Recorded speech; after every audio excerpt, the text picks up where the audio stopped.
Chapter 1. The Detached Lever Escapement.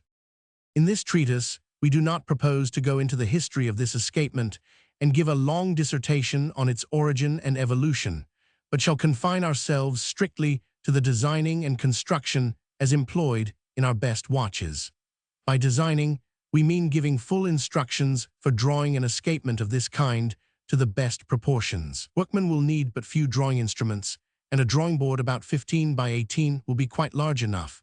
The necessary drawing instruments are a T-square with 15 blade, a scale of inches divided into decimal parts, 2 pairs dividers with pen and pencil points, 1 pair of these dividers to be 5 and the other 6, 1 ruling pen.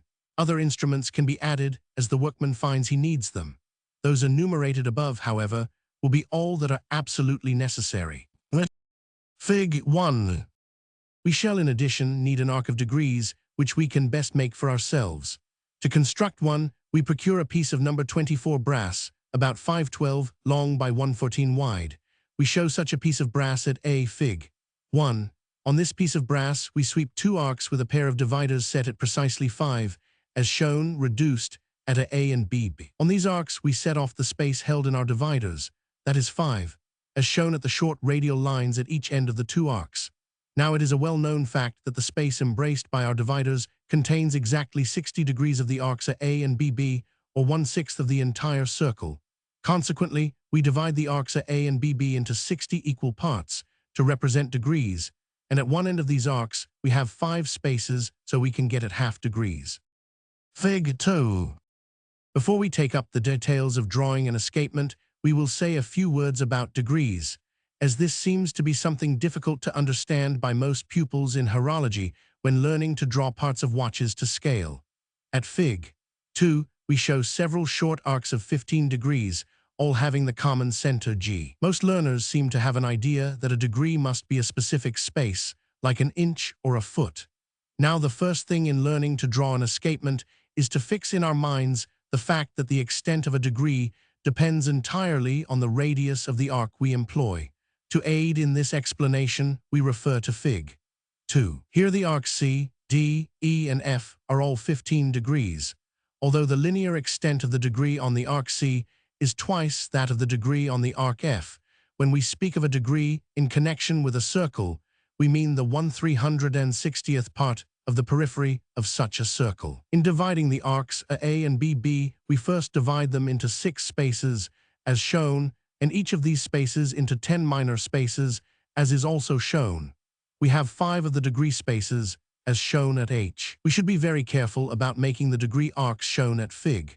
1, as the accuracy of our drawings depends a great deal on the perfection of the division on the scale A in connection with such a fixed scale of degrees as is shown at Fig. 1. A pair of small dividers, constantly set to a degree space, is very convenient. Making a pair of dividers. Fig. 3. To make such a pair of small dividers, take a piece of hard sheet brass about 120 thick, 14 wide, 112 long, and shape it as shown at Fig. 3. It should be explained, the part cut from the sheet brass is shown below the dotted line K, the portion above C being a round handle turned from hard wood or ivory. The slot L is sawn in, and 2 holes drilled in the end to insert the needle points I1. In making the slot L, we arrange to have the needle points come a little too close together to agree with the degree spaces on the arcs A and BB. We then put the small screw J through one of the legs D, and by turning J, set the needle points II to exactly agree with the degree spaces. As soon as the points II are set correctly, J should be soft soldered fast. The degree spaces on A are set off with these dividers, and the spaces on A very carefully marked. The upper and outer arc should have the spaces cut with a graver line, while the lower one, BB, is best permanently marked with a carefully made prick punch. After the arc is divided, the brass plate A is cut back to this arc, so the divisions we have just made are on the edge. The object of having 2 arcs on the plate A is, if we desire to get at the number of degrees contained in any arc of a 5 radius, we lay the scale A so the edge agrees with the arc A, and read off the number of degrees from the scale. In setting dividers, we employ the dotted spaces on the arc BB. Delineating an escape wheel. Fig. 4. We will now proceed to delineate an escape wheel for a detached lever. We place a piece of good drawing paper on our drawing board and provide ourselves with a very hard HHH drawing pencil and a bottle of liquid India ink. After placing our paper on the board, we draw, with the aid of our T-square, a line through the center of the paper, as shown at Fig. 4. At 512, from the lower margin of the paper, we establish the point P and sweep the circle NN with a radius of 5. We have said nothing about stretching our paper on the drawing board. Still, carefully stretched paper is an important part of nice and correct drawing. We shall subsequently give directions for properly stretching paper, but for the present we will suppose the paper we are using is nicely tacked to the face of the drawing board with the smallest tacks we can procure.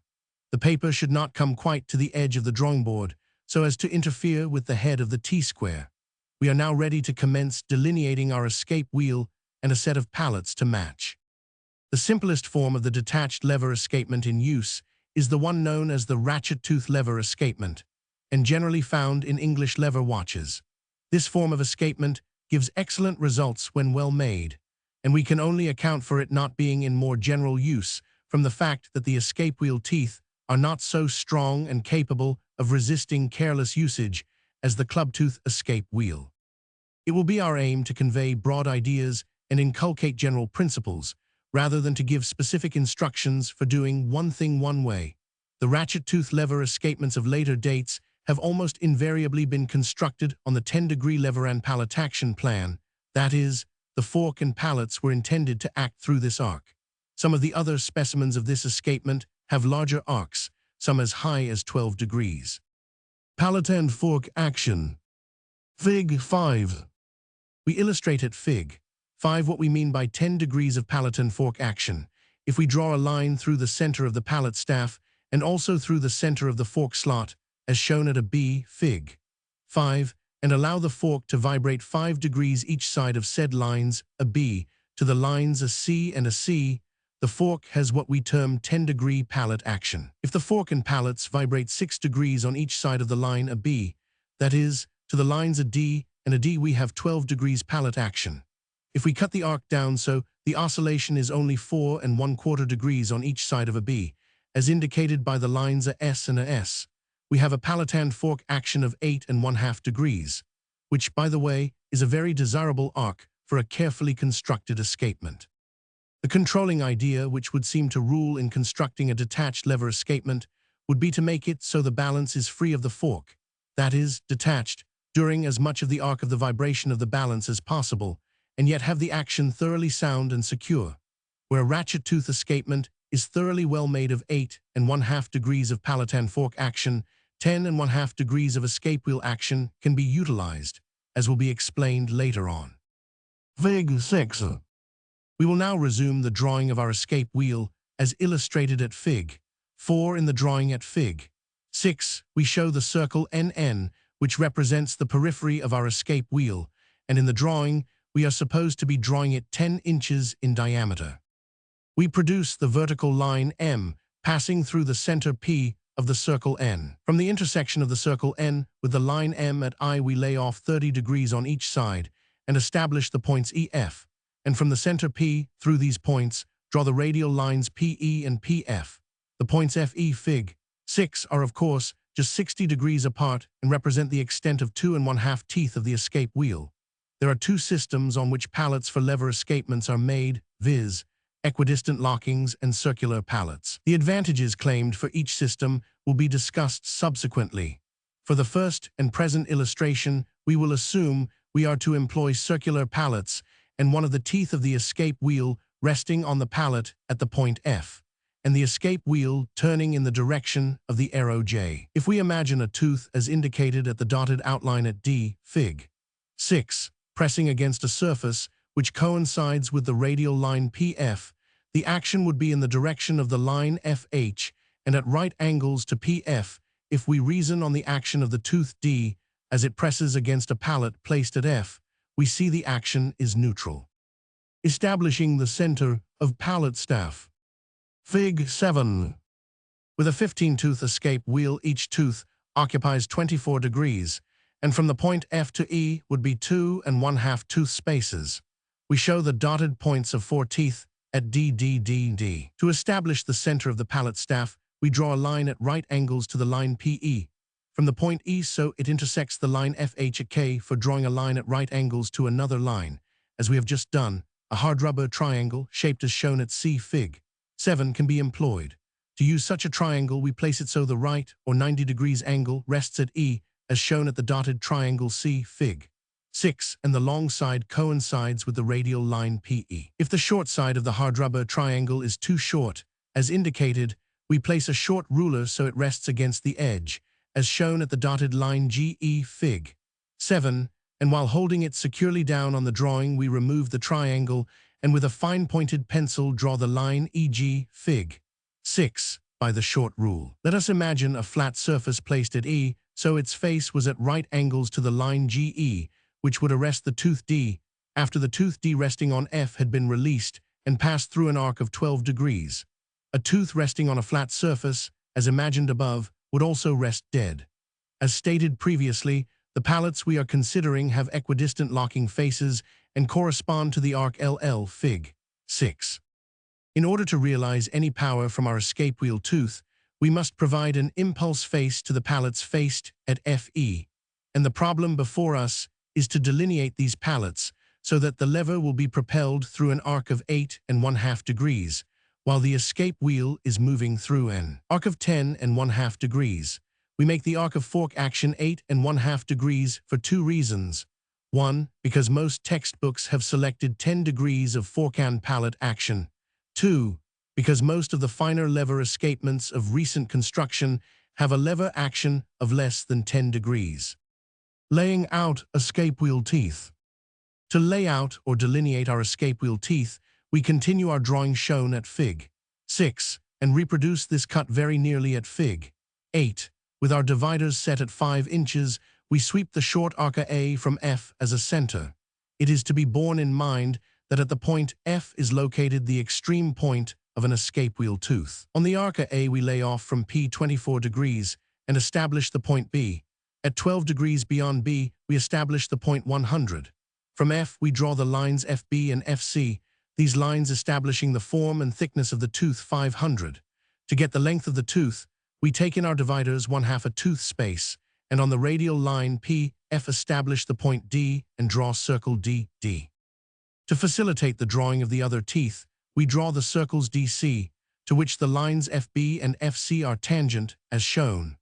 We divide the circle NN, representing the periphery of our escape wheel, into 15 spaces to represent teeth, commencing at F and continued as shown at OO until the entire wheel is divided. We only show 4 teeth complete, but the same methods as produced these will produce them all. To briefly recapitulate the instructions for drawing the teeth for the ratchet tooth lever escapement, we draw the face of the teeth at an angle of 24 degrees to a radial line, the back of the tooth at an angle of 36 degrees to the same radial line, and make teeth 1/2 a tooth space deep or long. Fig. 8.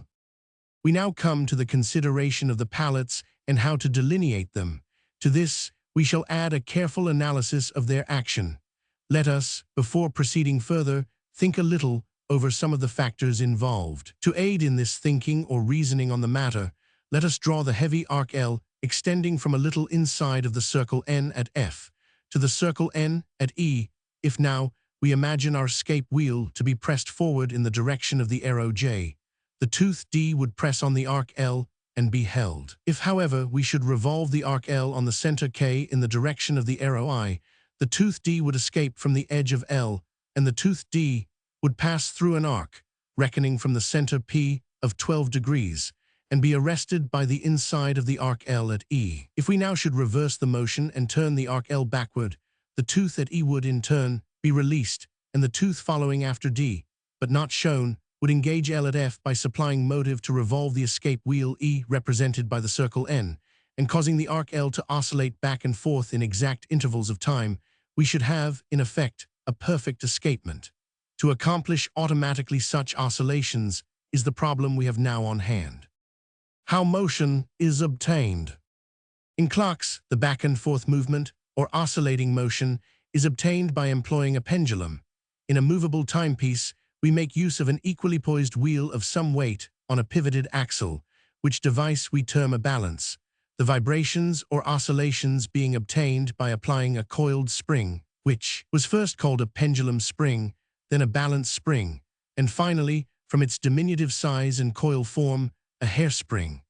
We are all aware that, for the motive power for keeping up the oscillations of the escaping circle L, we must contrive to employ power derived from the teeth D of the escape wheel. About the most available means of conveying power from the escape wheel to the oscillating arc L is to provide the lip of said arc with an inclined plane, along which the tooth which is disengaged from L at F to slide and move said arc L through, in the present instance, an arc of 8½ degrees, during the time the tooth D is passing through 10½ degrees. This angular motion of the arc L is represented by the radial lines KF and KR, Fig. 8.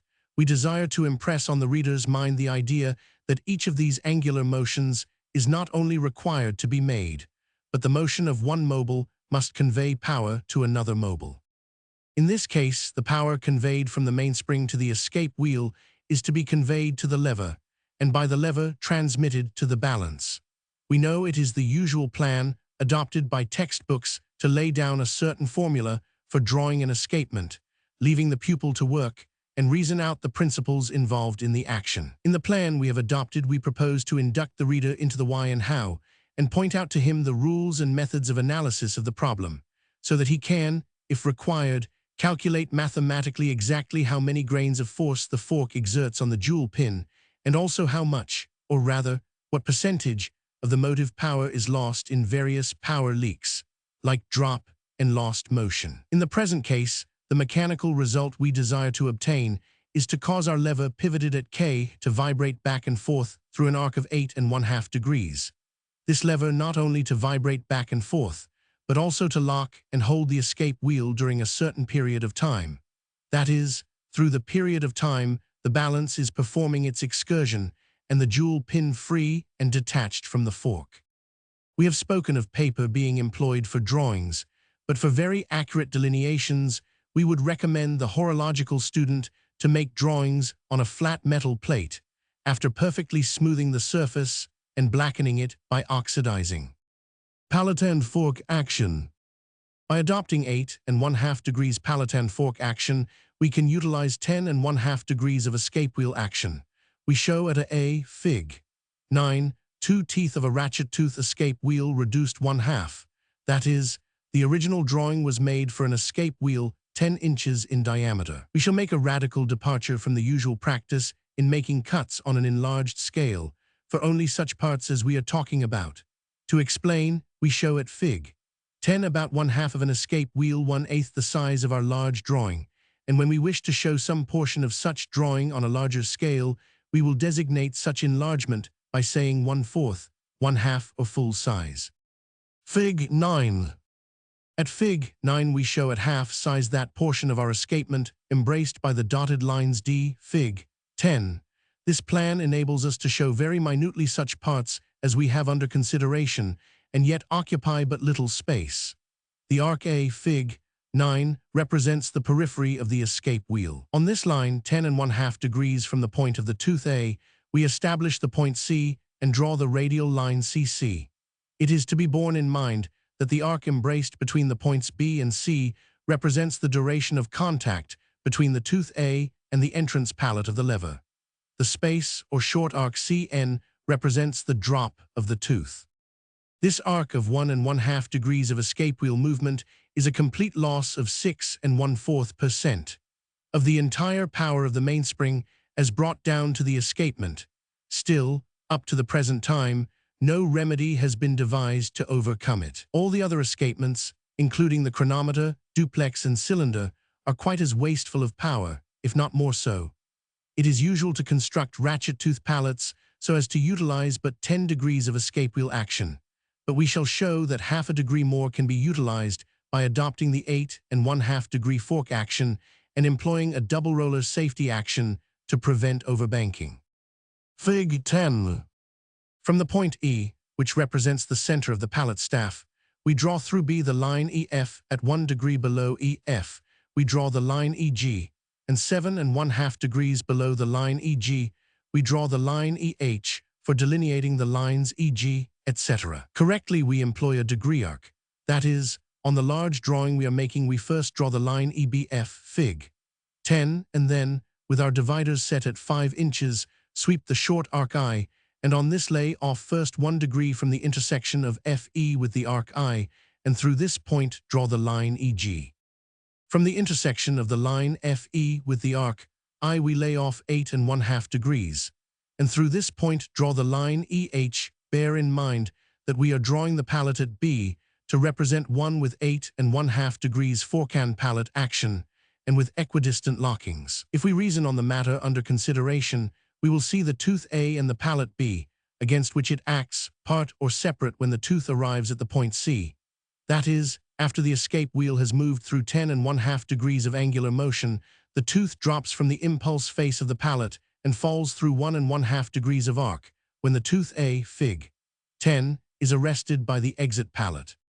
To locate the position of the inner angle of the pallet B, sweep the short arc L by setting the dividers so one point or leg rests at the center E and the other at the point 100. Somewhere on this arc L is to be located the inner angle of our pallet. In delineating this angle, Moritz Grossmann, in his prize essay on the detached lever escapement, makes an error in plate Roman 3 of large English edition of more than his entire lock, or about 2 degrees. We make no apologies for calling attention to this mistake on the part of an authority holding so high a position on such matters as Mr. Grossmann, because a mistake is a mistake, no matter who makes it. We will say no more of this error at present, but will farther on show drawings of Mr. Grossmann's faulty method, and also the correct method of drawing such a pallet. To delineate the locking face of our pallet, from the point formed by the intersection of the lines EGBB, Fig. 9, as a center, we draw the line J at an angle of 12 degrees to BB. In doing this, we employ the same method of establishing the angle as we made use of in drawing the lines EG and EH, Fig. 10. The line J establishes the locking face of the pallet B. Setting the locking face of the pallet at 12 degrees has been found in practice to give a safe draw to the pallet and keep the lever secure against the bank. It will be remembered the face of the escape wheel tooth was drawn at 24 degrees to a radial line of the escape wheel, which in this instance is the line BB, Fig. 9. It will now be seen that the angle of the pallet just halves this angle, and consequently the tooth only rests with its point on the locking face of the pallet. We do not show the outlines of the pallet B because we have not so far pointed out the correct method of delineating it. Methods of making good drawing instruments. Fig. 11, Fig. 12. Perhaps we cannot do our readers a greater favor than to digress from the study of the detached lever escapement long enough to say a few words about drawing instruments and tablets or surfaces on which to delineate, with due precision, mechanical designs or drawings. Ordinary drawing instruments, even of the higher grades, and costing a good deal of money, are far from being satisfactory to a man who has the proper idea of accuracy to be rated as a first-class mechanic. Ordinary compasses are obstinate when we try to set them to the 100th of an inch. Usually the points are dull and ill-shapen. If they make a puncture in the paper, it is unsightly. Fig. 13. Watchmakers have one advantage, however, because they can very easily work over a cheap set of drawing instruments and make them even superior to anything they can buy at the art stores. To illustrate, let us take a cheap pair of brass or German silver 5-inch dividers and make them over into needle points and spring set. To do this, the points are cut off at the line A, Fig. 11, and a steel tube is gold soldered on each leg. The steel tube is made by taking a piece of steel wire which will fit a number 16 chuck of a Whitcomb lathe and drilling a hole in the end about 1/4 of an inch deep and about the size of a number 3 sewing needle. We show at Fig. 12 a view of the point A, Fig. 11 enlarged, and the steel tube we have just drilled out attached at 100. About the best way to attach C is to solder. After the tube C is attached, a hole is drilled through at D and the thumb screw D inserted. This thumb screw should be of steel and hardened and tempered. The use of this screw is to clamp the needle point. With such a device as the tube C and set screw D, a number 3 needle is used for a point, but for drawings on paper a turn point as shown at Fig 13, is to be preferred. Such points can be made from a number 3 needle after softening enough to be turned so as to form the point 100. This point at the shoulder F should be about 121,000 of an inch, or the size of a fourth-wheel pivot to an 18 size movement. The idea is, when drawing on paper, the point C enters the paper. For drawing on metal, the form of the point is changed to a simple cone, as shown at BC Fig. 13. Such cones can be turned carefully, then hardened and tempered to straw color, and when they become dull, can be ground by placing the points in a wire chuck and dressing them up with an emery buff or an Arkansas slip. The opposite leg of the dividers is the one to which is attached the spring for close setting of the points. Fig. 14. In making this spring, we take a piece of steel about 2 1/4 inches long and of the same width as the leg of the divider, and attach it to the inside of the leg as shown at Fig. 14, where D represents the spring and are the leg of the dividers. The spring D has a short steel tube C and set screw D for a fine point like B or B. In the lower end of the leg A Fig. 14 is placed the milled head screw G, which serves to adjust the 2 points of the dividers to very close distances. The spring D is, of course, set so it would press close to the leg A if the screw G did not force it away. Spring and adjusting screw for drawing instruments. It will be seen that we can apply a spring D and adjusting screw opposite to the leg, which carries the pen or pencil point of all our dividers if we choose to do so. But it is for metal drawing that such points are of the greatest advantage, as we can secure an accuracy very gratifying to a workman who believes in precision. For drawing circles on metal, bar compasses are much the best, as they are almost entirely free from spring, which attends the jointed compass. To make, because they cannot be bought, such an instrument, take a piece of flat steel, 1/8 by 3/8 of an inch and 7 inches long, and after turning and smoothing it carefully, make a slide 1/2 inch wide, as shown at Fig. 15, with a set screw H on top to secure it at any point on the bar E. In the lower part of the slide F is placed a steel tube like C, shown in Figs. 12 and 14, with set screw for holding points like BB Fig.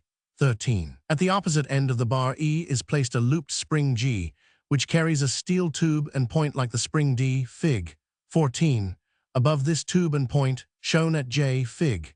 15, is placed an adjustment screw K for fine adjustment. The inner end of the screw K rests against the end of the bar E. The tendency of the spring G is to close upon the end of E. Consequently, if we make use of the screw K to force away the lower end of G, we can set the fine point in J to the greatest exactness. Fig. 15. The spring G is made of a piece of steel 1/8 of an inch square, and secured to the bar E with a screw and steady pins at 1000. A pen and pencil point attachment can be added to the spring G, but in case this is done, it would be better to make another spring like G without the point J, and with the adjusting screw placed at 50. In fitting pen and pencil points to a spring like G, it would probably be economical to make them outright. That is, make the blades and screw for the ruling pen and a spring or clamping tube for the pencil point. Consideration of detached lever escapement resumed. We will now, with our improved drawing instruments, resume the consideration of the ratchet tooth lever escapement. We reproduce at Fig. 16 a portion of diagram Roman 3 from Moritz Grossman's prize essay on the detached lever escapement, in order to point out the error in delineating the entrance pallet to which we previously called attention. The cut, as we give it, is not quite 1/2 the size of Mr. Grossman's original plate. In the cut, we give the letters of reference employed the same as on the original engraving, except where we use others in explanation. The angular motion of the lever and pallet action as shown in the cut is 10 degrees, but in our drawing, where we only use 8 1/2 degrees, the same mistake would give proportionate error if we did not take the means to correct it. The error to which we refer lies in drawing the impulse face of the entrance pallet. The impulse face of this pallet, as drawn by Mr. Grossman, would not, from the action of the engaging tooth, carry this pallet through more than 8 degrees of angular motion. Consequently, the tooth which should lock on the exit pallet would fail to do so and strike the impulse face. We would here beg to add that nothing will so much instruct a person desiring to acquire sound ideas on escapements as making a large model. The writer calls to mind a wood model of a lever escapement made by one of the boys in the Elgin factory about a year or two after Mr. Grossman's prize essay was published. It went from hand to hand and did much toward establishing sound ideas as regards the correct action of the lever escapement in that notable concern. If a horological student should construct a large model on the lines laid down in Mr. Grossman's work, the entrance pallet would be faulty in form and would not properly perform its functions. Why, perhaps, says our reader. In reply, let us analyze the action of the tooth B as it rests on the pallet A. Now, if we move this pallet through an angular motion of 1½ degrees on the center G, which also represents the center of the pallet staff, the tooth B is disengaged from the locking face and commences to slide along the impulse face of the pallet and drops, that is, falls from the pallet, when the inner angle of the pallet is reached. Fig. 16. This inner angle, as located by Mr. Grossman, is at the intersection of the short arc I with the line GN, which limits the 10-degree angular motion of the pallets.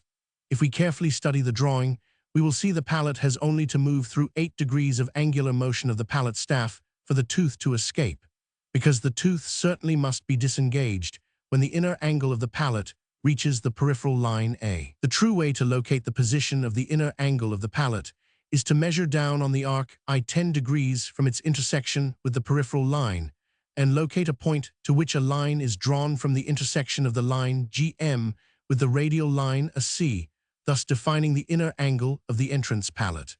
We will name this point the point 10. It may not be amiss to say the arc I is swept from the center G through the point U, said point being located 10 degrees from the intersection of the radial AC with the peripheral line A. It will be noticed that the inner angle of the entrance pallet A seems to extend inward, beyond the radial line AJ, that is, toward the pallet center G, and gives the appearance of being much thicker than the exit pallet A.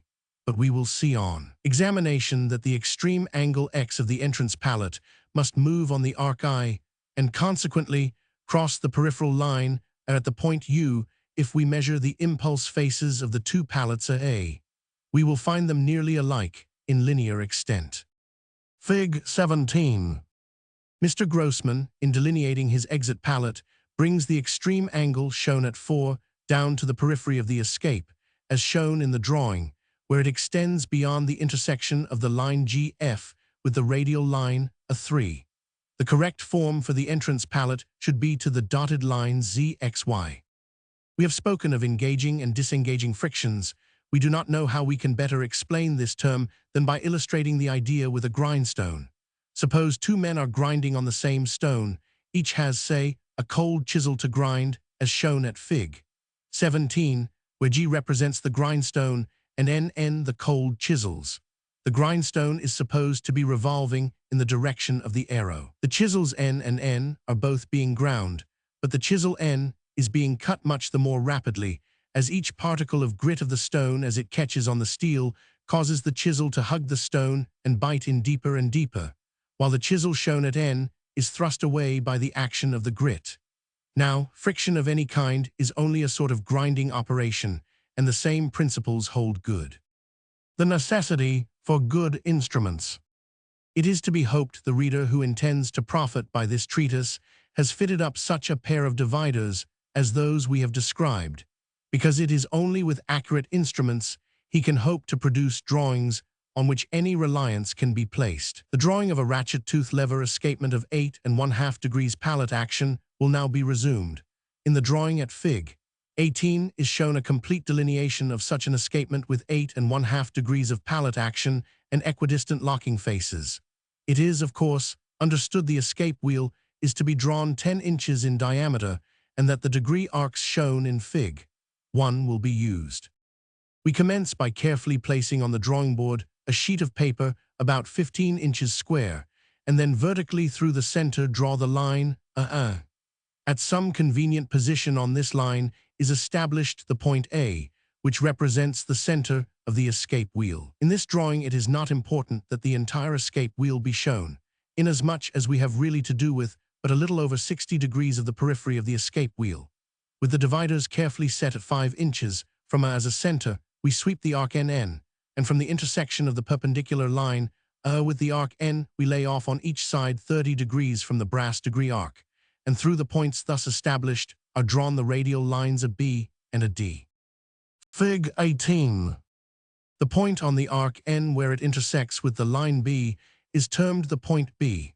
At the intersection of the radial line, a D, is established the point 500. We take 10½ degrees in the dividers, and from the point B establish the point C, which embraces the arc of the escape wheel, which is utilized by the pallet action. Through the point B, the line HH is drawn at right angles to the line AB. The line JJ is also drawn at right angles to the line AD through the point 500. We now have an intersection of the lines just drawn in common with the line A at the point G, said point indicating the center of the pallet action. The dividers are now set to embrace the space between the points B and G on the line H, and the arc FF is swept, which, in proof of the accuracy of the work, intersects the arc N at the point 500. This arc coincides with the locking faces of both pallets. To lay out the entrance pallet, the dividers are set to 5 inches, and from G as a center, the short arc OO is swept. On this arc, 1 degree is laid off below the line H, and the line GI drawn. The space embraced between the lines H and I on the arc F represents the locking face of the entrance pallet, and the point formed at the intersection of the line GI with the arc F is called the point P. To give the proper lock to the face of the pallet, from the point P as a center is swept the short arc RR, and from its intersection with the line AB, 12 degrees are laid off and the line BS drawn, which defines the locking face of the entrance pallet. From G as a center is swept the arc CC, intersecting the arc NN at 100. On this arc C is located the inner angle of the entrance pallet. The dividers are set to embrace the space on the arc C between the lines GH and GK. With this space in the dividers, one leg is set at the point C, measuring down on the arc C, and establishing the point T. The points P and T are then connected, and thus the impulse face of the entrance pallet B is defined. From the point T is drawn the line TT, parallel to the line BS, thus defining the inner face of the entrance pallet. Delineating the exit pallet. To delineate the exit pallet, sweep the short arc UU from G as a center, with the dividers set at 5 inches, and from the intersection of this arc with the line GJ, set off 8½ degrees, and draw the line G50. At 1 degree below this line is drawn the line G1000. The space on the arc F between these lines defines the locking face of the exit pallet. The point where the line GM intersects the arc F is named the point 10. From the point X is erected the line XW, perpendicular to the line G1000.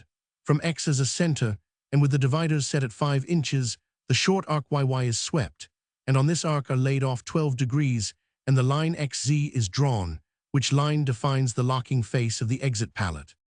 Next is taken 10½ degrees from the brass degree scale, and from the point D on the arc N the space named is laid off, and thus is established the point V, and from G as a center is swept the arc VV through the point 5. It will be evident on a little thought that if the tooth A impelled the exit pallet to the position shown, the outer angle of the pallet must extend down to the point V on the arc VV. Consequently, we define the impulse face of this pallet by drawing a line from point X to 5. To define the outer face of the exit pallet, we draw the line VE parallel to the line XZ. There are no set rules for drawing the general form of the pallet arms, only to be governed by and conforming to about what we would deem appropriate, and to accord with a sense of proportion and mechanical elegance. Ratchet tooth pallets are usually made in what is termed close pallets. That is, the pallet jewel is set in a slot sawed in the steel pallet arm, which is undoubtedly the strongest and most serviceable form of pallet made. We shall next consider the ratchet tooth lever escapement with circular pallets and 10 degrees of pallet action. Delineating circular pallets. To delineate circular pallets for a ratchet tooth lever escapement, we proceed very much as in the former drawing, by locating the point A, which represents the center of the escape wheel, at some convenient point, and with the dividers set at 5 inches, sweep the arc M to represent the periphery of the escape wheel, and then draw the vertical line AB, Fig. 19. We, as before, lay off 30 degrees on the arc M each side of the intersection of said arc with the line AB, and thus establish on the arc M the points AB, and from A, as a center, draw through the points, so establish the radial lines A and a B. We erect from the point A perpendicular to the line A, and, as previously explained, establish the pallet center at B. Inasmuch as we are to employ circular pallets, we lay off to the left on the arc M, from the point of 5 degrees, said 5 degrees being half of the angular motion of the escape wheel utilized in the present drawing, and thus establish the point C, and from A, as a center, draw through this point the radial line C. To the right of the point A, we lay off 5 degrees and establish the point 500. To illustrate the underlying principle of our circular pallets, with one leg of the dividers set at B, we sweep through the points C a D, the arc C a D. From B as a center, we continue the line B A to F, and with the dividers set at 5 inches, sweep the short arc EE from the intersection of this arc with the line B F. We lay off 1.5 degrees and draw the line BG, which establishes the extent of the lock on the entrance pallet. It will be noticed the linear extent of the locking face of the entrance pallet is greater than that of the exit, although both represent an angle of 1.5 degrees.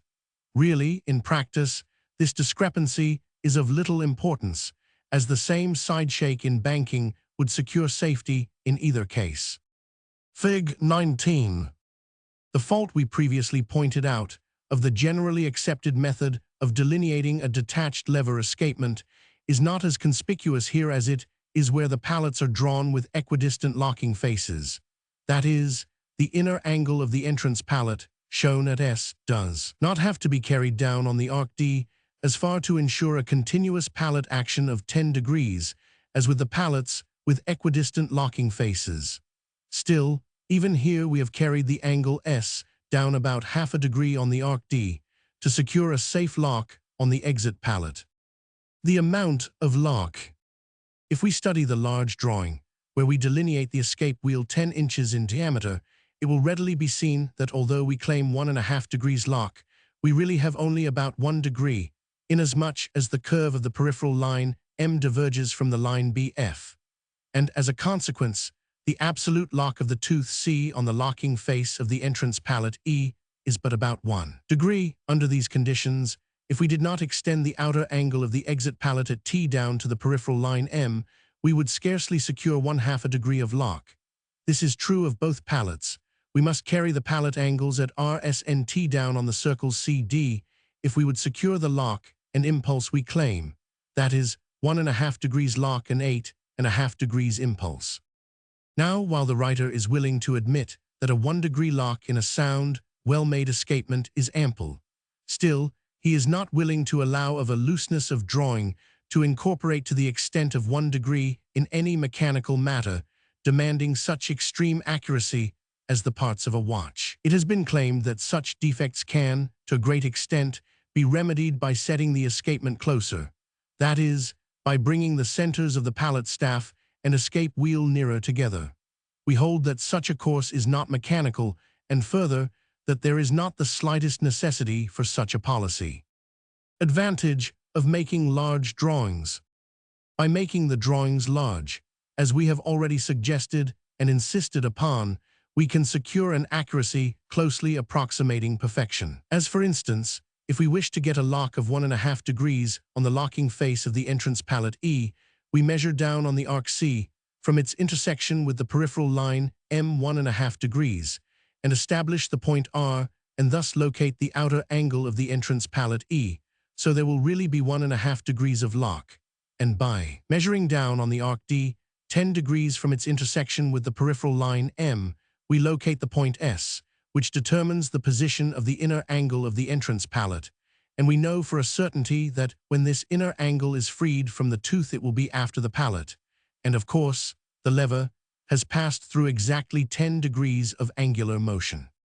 For locating the inner angle of the exit pallet, we measure on the arc D, from its intersection with the peripheral line M, 8.5 degrees, and establish the point N, which locates the position of this inner angle, and of course, 1.5 degrees added on the arc D indicates the extent of the lock on this pallet. Such drawings not only enable us to theorize to extreme exactness, but also give us proportionate measurements, which can be carried into actual construction. The club-tooth lever escapement. We will now take up the club-tooth form of the lever escapement. This form of tooth has, in the United States and in Switzerland, almost entirely superseded the ratchet tooth. The principal reason for its finding so much favor is, we think, chiefly owing to the fact that this form of tooth is better able to stand the manipulations of the able-bodied watchmaker, who possesses more strength than skill. We will not pause now, however, to consider the comparative merits of the ratchet and club-tooth forms of the lever escapement, but leave this part of the theme for discussion after we have given full instructions for delineating both forms. With the ratchet tooth lever escapement, all of the impulse must be derived from the pallets, but in the club-tooth escapement, we can divide the impulse planes between the pallets and the teeth to suit our fancy.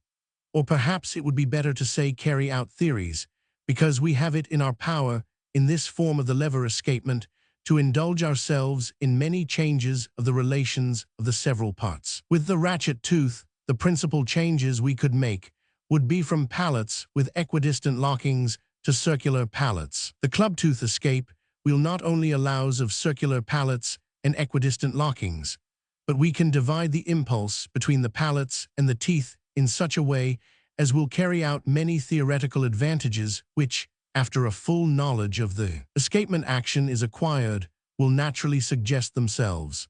In the escapement shown at Fig. 20, we have selected, as a very excellent example of this form of tooth, circular pallets of 10 degrees fork action and 10.5 degrees of escape wheel action. It will be noticed that the pallets here are comparatively thin to those in general use. This condition is accomplished by deriving the principal part of the impulse from driving planes placed on the teeth. As relates to the escape wheel action of the 10.5 degrees, which gives impulse to the escapement, 5.5 degrees are utilized by the driving planes on the teeth and 5 by the impulse face of the pallet. Of the 10 degrees of fork action, 4.5 degrees relate to the impulse face of the teeth, 1.5 degrees to lock, and 4 degrees to the driving plane of the pallets. In delineating such a club-tooth escapement, we commence, as in former examples, by first assuming the center of the escape wheel at A, and with the dividers set at 5 inches sweeping the arc A through A, we draw the vertical line AB. On the arc A, and each side of its intersection with the line AB, we lay off 30 degrees, as in former drawings, and through the points so established on the arc A, we draw the radial lines a B and a 100. From the intersection of the radial line AB with the arc A, we draw the line HH at right angles to B, where the line H intersects the radial lines of B, is located the center of the pallet staff, as shown at B. Inasmuch as we decided to let the pallet utilize 5 degrees of escape wheel action, we take a space of 2.5 degrees in the dividers, and on the arc A lay off the said 2.5 degrees to the left of this intersection, and through the point so established draw the radial line a G from B. As a center, we sweep the arc DD, so it passes through the point of intersection of the arc A with the line a G. Fig. 20. We again lay off 2.5 degrees from the intersection of the line AB with the arc A, but this time to the right of said intersection and through the point so established, and from B as a center, we sweep the arc E. From the intersection of the radial line, a G with the arc A, we lay off to the left 5.5 degrees on said arc, and through the point so established draw the radial line AF. With the dividers set at 5 inches, we sweep the short arc M from B as a center.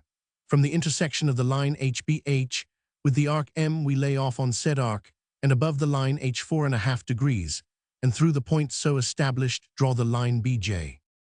We next set the dividers so they embrace the space on the radial line, a B between its intersection with the line BJ and the center A. And from A as a center sweep the arc I, said arc defining the addendum of the escape wheel teeth. We draw a line from the intersection of the radial line, a F with the arc I to the intersection of the radial line, a G with the arc A, and thus define the impulse face of the escape wheel tooth 500. For defining the locking face of the tooth, we draw a line at an angle of 24 degrees to the line AG, as previously described.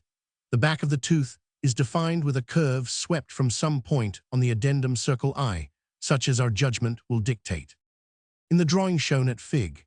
20. The radius of this curve was obtained by taking 11.5 degrees from the degree arc of 5, radius in the dividers, and setting one leg at the intersection of the radial line, a F with the arc I, and placing the other on the line I, and allowing the point so established to serve as a center. The arc was swept for the back of the tooth, the small circle at N denoting one of the centers just described. The length for the face of the tooth was obtained by taking 11 degrees from the degree arc just referred to and laying that space off on the line P, which defined the face of the tooth. The line BK is laid off 1.5 degrees below BH on the arc 1000. The extent of this arc on the arc D defines the locking face of the entrance pallet. We set off 4 degrees on the arc M below the line BK, and through the point so established, draw the line B50. We draw a line from the intersection of the line a G with the line CH to the intersection of the arc E with the line CL, and define the impulse face of the entrance pallet. Relations of the several parts. Before we proceed to delineate the exit pallet of our escapement, let us reason on the relations of the several parts. The clubtooth lever escapement is really the most complicated escapement made. We mean by this that there are more factors involved in the problem of designing it correctly than in any other known escapement. Most, we had better say all, for there are no exceptions which occur to us. Writers on the lever escapement lay down certain empirical rules for delineating the several parts without giving reasons for this or that course. For illustration, it is an established practice among escapement makers to employ tangential lockings, as we explained and illustrated in Fig. 16. Now, when we adopt circular pallets and carry the locking face of the entrance pallet around to the left 2.5 degrees, the true center for the pallet staff, if we employ tangent lockings, would be located on a line drawn tangent to the circle, A from its intersection with the radial line K. Fig. 21. Such a tangent is depicted at the line SL. If we reason on the situation, we will see that the line AK is not at right angles to the line SL, and consequently, the locking face of the entrance pallet E has not really the 12-degree lock we are taught to believe it has. Fig. 21. We will not discuss these minor points further at present, but leave them for subsequent consideration. We will say, however, that we could locate the center of the pallet action at the small circle B, above the center B, which we have selected as our forehand pallet action, and secure a perfectly sound escapement, with several claimed advantages.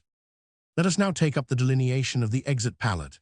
It is very easy to locate the outer angle of this pallet, as this must be situated at the intersection of the addendum circle I and the arc G, and located at O. It is also self-evident that the inner or locking angle must be situated at some point on the arc H. To determine this location, we draw the line BC from B, the pallet center, through the intersection of the arc H with the pitch circle A. Again, it follows as a self-evident fact, if the pallet we are dealing with was locked, that is, engaged with the tooth D, the inner angle N of the exit pallet would be 1.5 degrees inside the pitch circle A. With the dividers set at 5, we sweep the short arc BB, and from the intersection of this arc with the line BC, we lay off 10 degrees, and through the point so established from B, we draw the line B500. Below the point of intersection of the line BD with the short arc BB, we lay off 1.5 degrees, and through the point thus established, we draw the line BE. Locating the inner angle of the exit pallet. The intersection of the line BE with the arc H, which we will term the point N, represents the location of the inner angle of the exit pallet.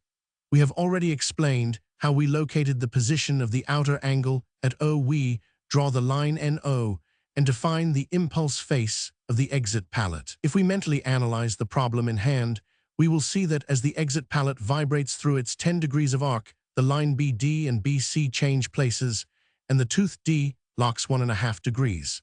To delineate the locking face of the exit pallet, we erect a perpendicular to the line BE from the point N, as shown by the line NP.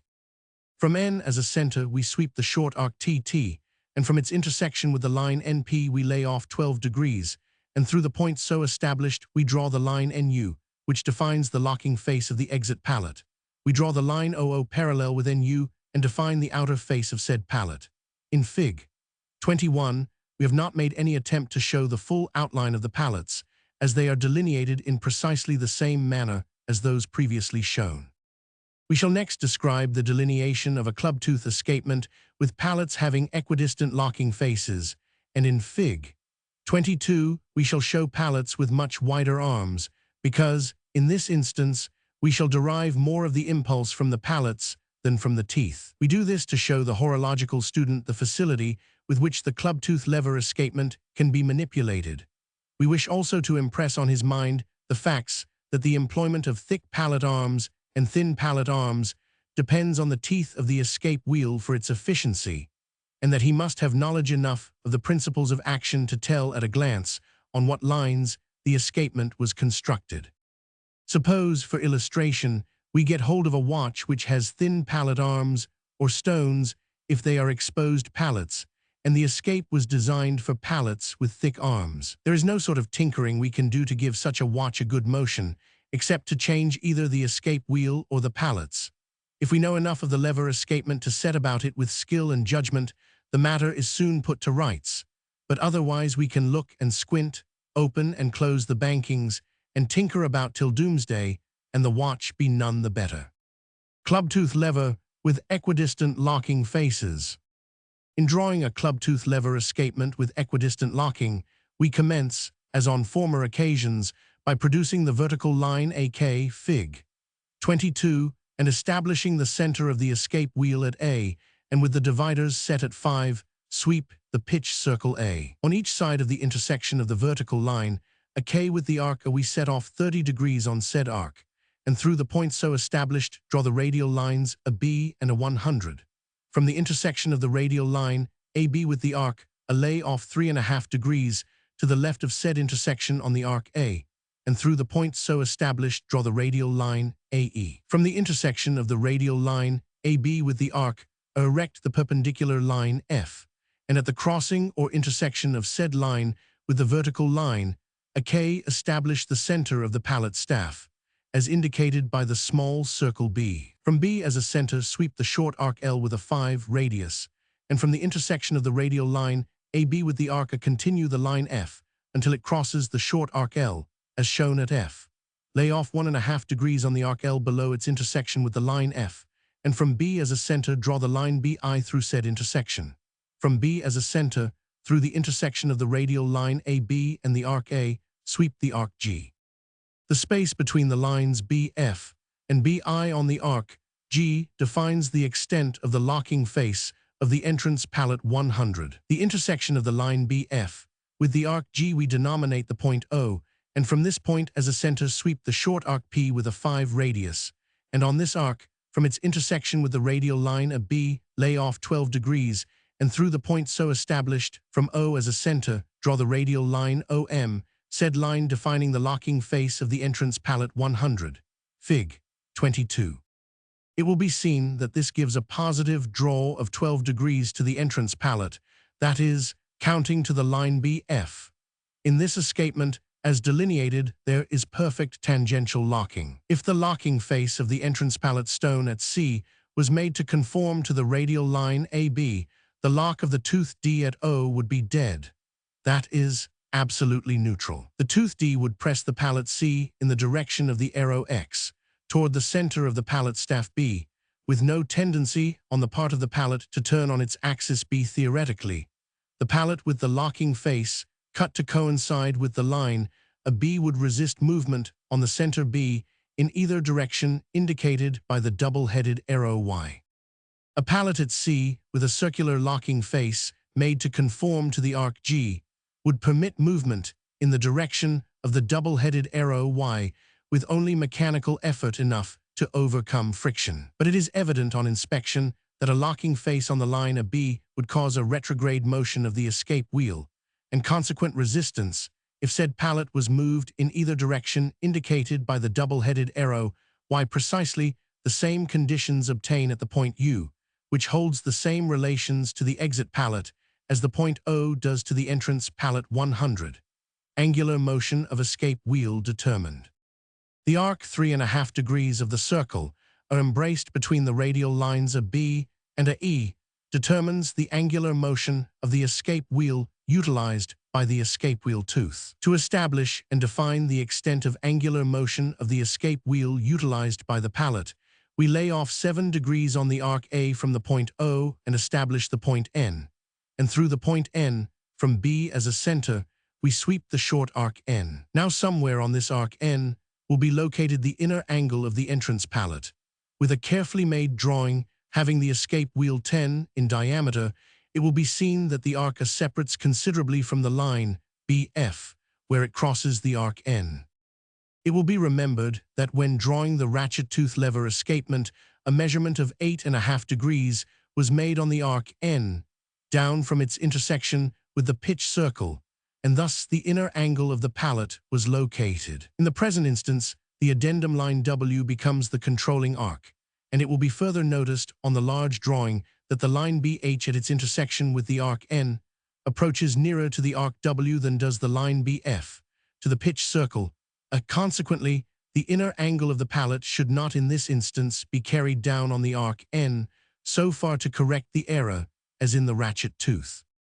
Reason tells us that if we measure 10 degrees down on the arc N, from its intersection with the addendum circle W, we must define the position of the inner angle of the entrance pallet. We name the point so established the point R. The outer angle of this pallet is located at the intersection of the radial line AB with the line BI. Said intersection we name the point 5. Draw a line from the point V to the point R, and we define the impulse face of the entrance pallet, and the angular motion obtained from it as relates to the pallet staff embraces 6 degrees. Measured on the arc L, the entire 10 degrees of angular motion is as follows: 2.5 degrees from the impulse face of the tooth, and indicated between the lines BH and BF, 1.5 degrees lock between the lines BF and BI, 6 degrees impulse from pallet face, entrance between the lines BI and BJ. A departure from former practices. Grossman and Britton, in all their delineations of the club-tooth escapement, show the exit pallet as disengaged. To vary from this beaten track, we will draw our exit pallet as locked.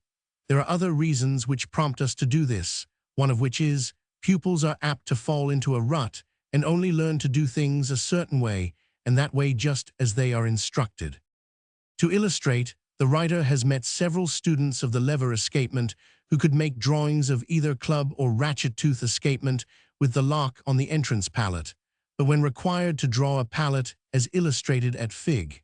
23, could not do it correctly. Occasionally one could do it, but the instances were rare.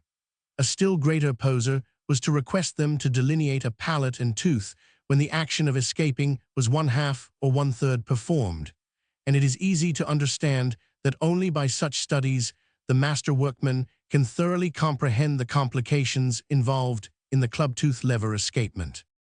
An apt illustration. As an illustration, 2 draftsmen, employed by 2 competing watch factories, each designs a club-tooth escapement. We will further suppose the trains and mainspring power used by each concern to be precisely alike. But in practice, the escapement of the watches made by one factory would set. That is, if you stop the balance dead still with the pin in the fork, the watch would not start of itself, while the escapement designed by the other draftsman would not set. Stop the balance dead as often as you choose, the watch would start of itself. Yet even to experienced workmen, the escape wheels and pallets looked exactly alike. Of course, there was a difference, and still none of the textbooks make mention of it. For the present we will go on with delineating our exit pallet. The preliminaries are the same as with former drawings, the instructions for which we need not repeat. Previous to drawing the exit pallet, let us reason on the matter. The point R in Fig.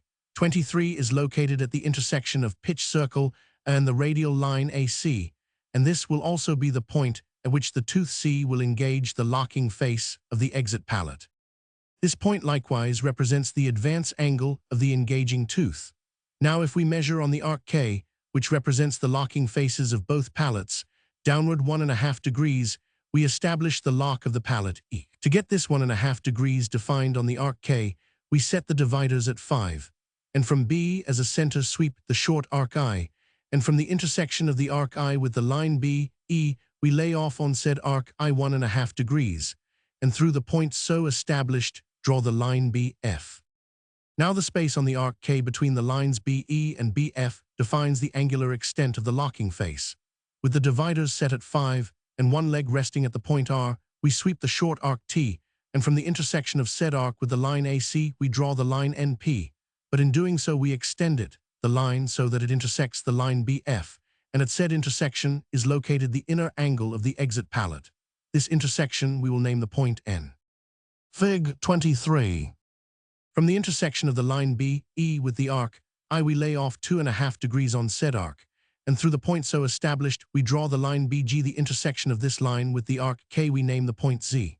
With one leg of our dividers set at A, we sweep the arc L so it passes through the point Z. This last arc defines the addendum of the escape wheel teeth.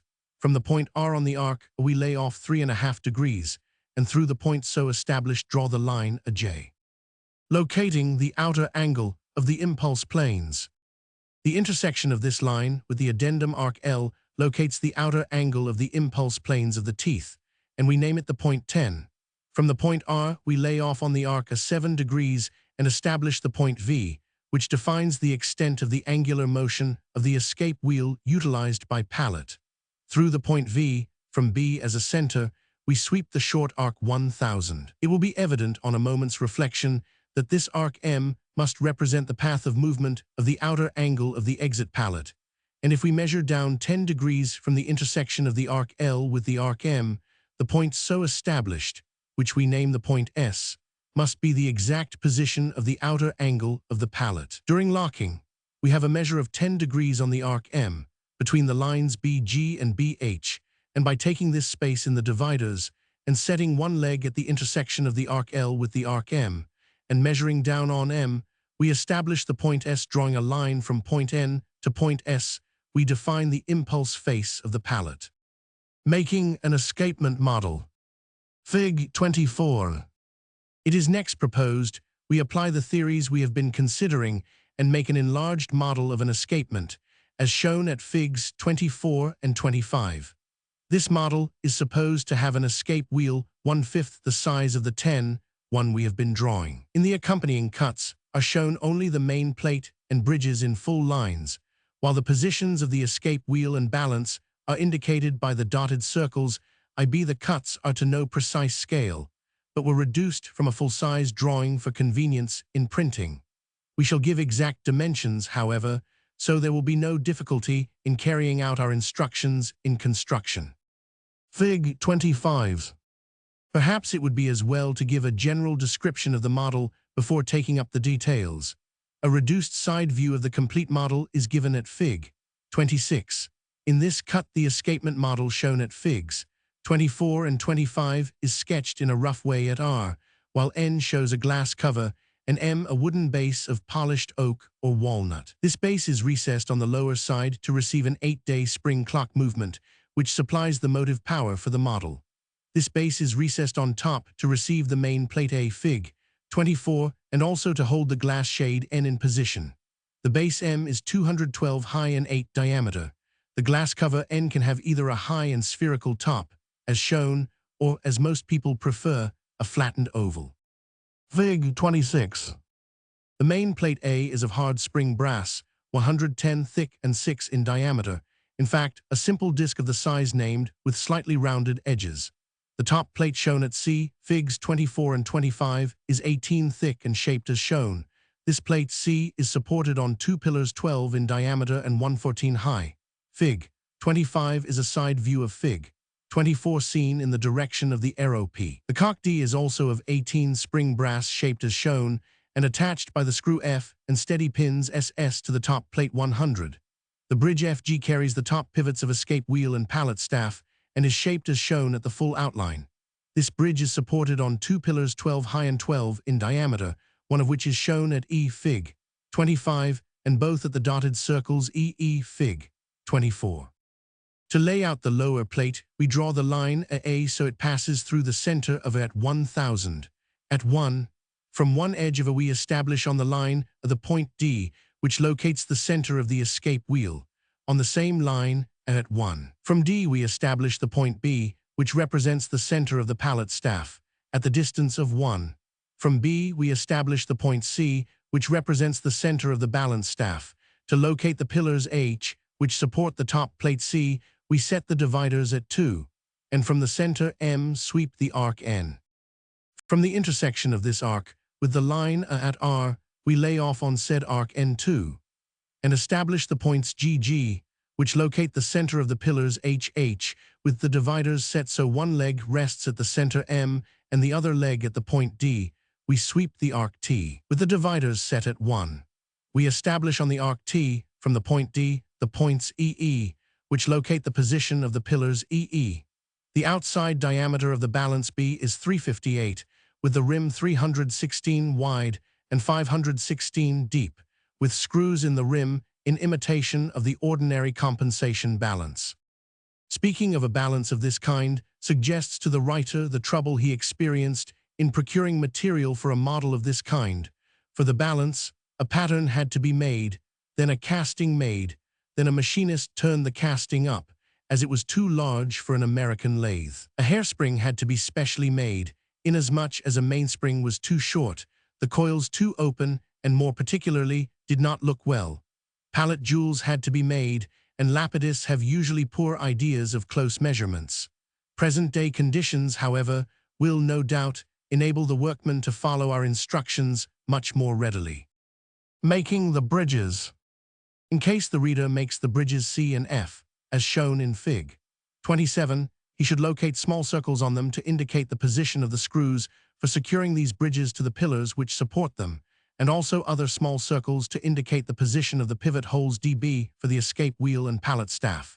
In practice, it will be well to draw the line A through the center of the main plate A, as previously directed, and also establish the point D as therein directed. Fig. 27. The pivot hole D for the escape wheel, and also the holes at E and B, are now drilled in the bridge F. These holes should be about 116 in diameter.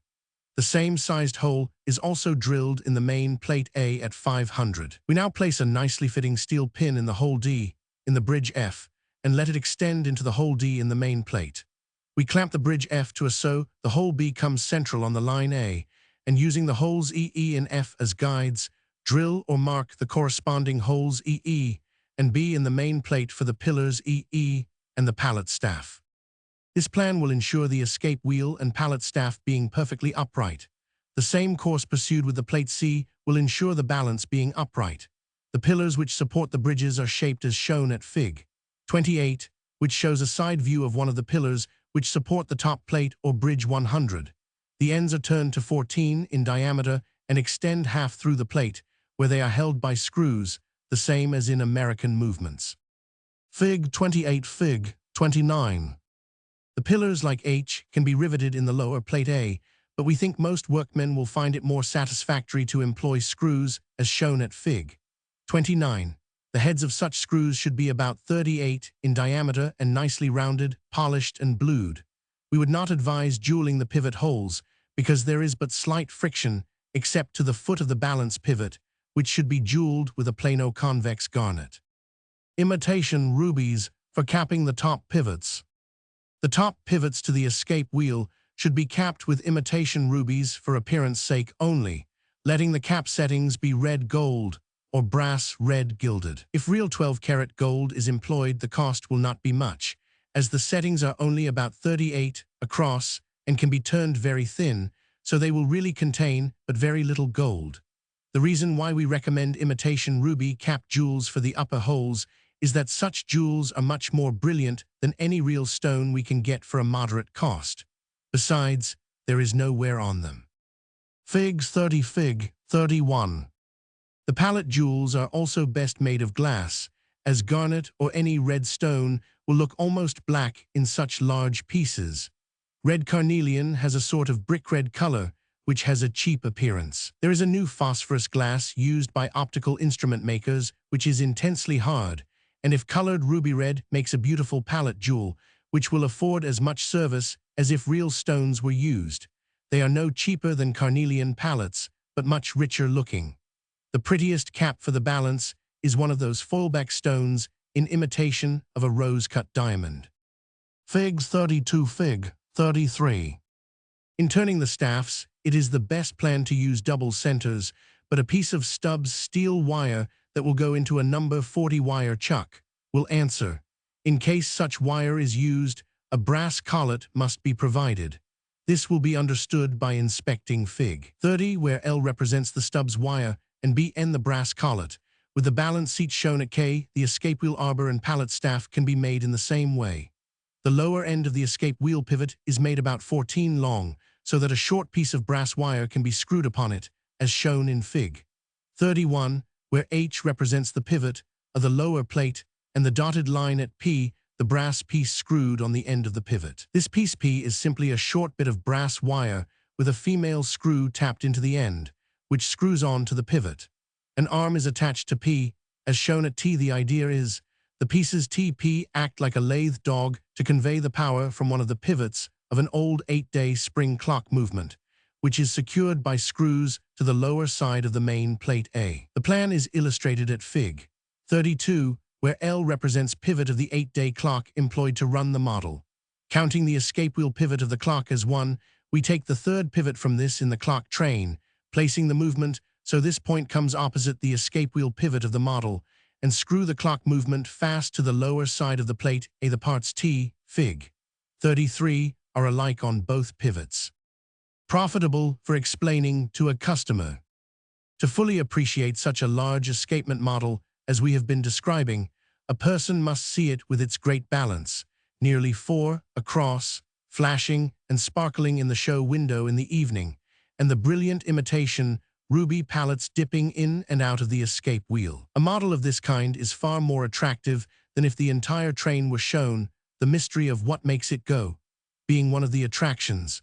Such a model is, further, of great value in explaining to a customer what you mean when you say the escapement of his watch is out of order. Any practical workman can easily make an even $100 extra in a year by making use of such a model. For explaining to customers, an extra balance cock can be used to show how the jewels, hole and cap are arranged. Where the parts are as large as they are in the model, the customer can see and understand for himself what is necessary to be done. It is not to be understood that our advice to purchase the jewels for an extra balance cock conflicts with our recommending the reader not to jewel the holes of his model. The extra cock is to be shown, not for use, and is employed solely for explaining to a customer what is required when a pivot or jewel is found to be broken. How large screws are made. Fig. 34, Fig. 35. The screws which hold the plates in place should have heads about 38 in diameter to be in proportion to the scale on which the balance and escape wheel are gotten up. There is much in the manner in which the screw heads are finished as regards the elegance of such a model. A perfectly flat head, no matter how highly polished, does not look well, neither does a flattened cone head like Fig. 35. The best head for this purpose is a cupped head with chamfered edges, as shown at Fig. 34 in vertical section. The center B is ground and polished into a perfect concave by means of a metal ball. The face between the lines A is polished dead flat, and the chamfered edge a C finished a trifle convex. The flat surface at A is bright, but the concave B and chamfer at C are beautifully blued. For a gilt-edged double extra head, the chamfer at C can be snailed, that is, ground with a suitable lap before bluing, like the stem-wind wheels on some watches. Fancy screw heads. Fig. 36. There are two easy methods of removing the blue from the flat part of the screw head. At A1, make a special holder for the screw in the end of a cement brass, as shown at E. Fig. 36, and while it is slowly revolving in the lathe, touch the flat surface with a sharpened pegwood wet with muriatic acid, which dissolves the blue coating of oxide of iron. 2. The surface of the screw head is coated with a very thin coating of shellac dissolved in alcohol and thoroughly dried, or a thin coating of collodion, which is also dried. The screw is placed in the ordinary polishing triangle and the flat face at a polished on a tin lap with diamantine and oil. In polishing such surfaces, the thinnest possible coating of diamantine and oil is smeared on the lap, in fact, only enough to dim the surface of the tin. It is, of course, understood that it is necessary to move only next to nothing of the material to restore the polish of the steel. The polishing of the other steel parts is done precisely like any other steelwork. Fig. 37. The regulator is of the Howard pattern. The hairspring stud is set in the cock like the Elgin three-quarter plate movement. The richest finish for such a model is frosted plates and bridges. The frosting should not be a fine matte, like a watch movement, but coarse-grained. In fact, the grain of the frosting should be proportionate to the size of the movement. The edges of the bridges and balance cock can be left smooth. The best process for frosting is by acid. Details for doing the work will now be given. Fig. 38. To do this frosting by acid nicely, make a sieve by tacking and gluing 4 pieces of thin wood together to make a rectangular box without a bottom. 4 pieces of cigar box wood, 8 long by 112 wide, answer first rate. We show at a AAA Fig. 37 such a box as if seen from above, with a side view as if seen in the direction of the arrow A at Fig. 38. A piece of India muslin is glued across the bottom, as shown at the dotted lines BB by turning up the edges on the outside of the box. The muslin bottom can be drawn as tight as a drum head. How to do acid frosting. Fig. 39. To do acid frosting, we procure 2 ounces of gum mastic and place in the square sieve, shown at Fig.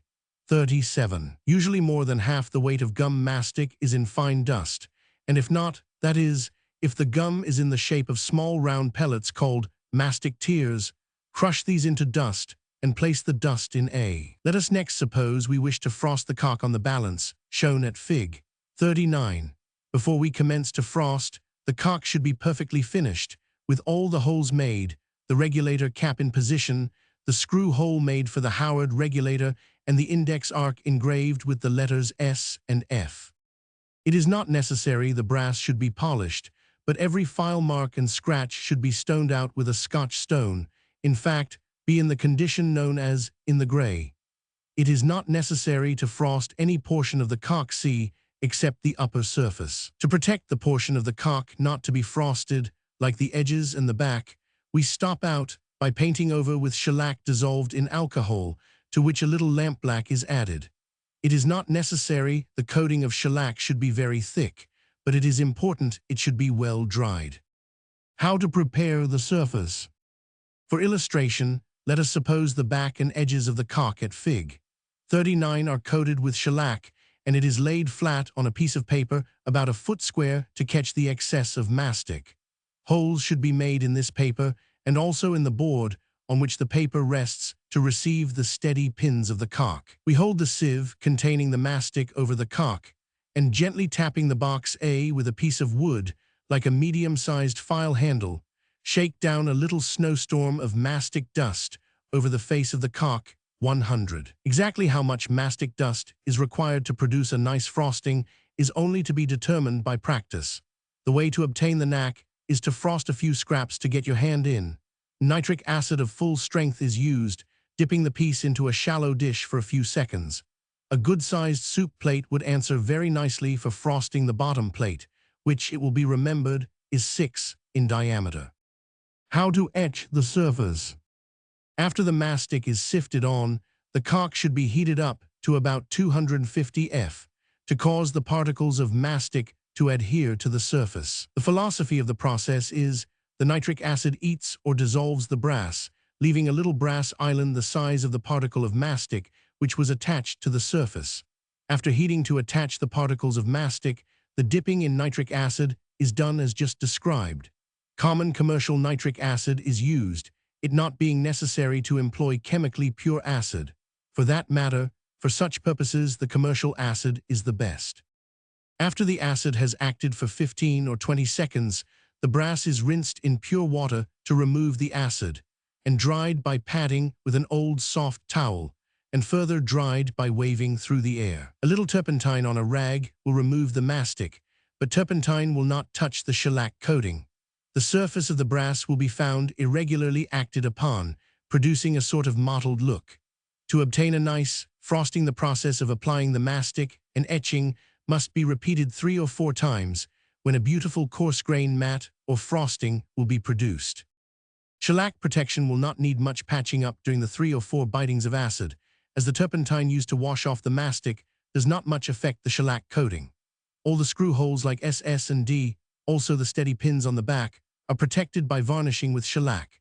The edges of the cocks and bridges should be polished by rubbing lengthwise with willow charcoal or a bit of chamois skin saturated with oil and a little hard rouge scattered upon it. The frosting needs thorough scratch brushing. Fig 40. At Fig 40 we show the balance cock of our model with modified form of Howard regulator. The regulator bar A and spring B should be ground smooth on one side and deeply outlined to perfect form. The regulator cap C is cut out to the correct size. These parts are of decarbonized cast steel, annealed until almost as soft as sheet brass. It is not so much work to finish these parts as one might imagine. Let us take the regulator bar for an example and carry it through the process of making. The strip of soft sheet steel on which the regulator bar is outlined is represented by the dotted outline B, Fig 41. Fig 41.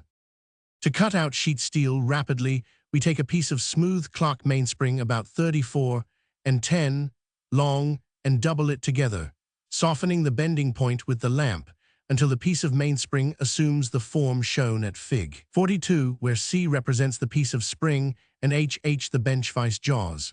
The piece of soft steel is placed between the limbs of CC of the old mainspring up to the line A, Fig 41, and clamped in the vice jaws. The superfluous steel is cut away with a sharp and rather thin cold chisel. Fig 42. The chisel is presented as shown at G Fig 43, which is an end view of the vice jaws HH and regulator bar, and held to cut obliquely and with a sort of shearing action as illustrated in Fig 42, where A represents the soft steel and G the cold chisel. We might add that Fig 42 is a view of Fig 43 seen in the direction of the arrow F. It is well to cut in from the edge B on the line D, Fig 41, with a saw in order to readily break out the surplus steel and not bend the regulator bar. By setting the pieces of steel obliquely in the vise, or so the line E comes even with the vice jaws, we can cut to more nearly conform to the circular loop A of the regulator A. Fig 43. The smooth steel surface of the bent mainspring C prevents the vice jaws from marking the soft steel of the regulator bar. A person who has not tried this method of cutting out soft steel would not believe with what facility pieces can be shaped. Any workman who has a universal face plate to his lathe can turn out the center of the regulator bar to receive the disc C, and also turn out the center of the regulator spring B. What we have said about the regulator bar applies also to the regulator spring B. This spring is attached to the cock D by means of two small screws at N. The micrometer screw F is tapped through B, as in the ordinary Howard regulator, and the screw should be about number 6 of a Swiss screw plate. The wire from which such screw is made should be 110 in diameter. The steel cap C is fitted like the finer forms of Swiss watches. The hairspring stud E is of steel, shaped as shown, and comes outlined with the other parts. To temper and polish steel. Fig 44, Fig 46, Fig 45. The regulator bar should be hardened by being placed in a folded piece of sheet iron and heated red hot and thrown into cold water.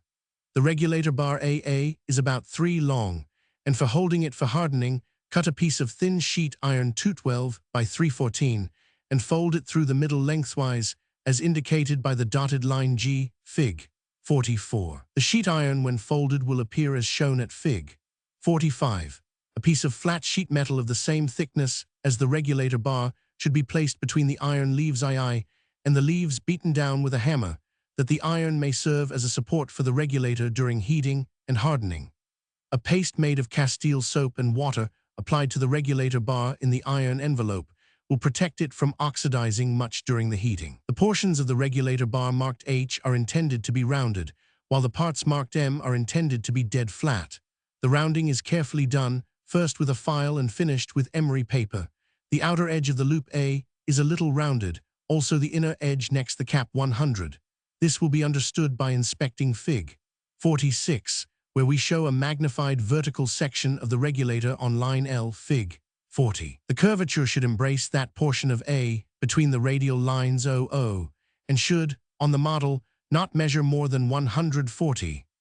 It will be seen that the curved surface of the regulator is sunk, so it meets only the vertical edge of the loop A. For the average workman, polishing the flat parts M is the most difficult to do, and for this reason, we will give entire details. It is to be expected that the regulator bar will spring a little in hardening, but if only a little, we need pay no attention to it. How flat steel polishing is done. Fig 47, Fig 48. Polishing a regulator bar for a large model, such as we are building, is only a heavy job of flat steel work, a little larger but no more difficult than to polish a regulator for a 16-size watch. We would ask permission here to say that really nice flat steel work is something which only a comparatively few workmen can do, and still, the process is quite simple, and the accessories few and inexpensive. First, ground glass slab 6 by 6 by 14. Second, flat zinc piece 314 by 314 by 14. Third, a piece of thick sheet brass 3 by 2 by 18, and a bottle of Vienna lime. The glass slab is only a piece of plate glass cut to the size given above. The zinc slab is pure zinc planed dead flat, and the glass ground to a dead surface with another piece of plate glass and some medium fine emery and water, the whole surface being gone over with emery and water until completely depolished. The regulator bar, after careful filing and dressing up on the edges with an oilstone slip or a narrow emery buff, is finished as previously described. We would add to the details already given a few words on polishing the edges. Fig 49, Fig 50. It is not necessary that the edges of steelwork, like the regulator bar B, Fig 47, should be polished to a flat surface. Indeed, they look better to be nicely rounded. Perhaps we can convey the idea better by referring to certain parts, say spring to the regulator, shown at D, Fig 40, and also the hairspring stud, E. The edges of these parts look best beveled in a rounded manner. It is a little difficult to convey in words what is meant by rounded manner. To aid in understanding our meaning, we refer to Figs 48 and 49, which are transverse sections of D, Fig 50, on the line F. The edges of D in Fig 48 are simply rounded. There are no rules for such rounding, only good judgment and an eye for what looks well. The edges of D, as shown in Fig 49, are more on the beveled order. In smoothing and polishing such edges, an ordinary jeweler's steel burnish can be used. Smoothing and polishing. Fig 51. The idea in smoothing and polishing such edges is to get a fair gloss without much attention to perfect form, inasmuch as it is the flat surface D on top which produces the impression of fine finish. If this is flat and brilliant, the rounded edges, like GC, can really have quite an inferior polish and still look well. For producing the flat polish on the upper surface of the regulator bar B and spring D, the flat surface D, Figs 48, 49, 51, and 52, we must attach the regulator bar to a plate of heavy brass as shown at Fig 47, where A represents the brass plate and B the regulator bar, arranged for grinding and polishing flat. Fig 52. For attaching the regulator bar B to the brass plate A good plan is to cement it fast with lathe wax, but a better plan is to make the plate A of heavy sheet iron, something about 18 thick, and secure the two together with 3 or 4 little catches of soft solder. It is to be understood the edges of the regulator bar or the regulator spring are polished, and all that remains to be done is to grind and polish the flat face. 2 pieces A of the same thickness as the regulator bar are placed as shown and attached to it to prevent rocking. After B is securely attached to A, the regulator should be coated with shellac dissolved in alcohol and well dried. The object of this shellac coating is to keep the angles formed at the meeting of the face and side clean in the process of grinding with oilstone dust and oil. The face of the regulator is now placed on the ground glass after smearing it with oil and oilstone dust. It requires but a very slight coating to do the work. The grinding is continued until the required surface is dead flat, after which the work is washed with soap and water and the shellac dissolved away with alcohol. The final polish is obtained on the zinc lap with Vienna lime and alcohol. Where lathe cement is used for securing the regulator to the plate A, the alcohol used with the Vienna lime dissolves the cement and smears the steel. Diamantine and oil are the best materials for polishing when the regulator bar is cemented to the plate. Knowledge that is most essential. The knowledge most important for a practical working watchmaker to possess is how to get the watches he has to repair in a shape to give satisfaction to his customers. No one will dispute the truth of the above italicized statement. It is only when we seek to have limits set and define what such knowledge should consist of that disagreement occurs. One workman who has read Grossman or Saunier or both would insist on all watches being made to a certain standard, and according to their ideas, all such lever watches as we are now dealing with should have club-tooth escapements with equidistant lockings, 10 degrees lever and pallet action, with 1 1/2 degrees lock and 1 1/2 degrees drop. Another workman would insist on circular pallets, his judgment being based chiefly on what he had read as stated by some author. Now the facts of the situation are that lever escapements vary as made by different manufacturers, one concern using circular pallets and another using pallets with equidistant lockings. What a workman should know to repair a watch. One escapement maker will divide the impulse equally between the tooth and pallet, another will give an excess to the tooth.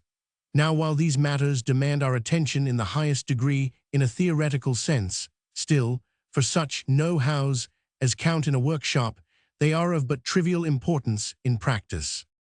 We propose to deal in detail with the theoretical consideration of thick and thin pallets and dwell exhaustively on circular pallets and those with equidistant locking faces. But before we do so, we wish to impress on our readers the importance of being able to free themselves of the idea that all lever escapements should conform to the rigid rules of any dictum. Educate the eye to judge of angular as well as linear extent. For illustration, it would be easy to design a lever escapement that would have locking faces which were based on the idea of employing neither system, but a compromise between the two, and still give a good, sound action. All workmen should learn to estimate accurately the extent of angular motion, so as to be able to judge correctly of escapement actions. It is not only necessary to know that a club-tooth escapement should have 1 1/2 degrees drop, but the eye should be educated, so to speak, as to be able to judge of angular as well as linear extent. Fig. 53. Most mechanics will estimate the size of any object measured in inches or parts of inches very closely, but as regards angular extent, except in a few instances, we will find mechanics but indifferent judges. To illustrate, let us refer to Fig. 53. Here we have the base line AA and the perpendicular line AB. Now almost any person would be able to see if the angle AAB was equal to BAA, but not 5 in 100 practical mechanics would be able to estimate with even tolerable accuracy the measure the angles made to the base by the lines BCD, and still watchmakers are required in the daily practice of their craft to work to angular motions and movements almost as important as to results as diameters. What is the use of our knowing that in theory an escape wheel tooth should have 1 1/2 degrees drop, when in reality it has 3 degrees? It is only by educating the eye from carefully made drawings, or, what is better, constructing a model on a large scale, that we can learn to judge of proper proportion and relation of parts, especially as we have no convenient tool for measuring the angular motion of the fork or escape wheel. Nor is it important that we should have, if the workman is thoroughly booked up in the principles involved. As we explained early in this treatise, there is no imperative necessity compelling us to have the pallets and fork move through 10 degrees any more than 9 1/2 degrees, except that experience has proven that 10 degrees is about the right thing for good results. In this day, when such a large percentage of lever escapements have exposed pallets, we can very readily manipulate the pallets to match the fork and roller action. For that matter, in many instances, with a faulty lever escapement, the best way to go about putting it to rights is to first set the fork and roller so they act correctly, and then bring the pallets to conform to the angular motion of the fork so adjusted. Fork and roller action. Although we could say a good deal more about pallets and pallet action, still we think it advisable to drop for the present this particular part of the lever escapement and take up fork and roller action, because, as we have stated, frequently the fork and roller are principally at fault. In considering the action and relation of the parts of the fork and roller, we will first define what is considered necessary to constitute a good, sound construction, where the fork vibrates through 10 degrees of angular motion, and is supposed to be engaged with the roller by means of the jewel pin for 30 degrees of angular motion of the balance. There is no special reason why 30 degrees of roller action should be employed, except that experience in practical construction has come to admit this as about the right arc for watches of ordinary good, sound construction. Manufacturers have made departures from this standard, but in almost every instance have finally come back to pretty near these proportions. In deciding on the length of fork and size of roller, we first decide on the distance apart at which to place the center of the balance and the center of the pallet staff. These 2 points established, we have the length of the fork and diameter of the roller defined at once. How to find the roller diameter from the length of the fork? To illustrate, let us imagine the small circles of B, Fig. 54, to represent the center of a pallet staff and balance staff in the order named. We divide this space into 4 equal parts, as shown, and the third space will represent the point at which the pitch circles of the fork and roller will intersect, as shown by the arc and circle B. Now if the length of the radii of these circles stand to each other as 3:1, and the fork vibrates through an arc of 10 degrees, the jewel pin engaging such fork must remain in contact with said fork for 30 degrees of angular motion of the balance. Fig. 54. Or, in other words, the ratio of angular motion of 2 mobiles acting on each must be in the same ratio as the length of their radii at the point of contact. If we desire to give the jewel pin, or in ordinary horological phraseology, have a greater arc of roller action, we would extend the length of fork, say, to the point C, which would be 1/5 of the space between A and B, and the ratio of fork to roller action would be 4:1, and 10 degrees of fork action would give 40 degrees of angular motion to the roller, and such escapements have been constructed. Why 30 degrees of roller action is about right. Now we have 2 sound reasons why we should not extend the arc of vibration of the balance. A. If there is an advantage to be derived from a detached escapement, it would surely be policy to have the arc of contact, that is, for the jewel pin to engage the fork, as short an arc as is compatible with a sound action. B. It will be evident to any thinking mechanic that the acting force of a fork, which would carry the jewel pin against the force exerted by the balance spring through an arc of 15 degrees, or half of an arc of 30 degrees, would fail to do so through an arc of 20 degrees, which is the condition imposed when we adopt 40 degrees of roller action. For the present, we will accept 30 degrees of roller action as the standard. Before we proceed to delineate our fork and roller, we will devote a brief consideration to the size and shape of a jewel pin to perform well. In this matter, there has been a broad field gone over, both theoretically and in practical construction. Wide jewel pins, round jewel pins, oval jewel pins have been employed, but practical construction has now pretty well settled on a round jewel pin with about 2/5 cut away. And as regards size, if we adopt the linear extent of 4 degrees of fork or 12 degrees of roller action, we will find it about right. How to set a fork and roller action right? As previously stated, frequently the true place to begin to set a lever escapement right is with the roller and fork. But to do this properly, we should know when such fork and roller action is right and safe in all respects. We will see on analysis of the actions involved that there are 3 important actions in the fork and roller functions. A. The fork imparting perfect impulse through the jewel pin to the balance. B. Proper unlocking action. C. Safety action. The last function is in most instances sadly neglected, and we regret to add, by a large majority of even practical workmen, it is very imperfectly understood. In most American watches, we have ample opportunity afforded to inspect the pallet action, but the fork and roller action is placed so that rigid inspection is next to impossible.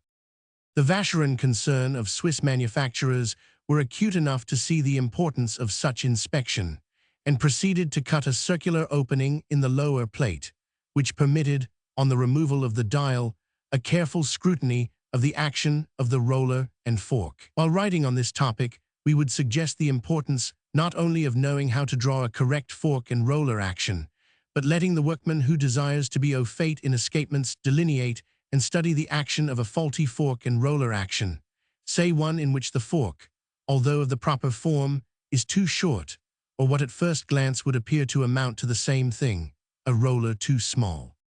Drawings help wonderfully in reasoning out not only correct actions, but also faulty ones, and our readers are earnestly advised to make such faulty drawings in several stages of action. By this course, they will educate the eye to discriminate not only as to correct actions, but also to detect those which are imperfect, and we believe most watchmakers will admit that in many instances it takes much longer to locate a fault than to remedy it after it has been found. Fig. 55. Let us now proceed to delineate a fork and roller. It is not imperative that we should draw the parts to any scale, but it is a rule among English makers to let the distance between the center of the pallet staff and the center of the balance staff equal in length the chord of 96 degrees of the pitch circle of the escape wheel, which in case we employ a pitch circle of 5 radius would make the distance between A and B, Fig. 55, approximately 712, which is a very fair scale for study drawings. How to delineate a fork and roller. To arrive at the proper proportions of the several parts, we divide the space of B into 4 equal parts, as previously directed, and draw the circle and short arc B with our dividers set at 5. From B, as a center, we sweep the short arc 100. From our arc of 60 degrees, with a 5 radius, we take 5 degrees, and from the intersection of the right line, a B with the arc C, we lay off on each side 5 degrees and establish the points DE, and from B as a center, through these points draw the lines BD and BE. Now the arc embraced between these lines represents the angular extent of our fork action. From A as a center, and with our dividers set at 5, we sweep the arc F from the scale of degrees we just used. We lay off 15 degrees on each side of the line, a B on the arc F, and establish the points GH from A as a center. Through the points just established, we draw the radial lines a G and a H. The angular extent between these lines defines the limit of our roller action. Now if we lay off on the arc F 6 degrees each side of its intersection with the line AB, we define the extent of the jewel pin. That is, on the arc F we establish the points LM at 6 degrees from the line AB, and through the points LM draw, from A as a center, the radial lines a L and a M. The extent of the space between the lines a L and a M on the circle defines the size of our jewel pin. To determine the size of a jewel pin. Fig. 56. To make the situation better understood, we make an enlarged drawing of the lines defining the jewel pin at Fig. 56. At the intersection of the line AB with the arc A, we locate the point K, and from it as a center, we sweep the circle I so it passes through the intersection of the lines a L and a M. With the arc A, we divide the radius of the circle I on the line a B into 5 equal parts. As shown by the vertical lines J of these 5 spaces, we assume 3 as the extent of the jewel pin, cutting away that portion to the right of the heavy vertical line at K. We will now proceed to delineate a fork and roller, as the parts are related on first contact of jewel pin with fork and initial with the commencing of the act of unlocking a pallet. The position and relations are also the same as at the close of the act of impulse. We commence the drawing at Fig. 57, as before, by drawing the line AB and the arcs A and B to represent the pitch circles. We also sweep the arc F to enable us to delineate the line AG. Next in order, we draw our jewel pin as shown at 500. In drawing the jewel pin, we proceed as at Fig. 56, except we let the line AG, Fig. 57, assume the same relations to the jewel pin as a B in Fig. 56. That is, we delineate the jewel pin as if extending on the arc a 6 degrees on each side of the line AG, Fig. 57. Fig. 57. The theory of the fork action. To aid us in reasoning, we establish the point M, as in Fig. 55, at M, Fig. 57, and proceed to delineate another and imaginary jewel pin at D, as we show in dotted outline. A brief reasoning will show that in allowing 30 degrees of contact of the fork with the jewel pin, the center of the jewel pin will pass through an arc of 30 degrees. As shown on the arcs, an F now here is an excellent opportunity to impress on our minds the true value of angular motion, inasmuch as 30 degrees on the arc F is of more than twice the linear extent as on the arc A.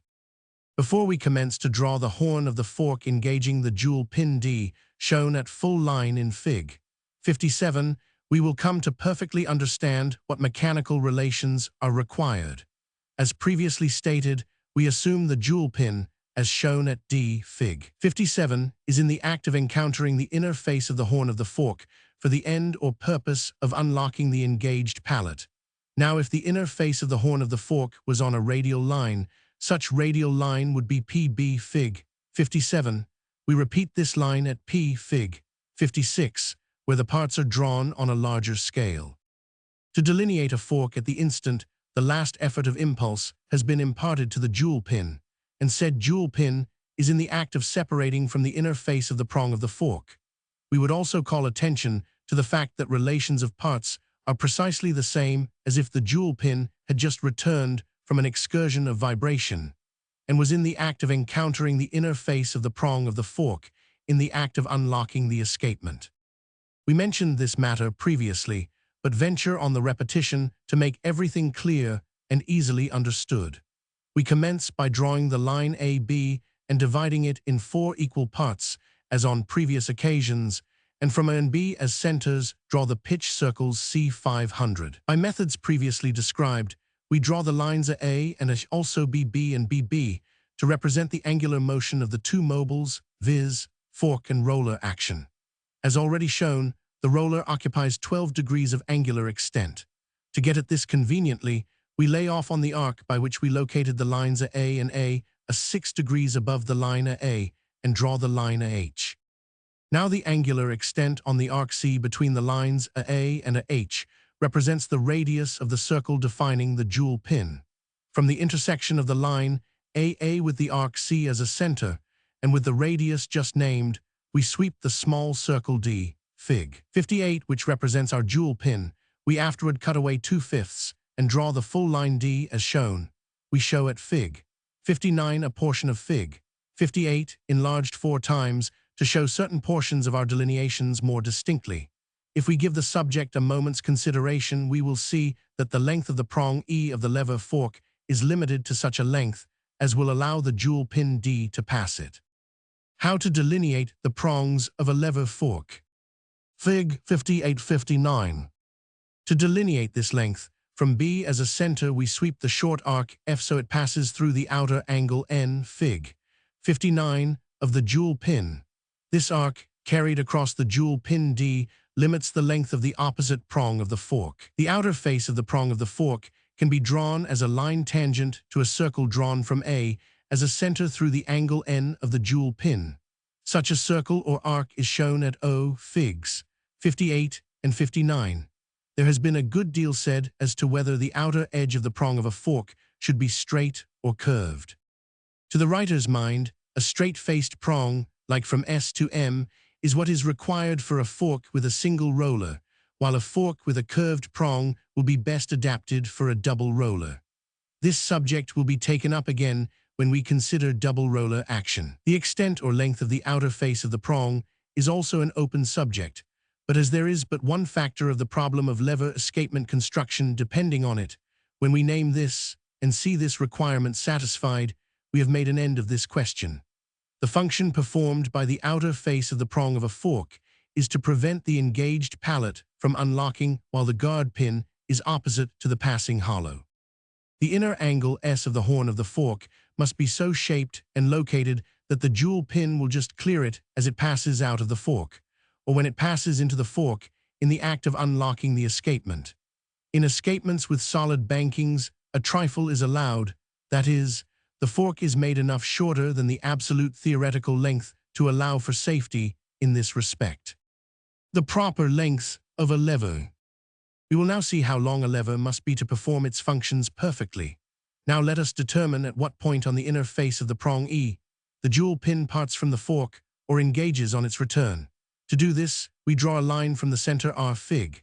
59 of the jewel pin so as to meet the line E at right angles, and the point T so established on the line E is where contact will take place between the jewel pin and fork.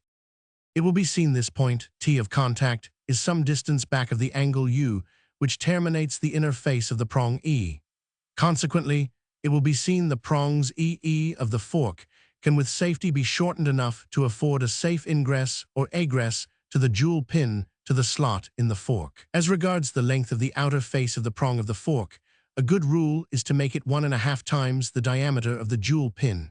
The depth of the slot need be no more than to free the jewel in its passage across the 10 degrees of fork action. A convenient rule as to the depth of the slot in a fork is to draw the line K, which it will be seen coincides with the circle which defines the jewel pin. How to delineate the safety action. Fig. 60. We will next consider a safety action of the single roller type. The active or necessary parts of such safety action consist of a roller or disc of metal, usually steel, shaped as shown in plan at A Fig. 60.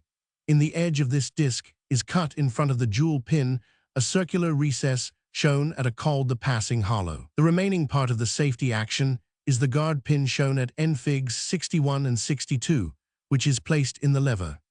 Now it is to be understood that the sole function performed by the guard pin is to strike the edge of the roller A at any time when the fork starts to unlock the engaged pallet, except when the jewel pin is in the slot of the fork. To avoid extreme care in fitting up the passing hollow, the horns of the fork are arranged to strike the jewel pin and prevent unlocking in case the passing hollow is made too wide. To delineate the safety action, we first draw the fork and jewel pin as previously directed and as shown at Fig. 63. The position of the guard pin should be as close to the bottom of the slot of the fork as possible and be safe. As to the size of the guard pin, it is usual to make it about 1/3 or half the diameter of the jewel pin. The size and position of the guard pin decided on, and the small circle N drawn. To define the size and position of the roller, we set our dividers, so that a circle drawn from the center A will just touch the edge of the small circle N, and thus define the outer boundary of our roller or roller table, as it is frequently called. Fig. 61 Fig. 62. For deciding the angular extent of the passing hollow, we have no fixed rule, but if we make it to occupy about half more angular extent on the circle Y than will coincide with the angular extent of the jewel pin, it will be perfectly safe and effectual. We previously stated that the jewel pin should occupy about 12 degrees of angular extent on the circle C, and if we make the passing hollow occupy 18 degrees, which is 1.5 the angular extent of the jewel pin, it will do nicely. But if we should extend the width of the passing hollow to 24 degrees, it would do no harm, as the jewel pin would be well inside the horn of the fork before the guard pin could enter the passing hollow. Fig. 63. We show in Fig. 61 the fork is separated from the roller, but in Fig. 62, which is a side view, we show the fork and jewel pin as engaged. When drawing a fork and roller action, it is safe to show the guard pin as if in actual contact with the roller. Then in actual construction, if the parts are made to measure and agree with the drawing in the gray, that is, before polishing, the process of polishing will reduce the convex edge of the roller enough to free it. It is evident, if thought is given to the matter, that if the guard pin is entirely free and does not touch the roller in any position, a condition and relation of parts exist, which is all we can desire. We are aware that it is usual to give a considerable latitude in this respect even by makers, and allow a good bit of side shake to the lever, but our judgment would condemn the practice, especially in high-grade watches. Restrict the frictional surfaces. Grossman, in his essay on the detached lever escapement, adopts 1.5 degrees lock. Now we think that 1 degree is ample, and we are sure that every workman experienced in the construction of the finer watches will agree with us in the assertion that we should in all instances seek to reduce the extent of all frictional surfaces, no matter how well jeweled. Acting under such advice, if we can reduce the surface friction on the lock from 1.5 degrees to 1 degree, or better, to 3/4 of a degree, it is surely wise policy to do so. And as regards the extent of angular motion of the lever, if we reduce this to 6 degrees, exclusive of the lock, we would undoubtedly obtain better results in timing. We shall next consider the effects of opening the bankings too wide and follow with various conditions which are sure to come in the experience of the practical watch repairer. It is to be supposed in this problem that the fork and roller action is all right. The reader may say to this, why not close the banking? In reply, we would offer the supposition that some workman had bent the guard pin forward or set a pallet stone too far out. We have now instructed our readers how to draw and construct a lever escapement complete, of the correct proportions, and will next take up defective construction and consider faults existing to a lesser or greater degree in almost every watch. Faults may also be those arising from repairs by some workman not fully posted in the correct form and relation of the several parts which go to make up a lever escapement. It makes no difference to the artisan called upon to put a watch in perfect order as to whom he is to attribute the imperfection, maker or former repairer. All the workman having the job in hand has to do is to know positively that such a fault actually exists, and that it devolves upon him to correct it properly. Be fearless in repairs if sure you are right. Hence the importance of the workman being perfectly posted on such matters, and knowing that he is right, can go ahead and make the watch as it should be. The writer had an experience of this kind years ago in Chicago. A Jules Jurgensen watch had been in the hands of several good workmen in that city, but it would stop. It was then brought to him with a statement of facts given above. He knew there must be a fault somewhere and searched for it, and found it in the exit pallet. A certain tooth of the escape wheel under the right conditions would sometimes not escape. It might go through a great many thousand times, and yet it might, and did sometimes, hold enough to stop the watch. Now probably most of my fellow workmen in this instance would have been afraid to alter a Jurgensen, or even hint to the owner that such a thing could exist as a fault in construction in a watch of this justly celebrated maker. The writer removed the stone, ground a little from the base of the offending pallet stone, replaced it, and all trouble ended, no stops from that on. Study of an escapement error. Fig. 64. Now let us suppose a case, and imagine a full-plate American movement in which the ingress or entrance pallet extends out too far, and in order to have it escape, the banking on that side is opened too wide. We show at Fig.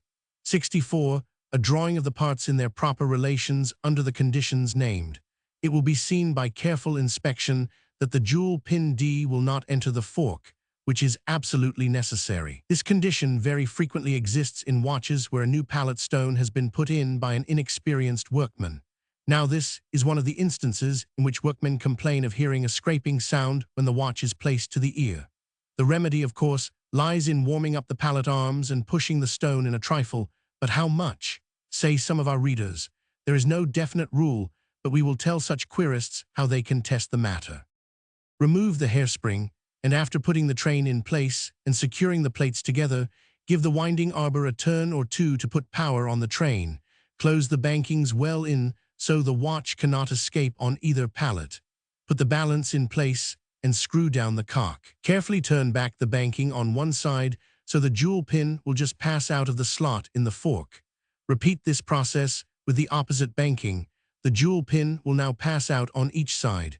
Be sure the guard pin does not interfere with the fork action in any way. The fork is now in position to conform to the conditions required. How to adjust the pallets to match the fork. If the escapement is all right, the teeth will have 1.5 degrees lock and escape correctly. But in the instance we are considering, the stone will not permit the teeth to pass and must be pushed in until they will. It is not a very difficult matter after we have placed the parts together, so we can see exactly how much the pallet protrudes beyond what is necessary, to judge how far to push it back when we have it out and heated. There is still an if in the problem we are considering, which lies in the fact that the fork we are experimenting with may be too short for the jewel pin to engage it for 10 degrees of angular motion. This condition, a man of large experience will be able to judge of very closely, but the better plan for the workman is to make for himself a test gauge for the angular movement of the fork. Of course, it will be understood that with a fork which engages the roller for 8 degrees of fork action, such fork will not give good results with pallets ground for 10 degrees of pallet action. Still, in many instances, a compromise can be effected which will give results that will satisfy the owner of a watch of moderate cost. And from a financial point of view, it stands the repairer in hand to do no more work than is absolutely necessary to keep him well pleased. We have just made mention of a device for testing the angular motion of the lever. Before we take up this matter, however, we will devote a little time and attention to the subject of jewel pins and how to set them. We have heretofore only considered jewel pins of one form, that is, a round jewel pin with 2/5 cut away. We assumed this form from the fact that experience has demonstrated that it is the most practicable and efficient form so far devised or applied. Subsequently, we shall take up the subject of jewel pins of different shapes. How to set a jewel pin as it should be. Many workmen have a mortal terror of setting a jewel pin and seem to fancy that they must have a specially devised instrument for accomplishing this end. Most American watches have the hole for the jewel pin a world too wide for it, and we have heard repeated complaints from this cause. Probably the original object of this accommodating sort of hole was to favor or obviate faults of pallet action. Let us suppose, for illustration, that we have a roller with the usual style of hole for a jewel pin, which will take almost anything from the size of a number 12 sewing needle up to a round French clock pallet. Fig. 65. We are restricted as regards the proper size of jewel pin by the width of the slot in the fork. Selecting a jewel which just fits the fork, we can set it as regards its relation to the staff, so it will cause the pitch circle of the jewel pin to coincide with either of dotted circles or a Fig. 65. This will perhaps be better understood by referring to Fig. 66, which is a view of Fig. 65 seen in the direction of the arrow 100. Here we see the roller jewel at D, and if we bring it forward as far as the hole in the roller will permit, it will occupy the position indicated at the dotted lines.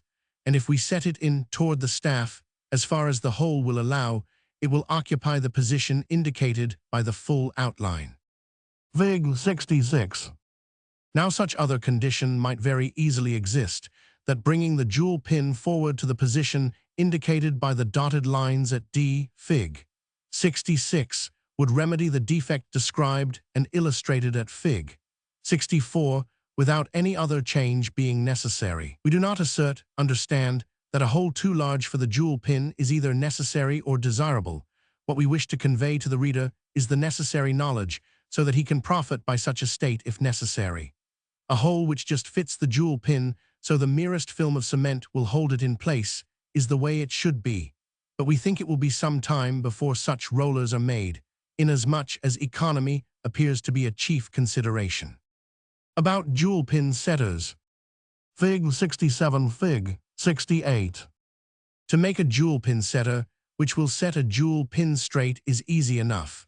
But to devise any such instrument which will set a jewel so as to perfectly accord with the fork action is probably not practicable. What the workman needs is to know from examination when the jewel pin is in the proper position to perform its functions correctly, and he can only arrive at this knowledge by careful study and thought on the matter. If we make up our minds on examining a watch that a jewel pin is set too wide, that is, so it carries the fork over too far and increases the lock to an undue degree, take out the balance, remove the hairspring, warm the roller with a small alcohol lamp, and then with the tweezers move the jewel pin in toward the staff. Fig. 69. Fig. 70.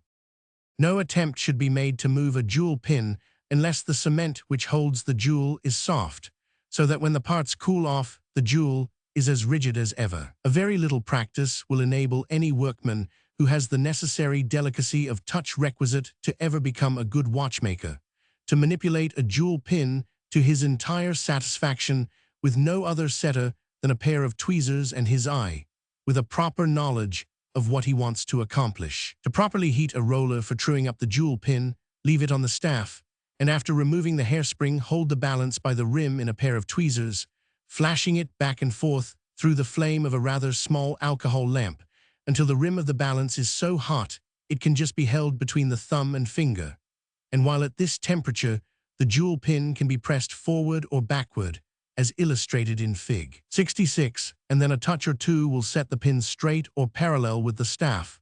Figs 68 and 69 are self-explanatory. For cementing in a jewel pin, a very convenient tool is shown at Figs 67 and 70. It is made of a piece of copper wire about 116 in diameter, bent to the form shown at Fig 67. The ends BB of the copper wire are flattened a little and recessed on their inner faces, as shown in Fig 70, to grasp the edges of the roller A. Heat of an alcohol lamp is applied to the loop of the wire at G until the small bit of shellac placed in the hole H melts. The necessary small pieces of shellac are made by warming a bit of the gum to near the melting point and then drawing the softened gum into a filament the size of horsehair. A bit of this broken off and placed in the hole H supplies the cement necessary to fasten the jewel pin. Figs 68 and 69 will, no doubt, assist in a clear understanding of the matter. How to make an angle measuring device. We will now resume the consideration of the device for measuring the extent of the angular motion of the fork and pallets. Now, before we take this matter up in detail, we wish to say, or rather repeat what we have said before, which is to the effect that 10 degrees of fork and lever action is not imperative, as we can get just as sound an action and precisely as good results with 9.5 or even 9 degrees as with 10, if other acting parts are in unison with such an arc of angular motion. The chief use of such an angle measuring device is to aid in comparing the relative action of the several parts with a known standard. Fig 71. For use with full plate movements, about the best plan is a spring clip or clasp to embrace the pallet staff below the pallets. We show at Fig 71 such a device. To make it, take a rather large size of sewing needle. The kind known as a milliner's needle is about the best. The diameter of the needle should be about no. 2, so that at B we can drill and put in a small screw. It is important that the whole affair should be very light. The length of the needle should be about 158, in order that from the notch A to the end of the needle, A should be 112. The needle should be annealed and flattened a little to give a pretty good grasp to the notch A on the pallet staff. Good judgment is important in making this clamp, as it is nearly impossible to give exact measurements. About 140 in width, when seen in the direction of the arrow J, will be found to be about the right width. The spring B can be made of a bit of mainspring, annealed and filed down to agree in width with the part A. In connection with the device shown at Fig 71, we need a movement holder to hold the movement as nearly a constant height as possible above the bench. The idea is, when the clamp of B is slipped on the pallet staff, the index hand A will extend outward, as shown in Fig 72, where the circle C is supposed to represent the top plate of a watch and A the index hand. How the angular motion is measured. Fig 72. Fig 72 is supposed to be seen from above. It is evident that if we remove the balance from the movement shown at C, leaving power on the train, and with an oiling tool or hair broach move the lever back and forth, the index hand A will show in a magnified manner the angular motion of the lever. Now, if we provide an index arc, as shown at D, we can measure the extent of such motion from bank to bank. Fig 73. Fig 74. To get up such an index arc, we first make a stand as shown at EF. Fig 73. The arc D is made to 112 radius to agree with the index hand A and is divided into 12-degree spaces, 6 each side of a 0, as shown at Fig 74, which is an enlarged view of the index D in Fig 72. The index arc is attached to a short bit of wire extending down into the support E and made adjustable as to height by the set screw 50. Let us suppose the index arc is adjusted to the index hand A, and we move the fork as suggested. You see the hand would show exactly the arc passed through from bank to bank, and by moving the stand E, F, we can arrange so the 0 mark on the scale stands in the center of such arc. This, of course, gives the angular motion from bank to bank. As an experiment, let us close the bankings so they arrest the fork at the instant the tooth drops from each pallet. If this arc is 10 degrees, The pallet action is as it should be with the majority of modern watches. Testing lock and drop with our new device. Let us try another experiment. We carefully move the fork away from the bank, and if after the index hand has passed through 1.5 degrees the fork flies over, we know the lock is right. We repeat the experiment from the opposite bank and in the same manner determine if the lock is right on the other pallets. You see, we have now the means of measuring not only the angular motion of the lever, but the angular extent of the lock. At first glance one would say that if now we bring the roller and fork action to coincide and act in unison with the pallet action, we would be all right. And so we would. But frequently, this bringing of the roller and fork to agree is not so easily accomplished. It is chiefly toward this end the Waltham fork is made adjustable, so it can be moved to or from the roller, and also that we can allow the pallet arms to be moved, as we will try and explain. As we set the bankings, the pallets are all right, but to test matters, let us remove the hairspring and put the balance in place. Now, if the jewel pin passes in and out of the fork, it is to be supposed the fork and roller action is all right. To test the fork and roller action, we close the banking a little on one side. If the fork and jewel pin are related to each other as they should be, the jewel pin will not pass out of the fork, nor will the engaged tooth drop from that pallet. This condition should obtain on both pallets, that is, if the jewel pin will not pass out of the fork on a given bank, the tooth engaged on its pallet should not drop. We have now come to the most intricate and important problems which relate to the lever escapement. However, we promise our readers that if they will take the pains to follow closely our elucidations, to make these puzzles plain. But we warn them that they are no easy problems to solve, but require good, hard thinking. The readiest way to master this matter is by means of such a model escapement as we have described. With such a model, and the pallets made to clamp with small set screws, and roller constructed so the jewel pin could be set to or from the staff, this matter can be reduced to object lessons. But study of the due relation of the parts in good drawings will also master the situation. A few experiments with our angle measuring device. In using the little instrument for determining angular motion that we have just described, care must be taken that the spring clamp which embraces the pallet staff does not slip. In order to thoroughly understand the methods of using this angle measuring device, let us take a further lesson or two. We considered measuring the amount of lock on each pallet and advised the removal of the balance, because if we left the balance in, we could not readily tell exactly when the tooth passed on to the impulse plane. But if we touch the fork lightly with an oiling tool or a hair brooch, moving it, the fork carefully away from the bank, and watching the arc indicated by the hand A Fig. 72, we can determine with great exactness the angular extent of lock. The diagram at Fig. 75 illustrates how this experiment is conducted. We apply the hair brooch to the end of the fork M, as shown at L, and gently move the fork in the direction of the arrow I, watching the hand A and note the number of degrees, or parts of degrees, indicated by the hand as passed over before the tooth is unlocked and passes on to the impulse plane, and the fork flies forward to the opposite bank. Now, the quick movement of the pallet and fork may make the hand mark more or less of an arc on the index than one of 10 degrees, as the grasp may slip on the pallet staff, but the arc indicated by the slow movement in unlocking will be correct. Fig. 75.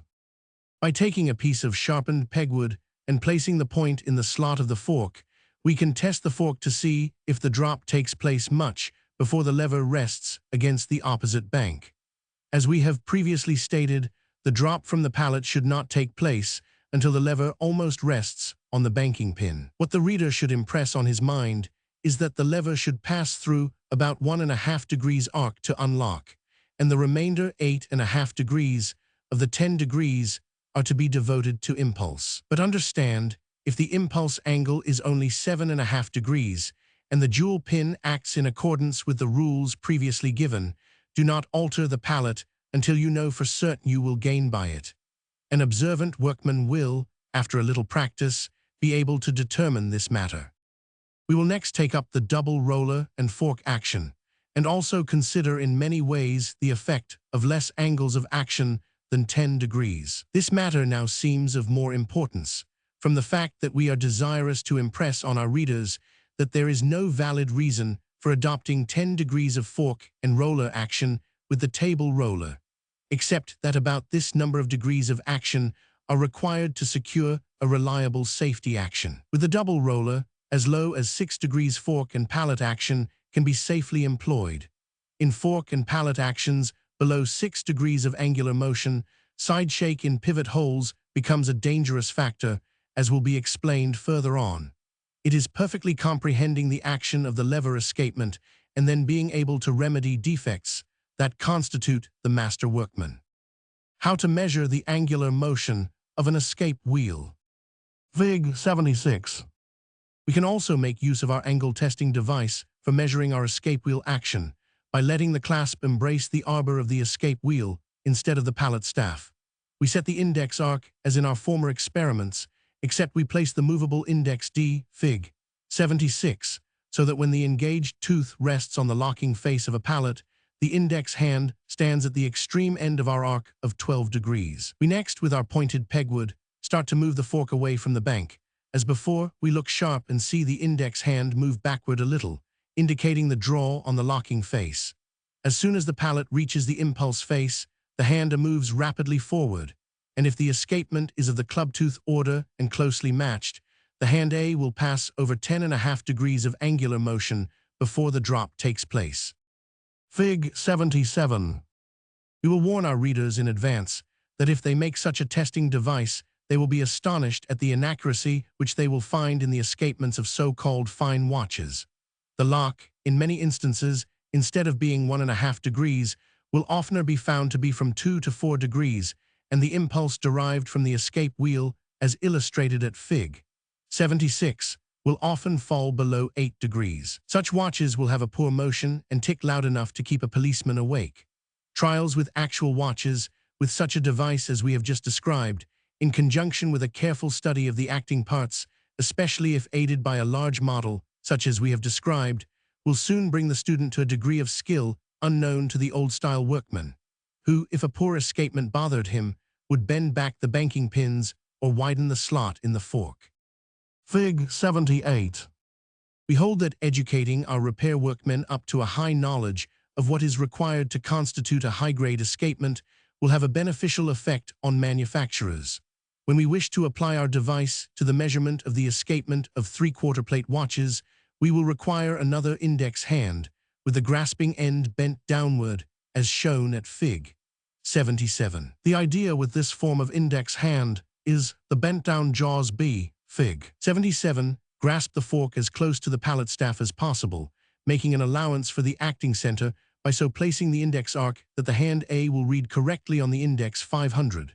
Suppose, for instance, we place the jaws B inside the pallet staff. We then place the index arc so the hand reads to the arc indicated by the dotted arc M, Fig. 78, and if set outside of the pallet staff, read by the arc O. How a balance controls the timekeeping of a watch. We think a majority of the fine lever escapements made abroad in this day have what is termed double roller safety action. The chief gains to be derived from this form of safety action are 1. Reducing the arc of fork and roller action, 2. Reducing the friction of the guard point to a minimum. While it is entirely practicable to use a table roller for holding the jewel pin with a double roller action, still a departure from that form is desirable, both for looks and because, as much of the aggregate weight of a balance should be kept as far from the axis of rotation as possible. We might as well consider here as elsewhere the relation the balance bears to the train as a controlling power. Strictly speaking, the balance and hairspring are the time measurers, the train serving only two purposes: A, to keep the balance in motion, B, to classify and record the number of vibrations of the balance. Hence, it is of paramount importance that the vibrations of the balance should be as untrammeled as possible. This is why we urge reducing the arc of connection between the balance and fork to one as brief as is consistent with sound results. With a double roller safety action, we can easily reduce the fork action to 8 degrees and the roller action to 24 degrees. Inasmuch as satisfactory results in adjustment depend very much on the perfection of construction, we shall now dwell to some extent on the necessity of the several parts being made on correct principles. For instance, by reducing the arc of engagement between the fork and roller, we lessen the duration of any disturbing influence of escapement action. To resume the explanation of why it is desirable to make the staff and all parts near the axis of the balance as light as possible, we would say it is the moving portion of the balance which controls the regularity of the intervals of vibration. To illustrate, suppose we have a balance only 38 in diameter, but of the same weight as one in an ordinary 18-size movement. We can readily see that such a balance would require but a very light hairspring to cause it to give the usual 18,000 vibrations to the hour. We can also understand, after a little thought, that such a balance would exert as much braking force on its pivots as a balance of the same weight, but 34 in diameter acting against a very much stronger hairspring. There is another factor in the balance problem which deserves our attention, which factor is atmospheric resistance. This increases rapidly in proportion to the velocity. How barometric pressure affects a watch. The most careful investigators in horological mechanics have decided that a balance much above 75,100 in diameter, making 18,000 vibrations per hour, is not desirable because of the varying atmospheric disturbances as indicated by barometric pressure. A balance with all of its weight as near the periphery as is consistent with strength is what is to be desired for best results. It is the moving matter composing the balance, pitted against the elastic force of the hairspring, which we have to depend upon for the regularity of the timekeeping of a watch. And if we can take 2 grains weight of matter from our roller table and place them in the rim or screws of the balance, so as to act to better advantage against the hairspring, we have disposed of these 2 grains so as to increase the efficiency of the controlling power and not increase the stress on the pivots. Fig. 79.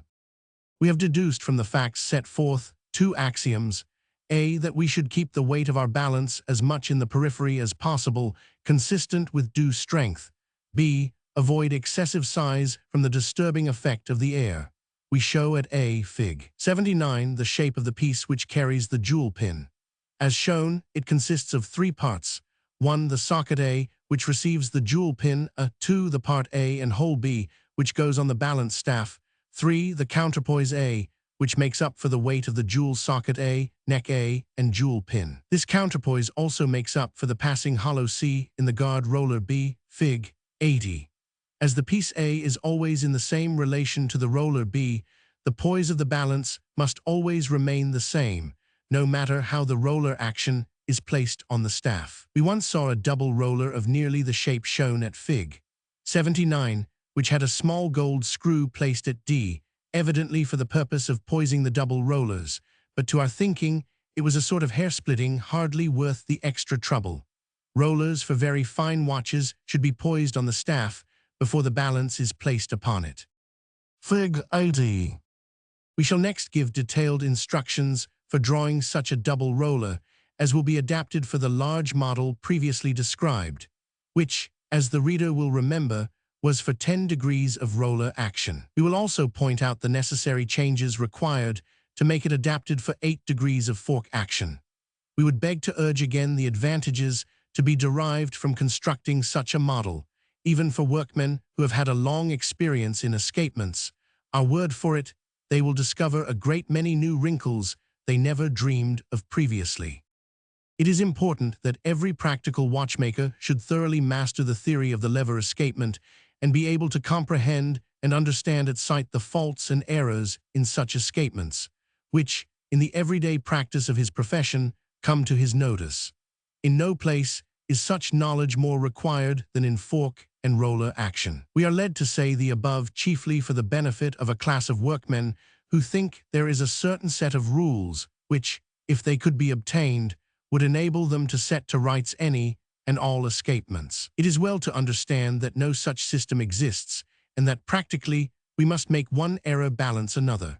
And it is the know-how to make such faults and errors counteract each other that enables one workman to earn more for himself or his employer in 2 days than another workman, who can file and drill as well as he can, will earn in a week. Proportions of the double roller escapement. The proportion in size between the two rollers in a double roller escapement is an open question, or at least makers seldom agree on it. Grossman shows, in his work on the lever escapement, two sizes: 1, half the diameter of the acting roller; 2, 2/3 of the size of the acting roller. The chief fault urged against a smaller safety roller is that it necessitates longer horns to the fork to carry out the safety action. Longer horns mean more metal in the lever, and it is the conceded policy of all recent makers to have the fork and pallets as light as possible. Another fault pertaining to long horns is, when the horn does have to act as safety action, a greater friction ensues.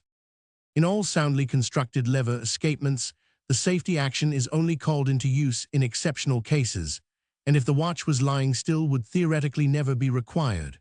Where fork and pallets are poised on their arbor, pocket motion, except torsional, should but very little affect the fork and pallet action of a watch, and torsional motion is something seldom brought to act on a watch to an extent to make it worthy of much consideration. In the double roller action, which we shall consider, we shall adopt 3/5 of the pitch diameter of the jewel pin action as the proper size.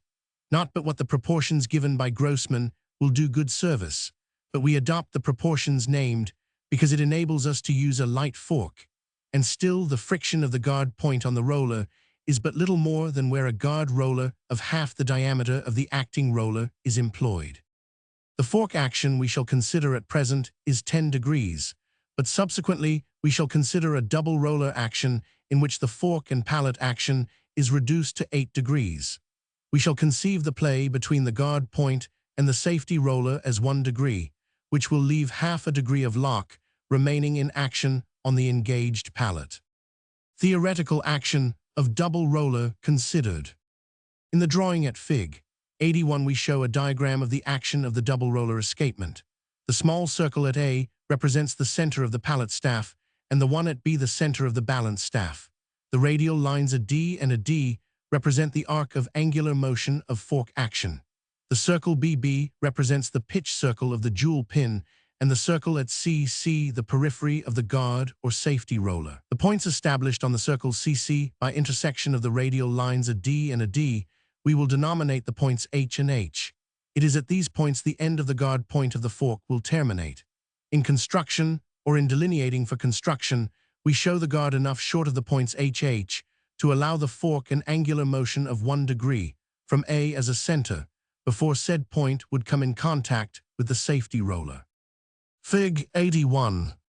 We draw through the points HH, from B as a center, the radial lines BG and BG.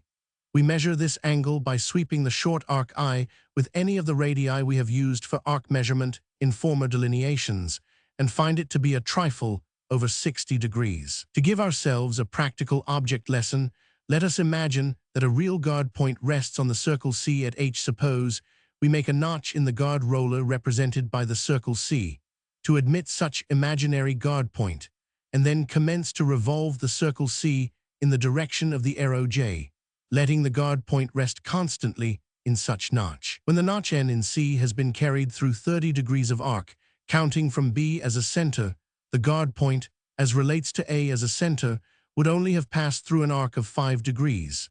We show such a guard point and notch at ON. In fact, if a jewel pin was set to engage the fork on the pitch circle BA, the escapement would lock. To obviate such lock, we widen the notch N to the extent indicated by the dotted lines N, allowing the guard point to fall back, so to speak, into the notch N, which really represents the passing hollow. It is not to be understood that the extended notch at N is correctly drawn as regards position, because when the guard point was on the line, a F the point O would be in the center of the extended notch, or passing hollow. We shall next give the details of drawing the double roller, but before doing so, we deemed it important to explain the action of such guard points more fully than has been done heretofore. How to design a double roller escapement. We have already given very desirable forms for the parts of a double roller escapement.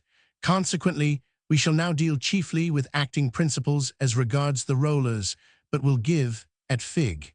82, a very well-proportioned and practical form of fork. The pitch circle of the jewel pin is indicated by the dotted circle A, and the jewel pin of the usual cylindrical form, with 2/5 cut away. The safety roller is 3/5 of the diameter of the pitch diameter of the jewel pin action, as indicated by the dotted circle A. The safety roller is shown in full outline at B, and the passing hollow at E. It will be seen that the arc of intersection embraced between the radial lines BC and BD is about 61.5 degrees for the roller, but the angular extent of the passing hollow is only a little over 32 degrees. The passing hollow E is located and defined by drawing the radial line BC from the center B through the intersection of radial line AI with the dotted arc B, which represents the pitch circle of the safety roller. We will name this intersection the point 50. Now the end of the guard point C terminates at the point L, and the passing hollow E extends on B 16 degrees on each side of the radial line B100. Fig. 82. The roller action is supposed to continue through 30 degrees of angular motion of the balance staff, and is embraced on the circle A between the radial line BK and BO. To delineate the inner face of the horn P of the fork F, we draw the short arc G from A as a center, and on said arc locate at 2 degrees from the center at B, the point F. We will designate the upper angle of the outer face of the jewel pin D as the point S, and from A as a center, sweep through this point S the short arc NN parallel with the line AI, and at the distance of half the diameter of the jewel pin D, we draw the short lines TT, which define the inner faces of the fork.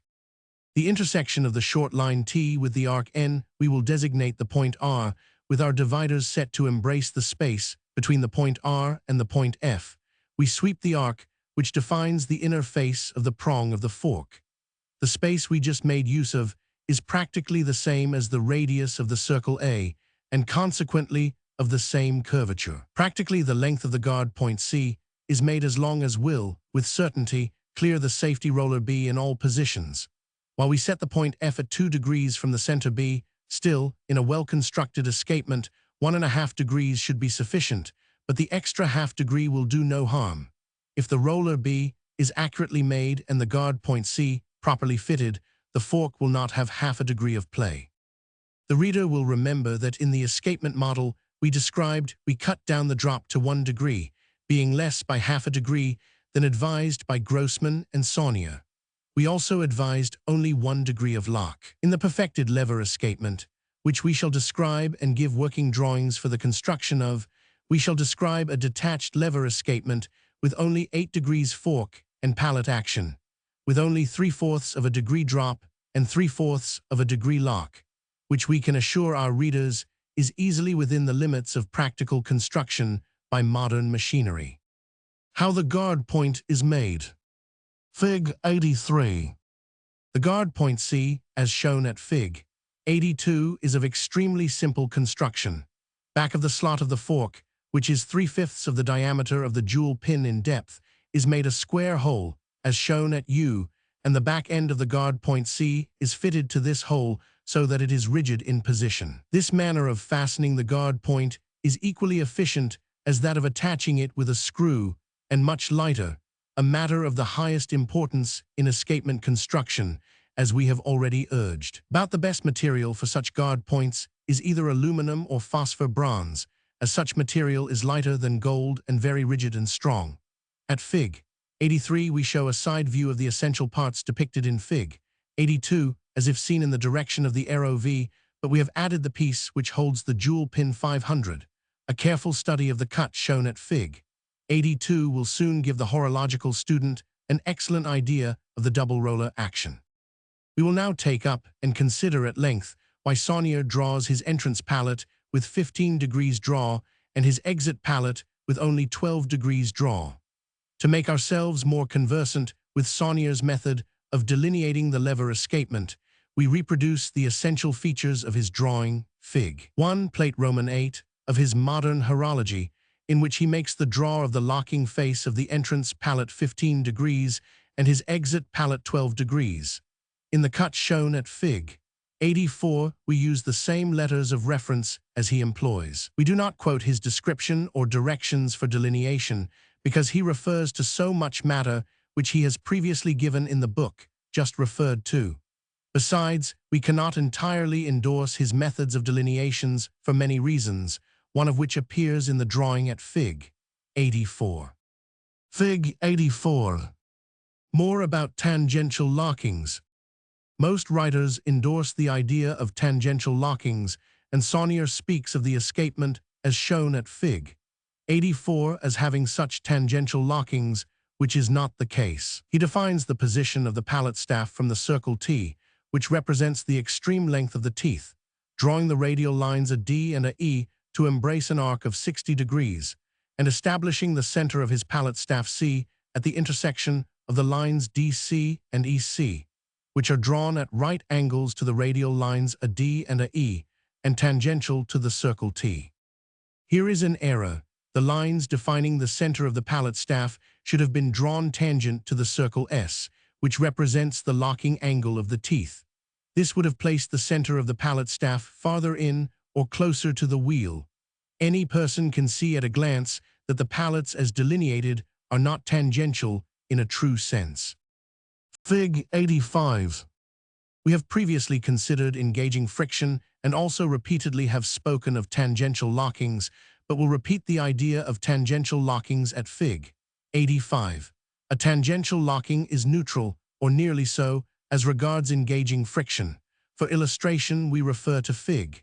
85, where A represents the center of an escape wheel. We draw the radial lines a Y and a Z so that they embrace 60 degrees of the arcs S or T, which correspond to similar circles in Fig. 84, and represent the extreme extent of the teeth, and likewise the locking angle of such teeth. In fact, with the club tooth escapement, all that part of a tooth which extends beyond the line S should be considered the same as the addendum in gear wheels. Consequently, a tangential locking made to coincide with the center of the impulse plane, as recommended by Saunier, would require the pallet staff to be located at C instead of C as he draws it. If the angle K of the tooth K in Fig. 84 was extended outward from the center A, so it would engage or rest on the locking face of the entrance pallet as shown at Fig. 84, then the draw of the locking angle would not be quite 15 degrees, but it is evident no lock can take place until the angle of the entrance pallet has passed inside the circle S. We would say here that we have added the letters S and T to the original drawings, as we have frequently to refer to these circles, and without letters had no means of designation. Before the locking angle K of the tooth can engage the pallet, as shown in Fig. 84, the pallet must turn on the center C through an angular movement of at least 4 degrees. We show the situation in the diagram at Fig. 86, using the same letters of reference for similar parts as in Fig. 84. Fig. 86. As drawn in Fig. 84, the angle of draft GI is equal to 15 degrees, but when brought in a position to act as shown at GI Fig. 86, the draw is less even than 12 degrees. The angle CAI remains constant, as shown at CI, but the relation to the radial AG changes when the pallet moves through the angle WCW, as it must when locked. A tangential locking in the true sense of the meaning of the phrase is a locking set so that a pallet with its face coinciding with a radial line like a G would be neutral, and the thrust of the tooth would be tangent to the circle described by the locking angle of the tooth. Thus the center C Fig. 86 is placed on the line W, which is tangent to the circle S, said line W also being at right angles to the radial line AG. The facts are, the problems relating to the club-tooth lever escapement are very intricate and require very careful analysis, and without such care, the horological student can very readily be misled. Faulty drawings, when studying such problems, lead to no end of errors, and practical men who make imperfect drawings lead to the popular phrase, "Oh, such a matter may be all right in theory, but will not work in practice." We should always bear in mind that theory, if right, must lead practice. Correct drawing required. If we delineate our entrance pallet to have a draw of 12 degrees when in actual contact with the tooth, and then construct in exact conformity with such drawings, we will find our lever to hug the banks in every instance. It is inattention to such details which produces the errors of makers complained of by Saunier in section 696 of his Modern Horology. and which he attempts to correct by drawing the locking face at 15 degrees draw. We shall show that neither C nor C, Fig. 85, is the theoretically correct position for the pallet center for a tangential locking. We will now take up the consideration of a club-tooth lever escapement with circular pallets and tangential lockings. But previous to making the drawings, we must decide several points, among which are the thickness of the pallet arms, which establishes the angular motion of the escape wheel utilized by such pallet arms, and also the angular motion imparted to the pallets by the impulse faces of the teeth.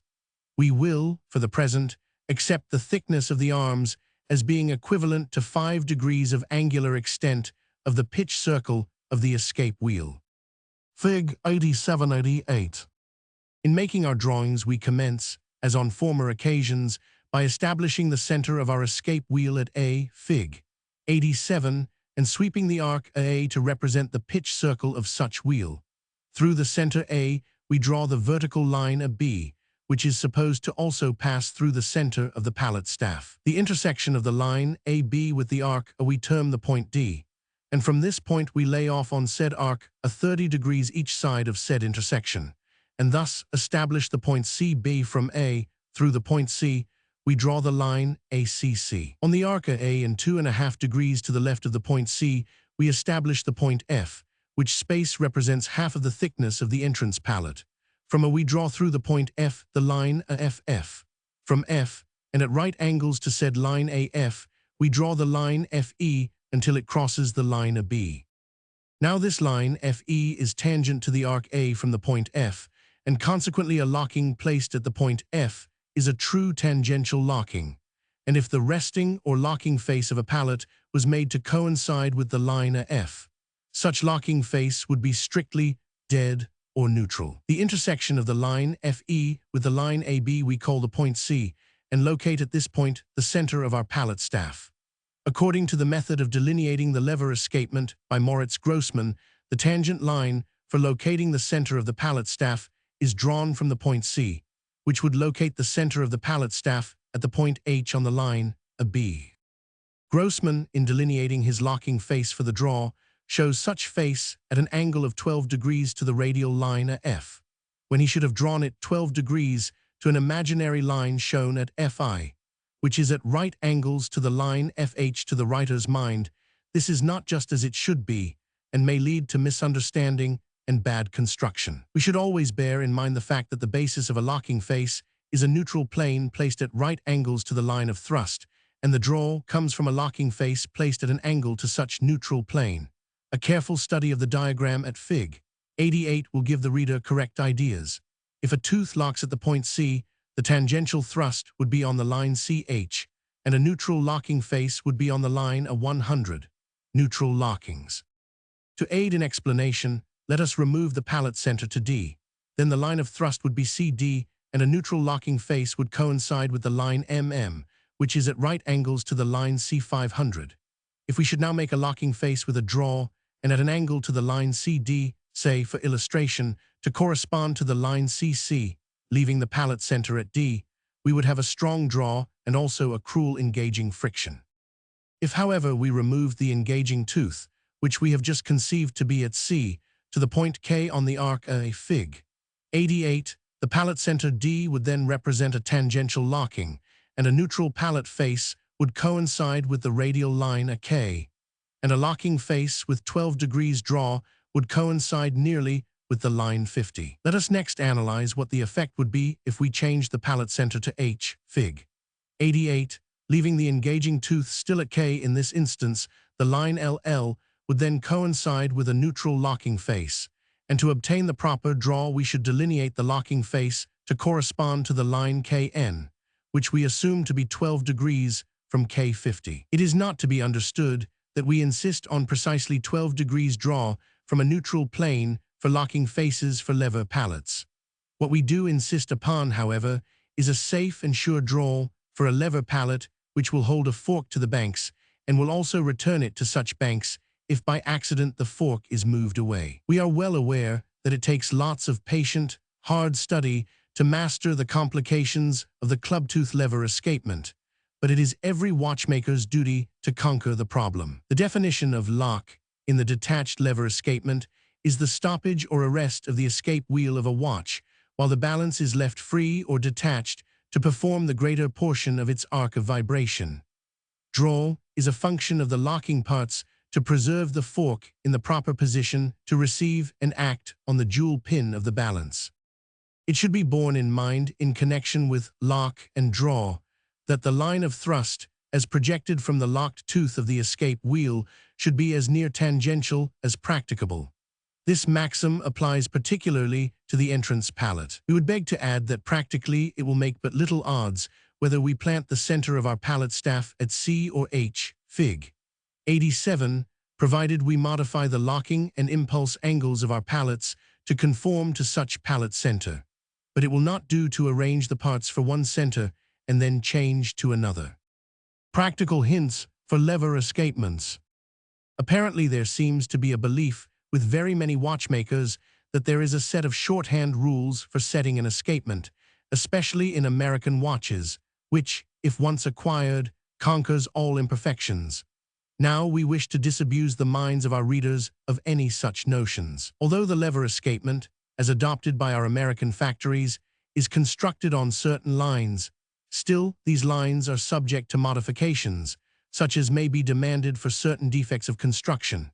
If we could duplicate every part of a watch movement perfectly, then we could have certain rules to go by, and fixed templates could be used for setting pallet stones and correcting other escapement faults. Let us now make an analysis of the action of a lever escapement. We show at Fig. 89 an ordinary 18-size full-plate lever with fork and pallets. The dotted lines of B are supposed to represent an angular movement of 10 degrees. Now, it is the function of the fork to carry the power of the train to the balance. How well the fork performs its office we will consider subsequently. For the present we are dealing with the power as conveyed to the fork by the pallets as shown at Fig. 89. Fig. 89. The angular motion between the lines of C, which represents the lock, is not only absolutely lost, wasted, but during this movement the train has to retrograde. That is, the dynamic force stored in the momentum of the balance has to actually turn the train backward and against the force of the mainspring. True, it is only through a very short arc, but the necessary force to effect this has to be discounted from the power stored in the balance from a former impulse. For this reason, we should make the angular motion of unlocking as brief as possible. Grossman, in his essay, endorses 1.5 degrees as the proper lock. In the description which we employed in describing the large model for illustrating the action of the detached lever escapement, we cut the lock to 1 degree, and in the description of the up-to-date lever escapement, which we shall hereafter give, we shall cut the lock down to 3/4 of a degree, a perfection easily to be attained by modern tools and appliances. We shall also cut the drop down to 3/4 of a degree. By these two economies, we more than make up for the power lost in unlocking. With highly polished ruby or sapphire pallets, 10 degrees of draw is ample. But such draw must positively be 10 degrees from a neutral locking face, not an escapement drawn on paper and called 10 degrees, but when actually measured would only show 8.5 or 9 degrees. The perfected lever escapement. With 10 degrees angular motion of the lever and 1.5 degrees lock, we should have 8.5 degrees impulse. The pith of the problem, as regards pallet action, for the practical workman can be embodied in the following question. What proportion of the power derived from the 12 degrees of angular motion of the escape wheel is really conveyed to the fork? The great leak of power as transmitted by the lever escapement to the balance is to be found in the pallet action, and we shall devote special attention to finding and stopping such leaks. When power is lost in the lever escapement. If we use a ratchet tooth escape wheel, we must allow at least 1.5 degrees drop to free the back of the tooth. But with a club tooth escape wheel made as can be constructed by proper skill and care, the drop can be cut down to 3/4 of a degree, or 1/2 of the loss, with the ratchet tooth. We do not wish our readers to imagine that such a condition exists in most of the so-called fine watches, because if we take the trouble to measure the actual drop with one of the little instruments we have described, it will be found that the drop is seldom less than 2 or even 3 degrees. If we measure the angular movement of the fork while locked, it will seldom be found less than 2 or 3 degrees. Now, we can all understand that the friction of the locking surface has to be counted as well as the recoil of the draw. Locking friction is seldom looked after as carefully as the situation demands. Our factories make the impulse face of the pallets rounded, but leave the locking face flat. We are aware this condition is, in a degree, necessary from the use of exposed pallets. In many of the English lever watches with ratchet teeth, the locking faces are made cylindrical, but with such watches the pallet stones, as far as the writer has seen, are set close. That is, with steel pallet arms extending above and below the stone. There is another feature of the club-tooth lever escapement that next demands our attention, which we have never seen discussed. We refer to arranging and disposing of the impulse of the escape wheel to meet the resistance of the hairspring. Let us imagine the dotted line AD, Fig. 89, to represent the center of action of the fork. We can readily see that the fork in a state of rest would stand halfway between the two banks from the action of the hairspring, and in the pallet action, the force of the escape wheel, one tooth of which rests on the impulse face of a pallet, would be exerted against the elastic force of the hairspring. If the force of the mainspring, as represented by the escape wheel tooth, is superior to the power of the hairspring, the watch starts itself. The phases of this important part of the detached lever escapement will be fully discussed. About the club-tooth escapement. We will now take up a study of the detached lever escapement as relates to pallet action, with the point specially in view of constructing an escapement which cannot set in the pocket, or in other words, an escapement which will start after winding, if run down, without shaking or any force other than that supplied by the train as impelled by the mainspring. In the drawing at Fig. 90 we propose to utilize 11 degrees of escape wheel action against 10.5 as laid down by Grossman. Of this 11 degrees, we propose to divide the impulse arc of the escape wheel in 6 and 5 degrees, 6 to be derived from the impulse face of the club tooth, and 5 from the impulse plane of the pallet. The pallet action we divide into 5 and 4, with 1 degree of lock. 5 degrees of pallet action is derived from the impulse face of the tooth, and 4 from the impulse face of the pallet. The reader will please bear in mind that we do not give these proportions as imperative, because we propose to give the fullest evidence into the reader's hands and enable him to judge for himself, as we do not believe in laying down imperious laws that the reader must accept on our assertion as being correct. Our idea is rather to furnish the proper facts and put him in a situation to know for himself. The reader is urged to make the drawings for himself on a large scale, say, an escape wheel 10 pitch diameter. Such drawings will enable him to realize small errors which have been tolerated too much in drawings of this kind. The drawings, as they appear in the cut, are 1/4 the size recommended, and many of the lines fail to show points we desire to call attention to. As for instance, the pallet center at B is tangential to the pitch circle from the point of tooth contact at F. To establish this point, we draw the radial lines AC and AD from the escape wheel center A, as shown, by laying off 30 degrees on each side of the intersection of the vertical line, I passing through the centers AB with the arc A, and then laying off 2.5 degrees on and establishing the point F, and through F from the center A draw the radial line AF. Through the point F we draw the tangent line BBB, and at the intersection of the line B with I, we establish the center of our pallet staff at B. At 2.5 degrees from the point C, we lay off 2.5 degrees to the right of said point, and establish the point N, and draw the radial line NN, which establishes the extent of the arc of angular motion of the escape wheel utilized by the pallet arm. Fig. 90. We have now come to the point where we must exercise our reasoning powers a little.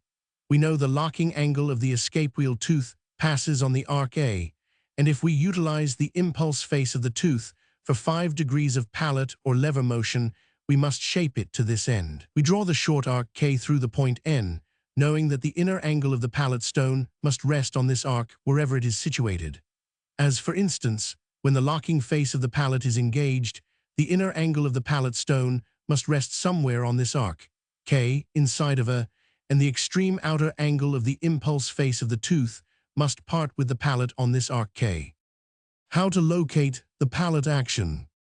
With the parts related to each other as shown in the cut, to establish where the inner angle of the pallet stone is located in the drawing, we measure down on the arc K 5 degrees from its intersection with A, and establish the point S, the line BB, Fig. 90, as the reader will see, does not coincide with the intersection of the arcs A and K, and to conveniently get at the proper location for the inner angle of our pallet stone, we draw the line BB, which passes through the point N located at the intersection of the arc A with the arc K. From B as a center, we sweep the short arc J with any convenient radius of which we have a 60-degree scale, and from the intersection of BB with J, we lay off 5 degrees and draw the line BS, which establishes the point S on the arc K. As stated above, we allow 1 degree for lock, which we establish on the arc O by laying off 1 degree on the arc J below its intersection with the line BB.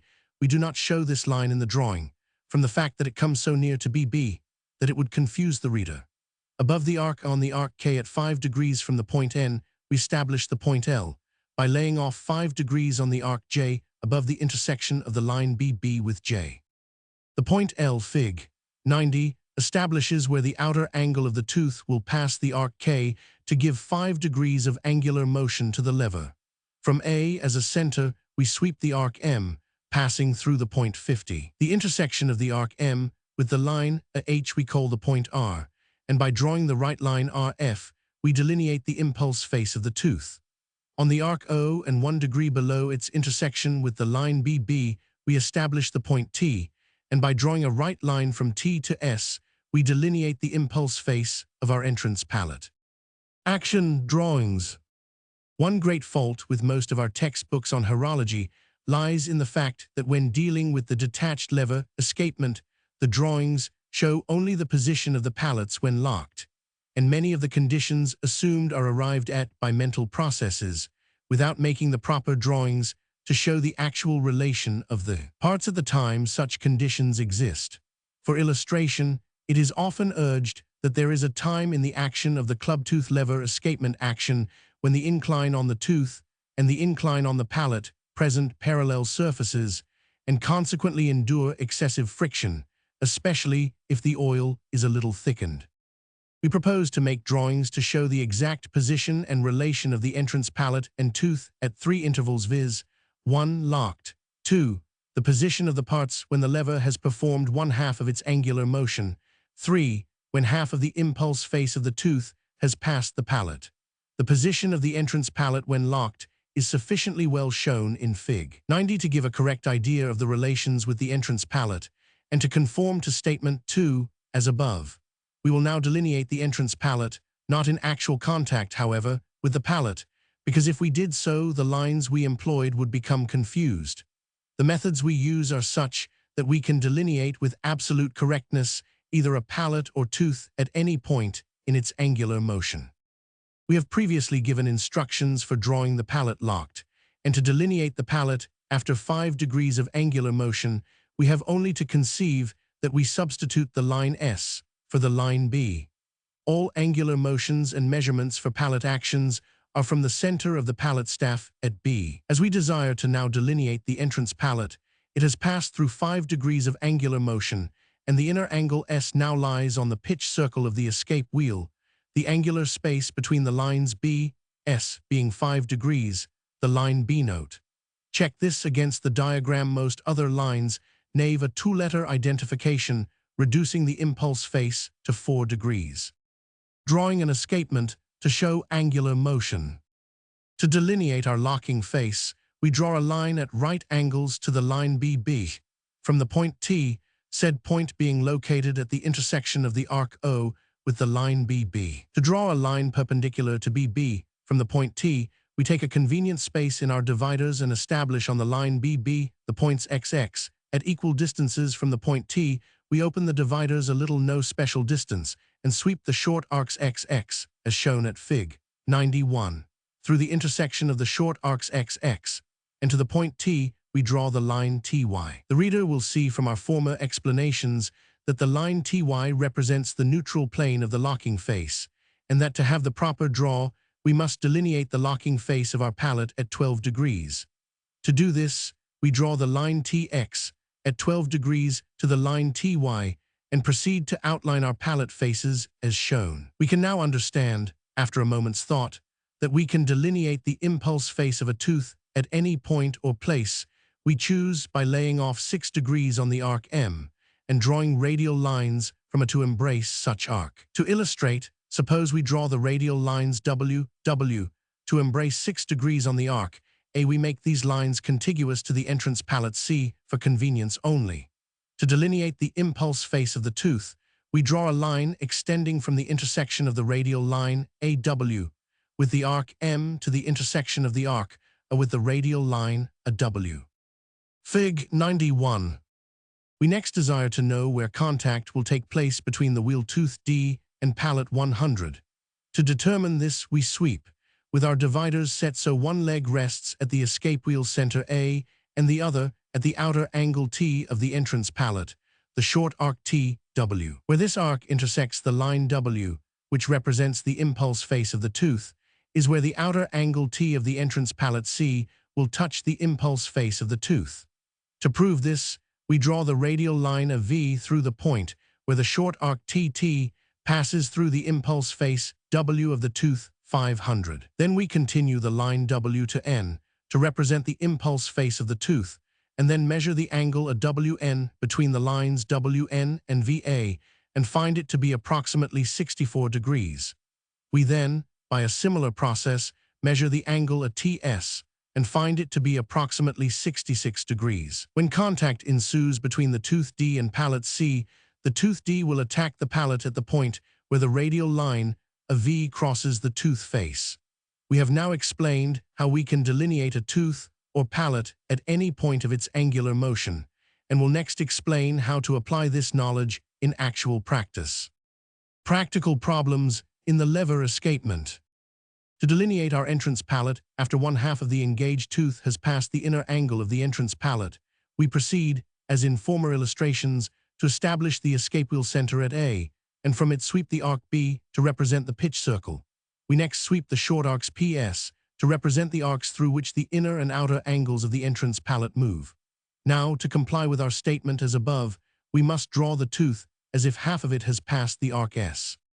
To do this, we draw from A as a center the radial line AJ, passing through the point S, said point S being located at the intersection of the arcs S and B. The tooth D is to be shown as if one half of it has passed the point S, and consequently, if we lay off 3 degrees on each side of the point S and establish the points DM, we have located on the arc be the angular extent of the tooth to be drawn. To aid in our delineations, we draw from the center A the radial lines a D and a M, passing through the points D1000.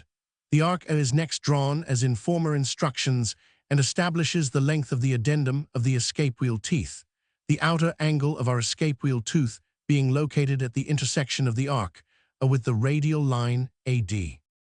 As shown in Fig.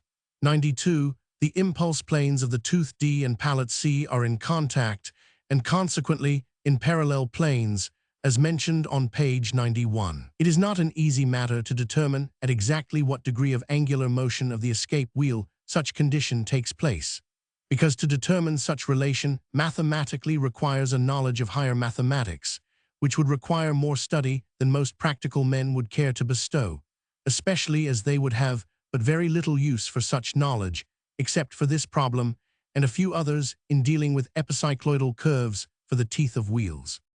For all practical purposes, it will make no difference whether such parallelism takes place after 8 or 9 degrees of angular motion of the escape wheel subsequent to the locking action. The great point, as far as practical results go, is to determine if it takes place at or near the time the escape wheel meets the greatest resistance from the hairspring. We find by analysis of our drawing that parallelism takes place about the time when the tooth has 3 degrees of angular motion to make, and the pallet lacks about 2 degrees of angular movement for the tooth to escape. It is thus evident that the relations, as shown in our drawing, are in favor of the train or mainspring power over hairspring resistance as 3 is to 2, while the average is only as 11 to 10. That is, the escape wheel in its entire effort passes through 11 degrees of angular motion, while the pallets and fork move through 10 degrees. The student will thus see we have arranged to give the train power an advantage where it is most needed to overcome the opposing influence of the hairspring. Fig. 92. As regards the exalted adhesion of the parallel surfaces, we fancy there is more harm feared than really exists, because, to take the worst view of the situation, such parallelism only exists for the briefest duration, in a practical sense, because theoretically these surfaces never slide on each other as parallel planes. Mathematically considered, the theoretical plane represented by the impulse face of the tooth approaches parallelism with the plane represented by the impulse face of the pallet, arrives at parallelism, and instantly passes away from such parallelism. To draw a pallet in any position. As delineated in Fig. 92, the impulse planes of the tooth and pallet are in contact, but we have it in our power to delineate the pallet at any point we choose between the arcs PS to describe and illustrate the above remark. We say the lines BE and BF embrace 5 degrees of angular motion of the pallet.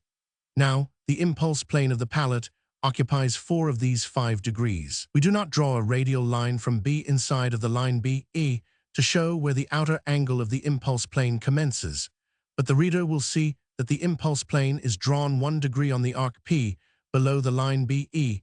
We continue the line HH to represent the impulse face of the tooth, and measure the angle BNH, and find it to be 27 degrees. Now suppose we wish to delineate the entrance pallet as if not in contact with the escape wheel tooth.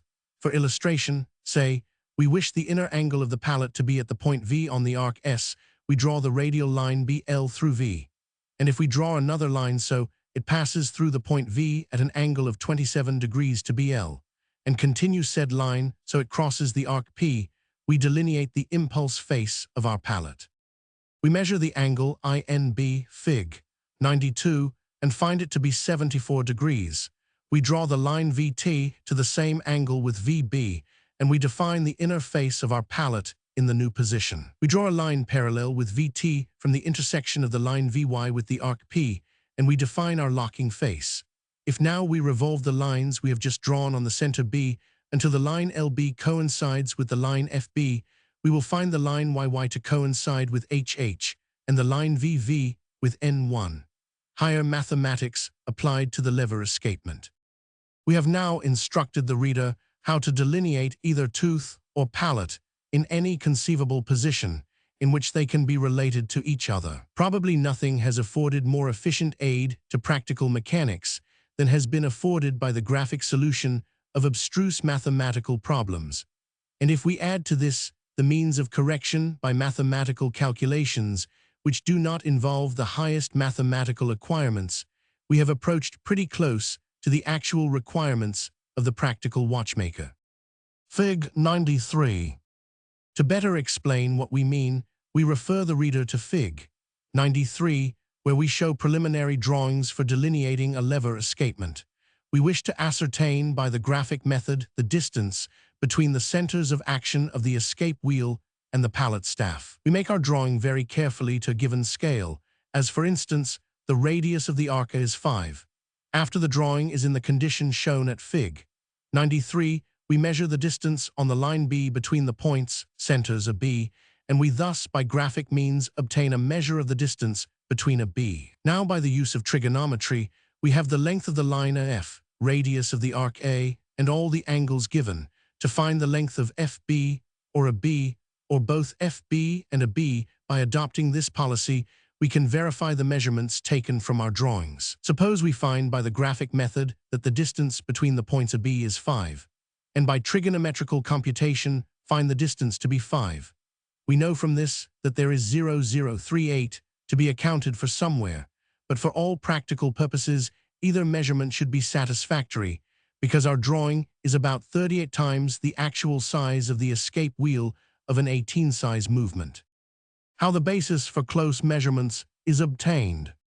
Let us further suppose the diameter of our actual escape wheel to be 26, and we were constructing a watch after the lines of our drawing. By lines, in this case, we mean in the same general form and ratio of parts, As for illustration, if the distance from the intersection of the arc A with the line B to the point B was 1/15 of the diameter of the escape wheel, this ratio would hold good in the actual watch.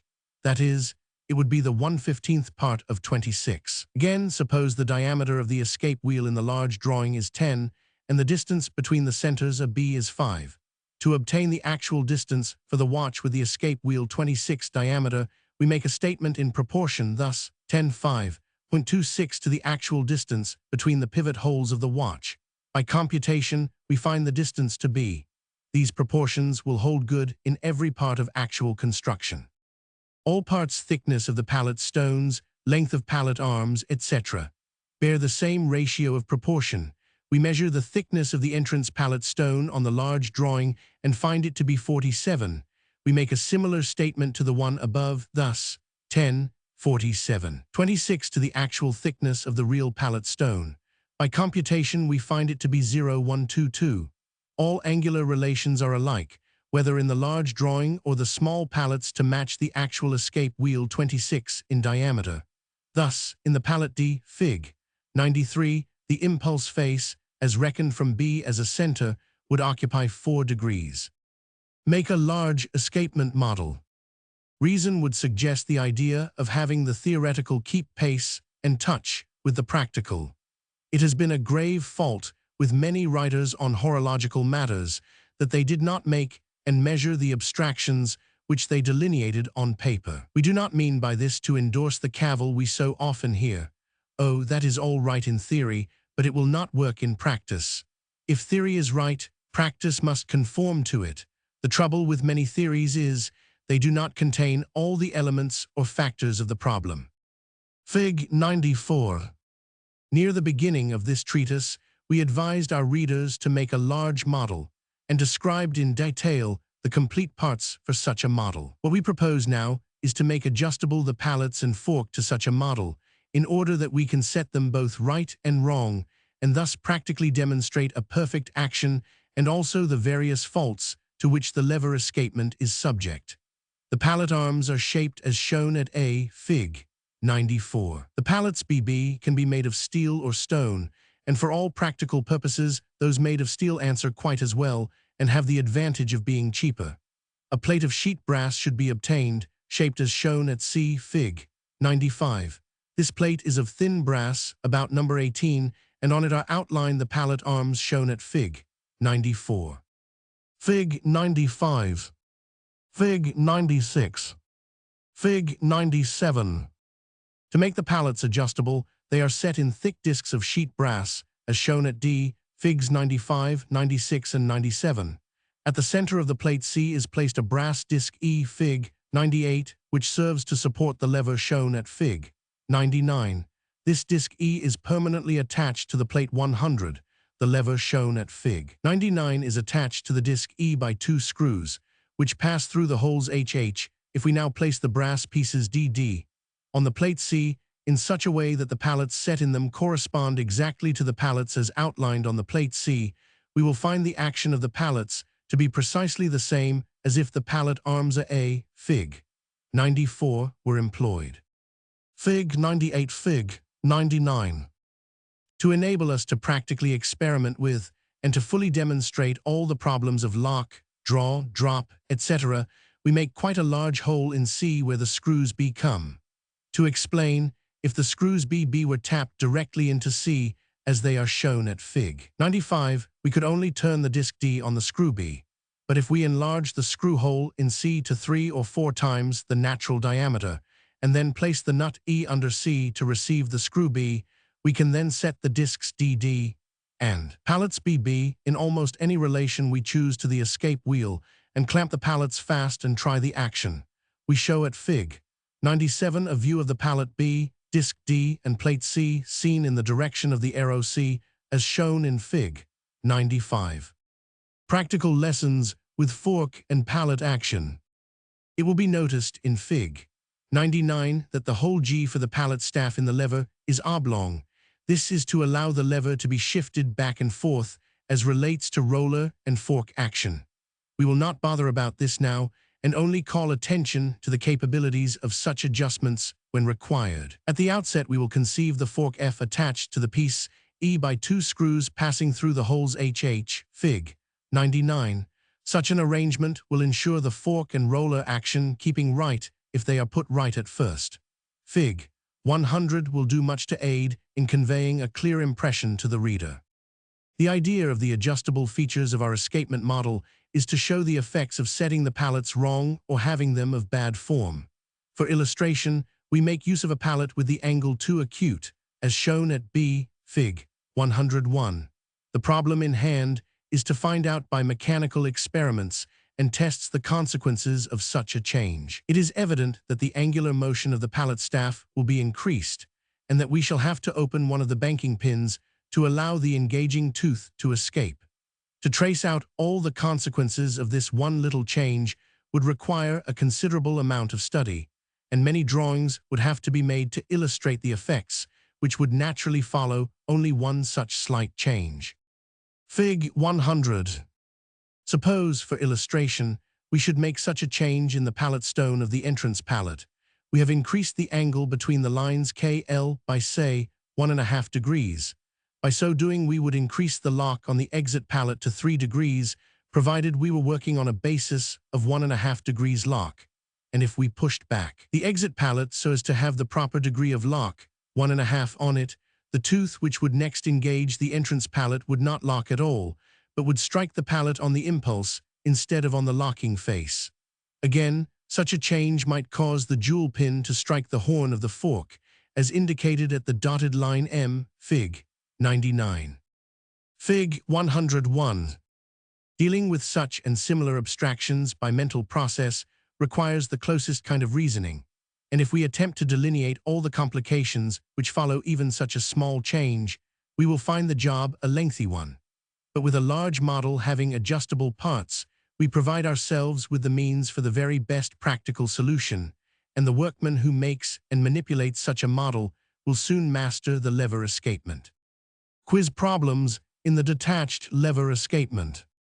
Some years ago, a young watchmaker friend of the writer made, at his suggestion, a model of the lever escapement similar to the one described, which he used to play with, as he termed it, that is, he would set the fork and pallets, which were adjustable in all sorts of ways, right ways and wrong ways, so he could watch the results. A favorite pastime was to set every part for the best results, which was determined by the arc of vibration of the balance. By this sort of training, he soon reached that degree of proficiency where one could no more puzzle him with a bad lever escapement than you could spoil a meal for him by disarranging his knife, fork, and spoon. Fig. 102. Let us, as a practical example, take up the consideration of a short fork. To represent this in our model, we take a lever as shown at Fig. 99, with the elongated slot for the pallet staff at G. To facilitate the description, we reproduce at Fig. 102 the figure just mentioned, and also employ the same letters of reference. We fancy everybody who has any knowledge of the lever escapement has an idea of exactly what a short fork is, and at the same time, it would perhaps puzzle them a good deal to explain the difference between a short fork and a roller too small. Fig. 103. In our practical problems, as solved on a large escapement model, say we first fit our fork of the proper length, and then by the slot G move the lever back a little, leaving the bankings precisely as they were. What are the consequences of this slight change? One of the first results which would display itself would be discovered by the guard pin failing to perform its proper functions. For instance, the guard pin pushed inward against the roller would cause the engaged tooth to pass off the locking face of the pallet, and the fork, instead of returning against the banking, would cause the guard pin to ride the roller during the entire excursion of the jewel pin. This fault produces a scraping sound in a watch. Suppose we attempt to remedy the fault by bending forward the guard pin B, as indicated by the dotted outline B in Fig. 103, said figure being a side view of Fig. 102 seen in the direction of the arrow A. This policy would prevent the engaged pallet from passing off of the locking face of the pallet, but would be followed by the jewel pin not passing fully into the fork, but striking the inside face of the prong of the fork at about the point indicated by the dotted line 1000. We can see that if the prong of the fork was extended to about the length indicated by the outline at C, the action would be as it should be. To practically investigate this matter to the best advantage, we need some arrangement by which we can determine the angular motion of the lever and also of the roller and escape wheel. To do this, we provide ourselves with a device which has already been described, but of smaller size, for measuring fork and pallet action. The device to which we allude is shown at Figs 104, 105, and 106.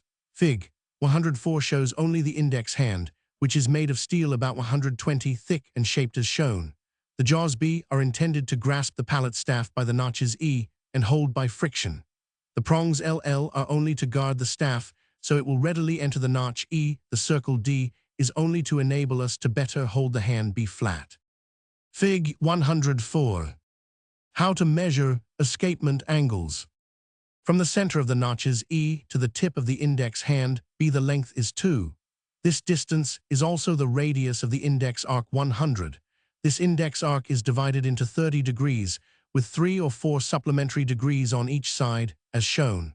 For measuring pallet action, we only require 10 degrees, and for roller action 30 degrees. The arc C, Fig 105, can be made of brass and is about 112 long by 14 wide. Said arc is mounted on a brass wire about 18 diameter, as shown at K Fig 106, which is a view of Fig 105 seen in the direction of the arrow 1. This wire K enters a base shown at DE Fig 106, which is provided with a set screw at J for holding the index arc at the proper height to coincide with the hand B. Fig 105. A good way to get up the parts shown in Fig 106 is to take a disc of thick sheet brass about 1 in diameter and insert in it a piece of brass wire about 14 diameter and 38 long, through which drill axially a hole to receive the wire K. After the jaws B are clamped on the pallet staff, we set the index arc C so the hand B will indicate the angular motion of the pallet staff. By placing the index hand B on the balance staff, we can get at the exact angular duration of the engagement of the jewel pin in the fork. Fig 106. Of course, it is understood that this instrument will also measure the angles of impulse and lock. Thus, suppose the entire angular motion of the lever from bank to bank is 10 degrees. To determine how much of this is lock and how much impulse, we set the index arc C so that the hand B marks 10 degrees for the entire motion of the fork, and when the escapement is locked, we move the fork from its bank. And notice by the arc, see how many degrees the hand indicated before it passed of its own accord to the opposite bank. If we have more than 1.5 degrees of lock, we have too much and should seek to remedy it. How? It is just the answers to such questions we propose to give by the aid of our big model. Determination of right methods. Be sure you are right, then go ahead, was the advice of the celebrated Davy Crockett. The only trouble in applying this motto to watchmaking is to know when you are right. We have also often heard the remark that there was only one right way, but any number of wrong ways. Now we are inclined to think that most of the people who hold to but one right way are chiefly those who believe all ways but their own ways are wrong. Iron-bound rules are seldom sound even in ethics and are utterly impracticable in mechanics. We have seen many workmen who had learned to draw a lever escapement of a given type and lived firm in the belief that all lever escapements were wrong, which were not made so as to conform to this certain method. One workman believes in equidistant lockings, another in circular pallets, each strong in the idea that their particular and peculiar method of designing a lever escapement was the only one to be tolerated. The writer is free to confess that he has seen lever escapements of both types, that is, circular pallets and equidistant lockings, which gave excellent results. Another mooted point in the lever escapement is to decide between the merits of the ratchet and the club-tooth escape wheel. English makers, as a rule, hold to the ratchet tooth, while continental and American manufacturers favor the club tooth. The chief arguments in favor of the ratchet tooth are A. It will run without oiling the pallets. B. In case the escape wheel is lost or broken, it is more readily replaced, as all ratchet tooth escape wheels are alike, either for circular pallets or equidistant lockings. The objections urged against it are A. Excessive drop. B. The escape wheel, being frail, is liable to be injured by incompetent persons handling it. C. This escapement in many instances does require to have the pallets oiled. Escapements compared. A. That a ratchet tooth escape wheel requires more drop than a club tooth must be admitted without argument, as this form of tooth requires from 1/2 to 3/4 of a degree more drop than a club tooth.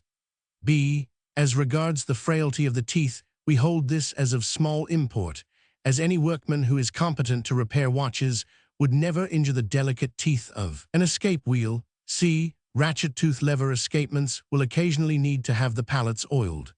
The writer is inclined to think that this defect could be remedied by proper care in selecting the stone, ruby, or sapphire, and grinding the pallets in such a way that the escape wheel teeth will not act against the foliations with which all crystalline stones are built up. All workmen who have had an extended experience in repair work are well aware that there are some lever escapements in which the pallets absolutely require oil. Others will seem to get along very nicely without.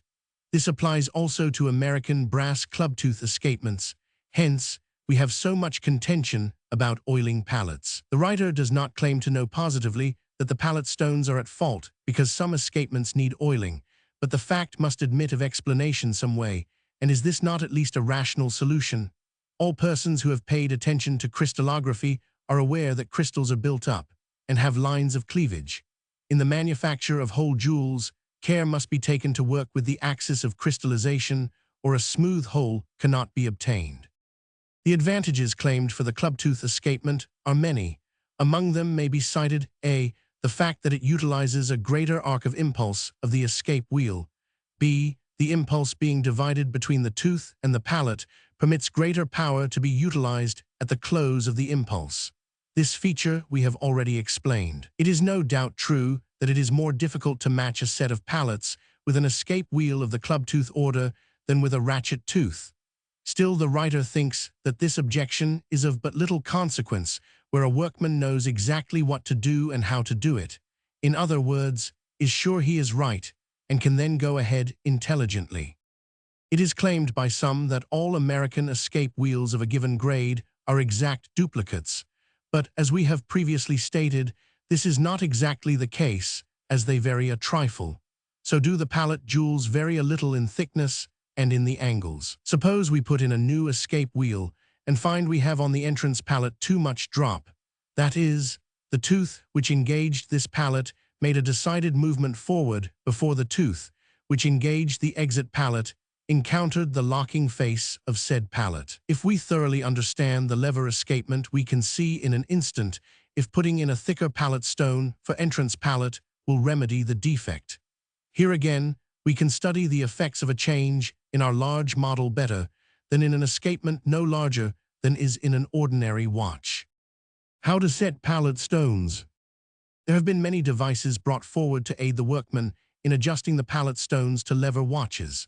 Before going into the details of any such device, we should thoroughly understand exactly what we desire to accomplish. In setting pallet stones, we must take into consideration the relation of the roller and fork action.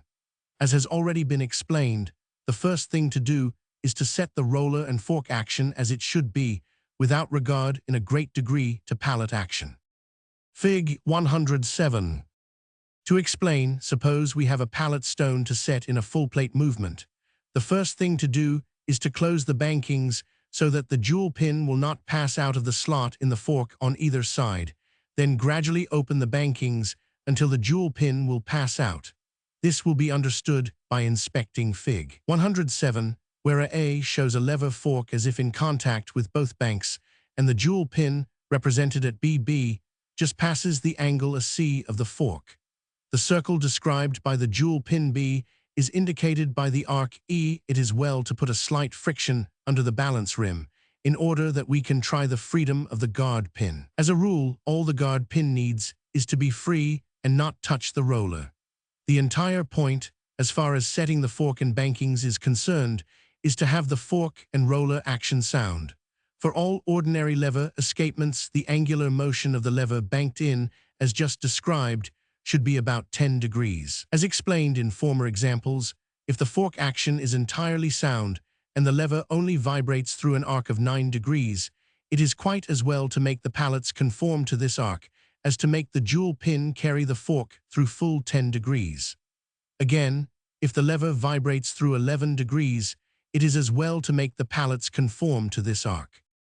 The writer is well aware that many readers will cavil at this idea and insist that the workman should bring all the parts right on the basis of 10 degrees fork and lever action.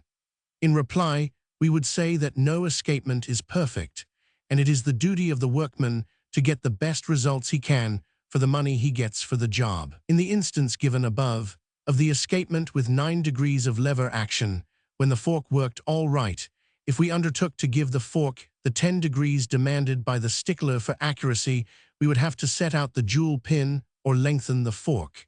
And to do either would require more time than it would to bring the pallets to conform to the fork and roller action. It is just this knowing how and the decision to act that makes the difference in the workman who is worth to his employer $12 or $25 per week. We have described instruments for measuring the angle of fork and pallet action, but after one has had experience, he can judge pretty nearly, and then it is seldom necessary to measure the angle of fork action as long as it is near the proper thing, and then bring the pallets to match the escape wheel after the fork and roller action is as it should be. That is, the jewel pin and fork work free, the guard pin has proper freedom, and the fork vibrates through an arc of about 10 degrees. Usually the workman can manipulate the pallets to match the escape wheel so that the teeth will have the proper lock and drop at the right instant, and again have the correct lock on the next succeeding pallet. The tooth should fall but a slight distance before the tooth next in action locks it, because all the angular motion the escape wheel makes, except when in contact with the pallets, is just so much lost power, which should go toward giving motion to the balance. Fig. 108. There seems to be a little confusion in the use of the word drop in horological phrase, as it is used to express the act of parting of the tooth with the pallet. The idea will be seen by inspecting Fig. 108, where we show the tooth D and pallet C as about parting or dropping. When we speak of banking up to the drop, we mean we set the banking screws so that the teeth will just escape from each pallet. By the term fall, we mean the arc the tooth passes through before the next pallet is engaged. This action is also illustrated at Fig. 108, where the tooth D, after dropping from the pallet C, is arrested at the position shown by the dotted outline. We designate this arc by the term fall, and we measure this motion by its angular extent, as shown by the dotted radial lines IF and IG as we have explained. This fall should only extend through an arc of 1.5 degrees, but by close escapement, matching this arc can be reduced to 1 degree or even a trifle less. We shall next describe an instrument for holding the escape wheel and pallets while adjusting them. As shown at Fig. 107, the fork A is banked a little close, and the jewel pin as shown would, in some portions, rub on C, making a scraping sound. How to make an escapement matching tool. Fig. 109. A point has now been reached where we can use an escapement matcher to advantage. There are several good ones on the market, but we can make one very cheaply and also add our own improvements. In making one, the first thing to be provided is a movement holder. Any of the 3-jaw types of such holders will answer, provided the jaws hold a movement plate perfectly parallel with the bed of the holder. This will be better understood by inspecting Fig. 109, which is a side view of a device of this kind seen edgewise in elevation. In this B represents the bed plate, which supports 3 swing jaws shown at C, Figs 109 and 110. The watch plate is indicated by the parallel dotted lines A Fig. 109. The seat of the swing jaws C must hold the watch plate exactly parallel with the bed plate B. In the cheap movement holders, these seats A are apt to be of irregular heights and must be corrected for our purpose. We will take it for granted that all the seats are of precisely the same height, measured from B, and that a watch plate placed in the jaws C will be held exactly parallel with the said bed B. We must next provide 2 pillars, shown at DE, Figs 109 and 111. These pillars furnish support for sliding centers, which hold the top pivots of the escape wheel and pallet staff while we are testing the depths and adjusting the pallet stones. It will be understood that these pillars DE are at right angles to the plane of the bed B, in order that the slides like GN on the pillars DE move exactly vertical. In fact, all the parts moving up and down should be accurately made, so as not to destroy the depths taken from the watch plate A. Suppose, to illustrate, that we place the plate A in position as shown and insert the cone point N, figs. 109 and 112, in the pivot hole for the pallet staff, adjusting the slide GN so that the cone point rests accurately in said pivot hole. It is further demanded that the parts IHFGND be so constructed and adjusted that the sliding center I moves truly vertical, and that we can change ends with said center I and place the hollow cone end M, fig. 112, so it will receive the top pivot of the pallet staff and hold it exactly upright. Fig. 110. Fig. 111. Fig. 112. The idea of the sliding center I is to perfectly supply the place of the opposite plate of the watch and give us exactly the same practical depths, as if the parts were in their place between the plates of the movement. The foot of the pillar D has a flange attached, as shown at F, which aids in holding it perfectly upright. It is well to cut a screw on D at D, and screw the flange F on such screw, and then turn the lower face of F flat to aid in having the pillar D perfectly upright.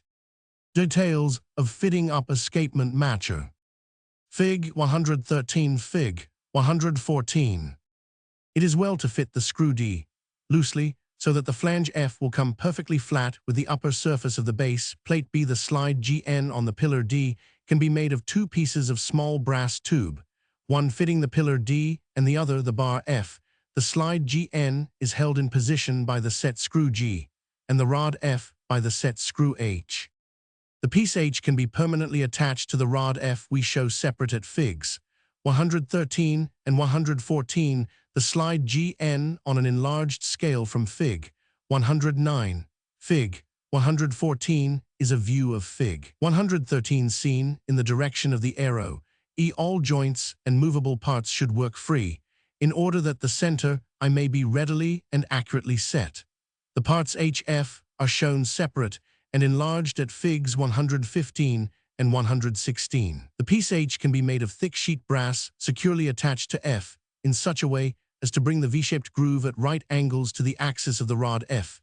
It is well to make the rod F about 18 in diameter, while the sliding center I need not be more than 116 in diameter. The cone point N should be hardened to a spring temper and turned to a true cone in an accurately running wire chuck. Fig. 115. Fig. 116. The hollow cone end M of I should also be hardened, but this is best done after the hollow cone is turned in. The hardening of both ends should only be at the tips. The sliding center I can be held in the V-shaped groove by two light friction springs, as indicated at the dotted lines SS, Fig. 115, or a flat plate of number 24 or 25 sheet brass of the size of H can be employed, as shown at Figs. 116 and 117, where O represents the plate of number 24 brass, P the small screws attaching the plate O to H, and K a clamping screw to fasten I in position. It will be found that the two light springs SS, Fig. 115, will be the most satisfactory. The wire legs, shown at L, will aid in making the device set steady. The pillar E is provided with the same slides and other parts as described and illustrated as attached to 500. The position of the pillars D and E are indicated at Fig. 110. Fig. 118. Fig. 117. Fig. 119. We will next tell how to flatten F to keep H exactly vertical. To aid in explanation, we will show enlarged at Fig. 118 the bar F shown in Fig. 109. In flattening such pieces to prevent turning, we should cut away about 2/5, as shown at Fig. 119, which is an end view of Fig. 118 seen in the direction of the arrow 100. In such flattening, we should not only cut away 2/5 at one end, but we must preserve this proportion from end to end. To aid in this operation, we make a fixed gauge of sheet metal, shaped as shown at I Fig. 120. Escapement matching device described. Fig. 120. Fig. 121. In practical construction, we first file away about 2/5 of F, and then grind the flat side on a glass slab to a flat, even surface, and of course, equal thickness from end to end. We reproduce the sleeve G as shown at Fig. 113, as if seen from the left, and in the direction of the axis of the bar F to prevent the bar F turning on its axis, we insert in the sleeve G a piece of wire of the same size as F, but with 3/5 cut away, as shown at Y Fig. 121. This piece Y is soldered in the sleeve G so its flat face stands vertical. To give service and efficiency to the screw H, we thicken the side of the sleeve F by adding the stud W, through which the screw H works. A soft metal plug goes between the screw H and the bar F to prevent F being cut up and marred. It will be seen that we can place the top plate of a full plate movement in the device shown at Fig. 109 and set the vertical centers so the cone points N will rest in the pivot holes of the escape wheel and pallets. It is to be understood that the lower side of the top plate is placed uppermost in the movement holder. If we now reverse the ends of the centers I and let the pivots of the escape wheel and pallet staff rest in the hollow cones of these centers I, we have the escape wheel and pallets in precisely the same position and relation to each other as if the lower plate was in position. It is further to be supposed that the balance is in place and the cock screwed down, although the presence of the balance is not absolutely necessary if the banking screws are set as directed, that is, so the jewel pin will just freely pass in and out of the fork. How to set pallet stones. We have now come to setting or manipulating the pallet stones so they will act in exact conjunction with the fork and roller. To do this, we need to have the shellac, which holds the pallet stones, heated enough to make it plastic. The usual way is to heat a piece of metal and place it in close proximity to the pallets, or to heat a pair of pliers and clamp the pallet arms to soften the cement. Of course, it is understood that the movement holder cannot be moved about while the stones are being manipulated. The better way is to set the movement holder on a rather heavy plate of glass or metal, so that the holder will not jostle about. Then set the lamp so it will do its duty, and after a little practice, the setting of a pair of pallet stones to perfectly perform their functions will take but a few minutes. In fact, if the stones will answer at all, 3 to 5 minutes is as much time as one could well devote to the adjustment. The reader will see that if the lever is properly banked, all he has to do is to set the stones so the lock, draw, and drop are right, when the entire escapement is as it should be, and will need no further trial or manipulating. Chapter 2. The cylinder escapement. There is always in mechanical matters an underlying combination of principles and relations of parts known as theory. We often hear the remark made that such a thing may be all right in theory, but will not work in practice. This statement has no foundation in fact. If a given mechanical device accords strictly with theory, it will come out all right practically. Mental conceptions of a machine are what we may term their theoretical existence.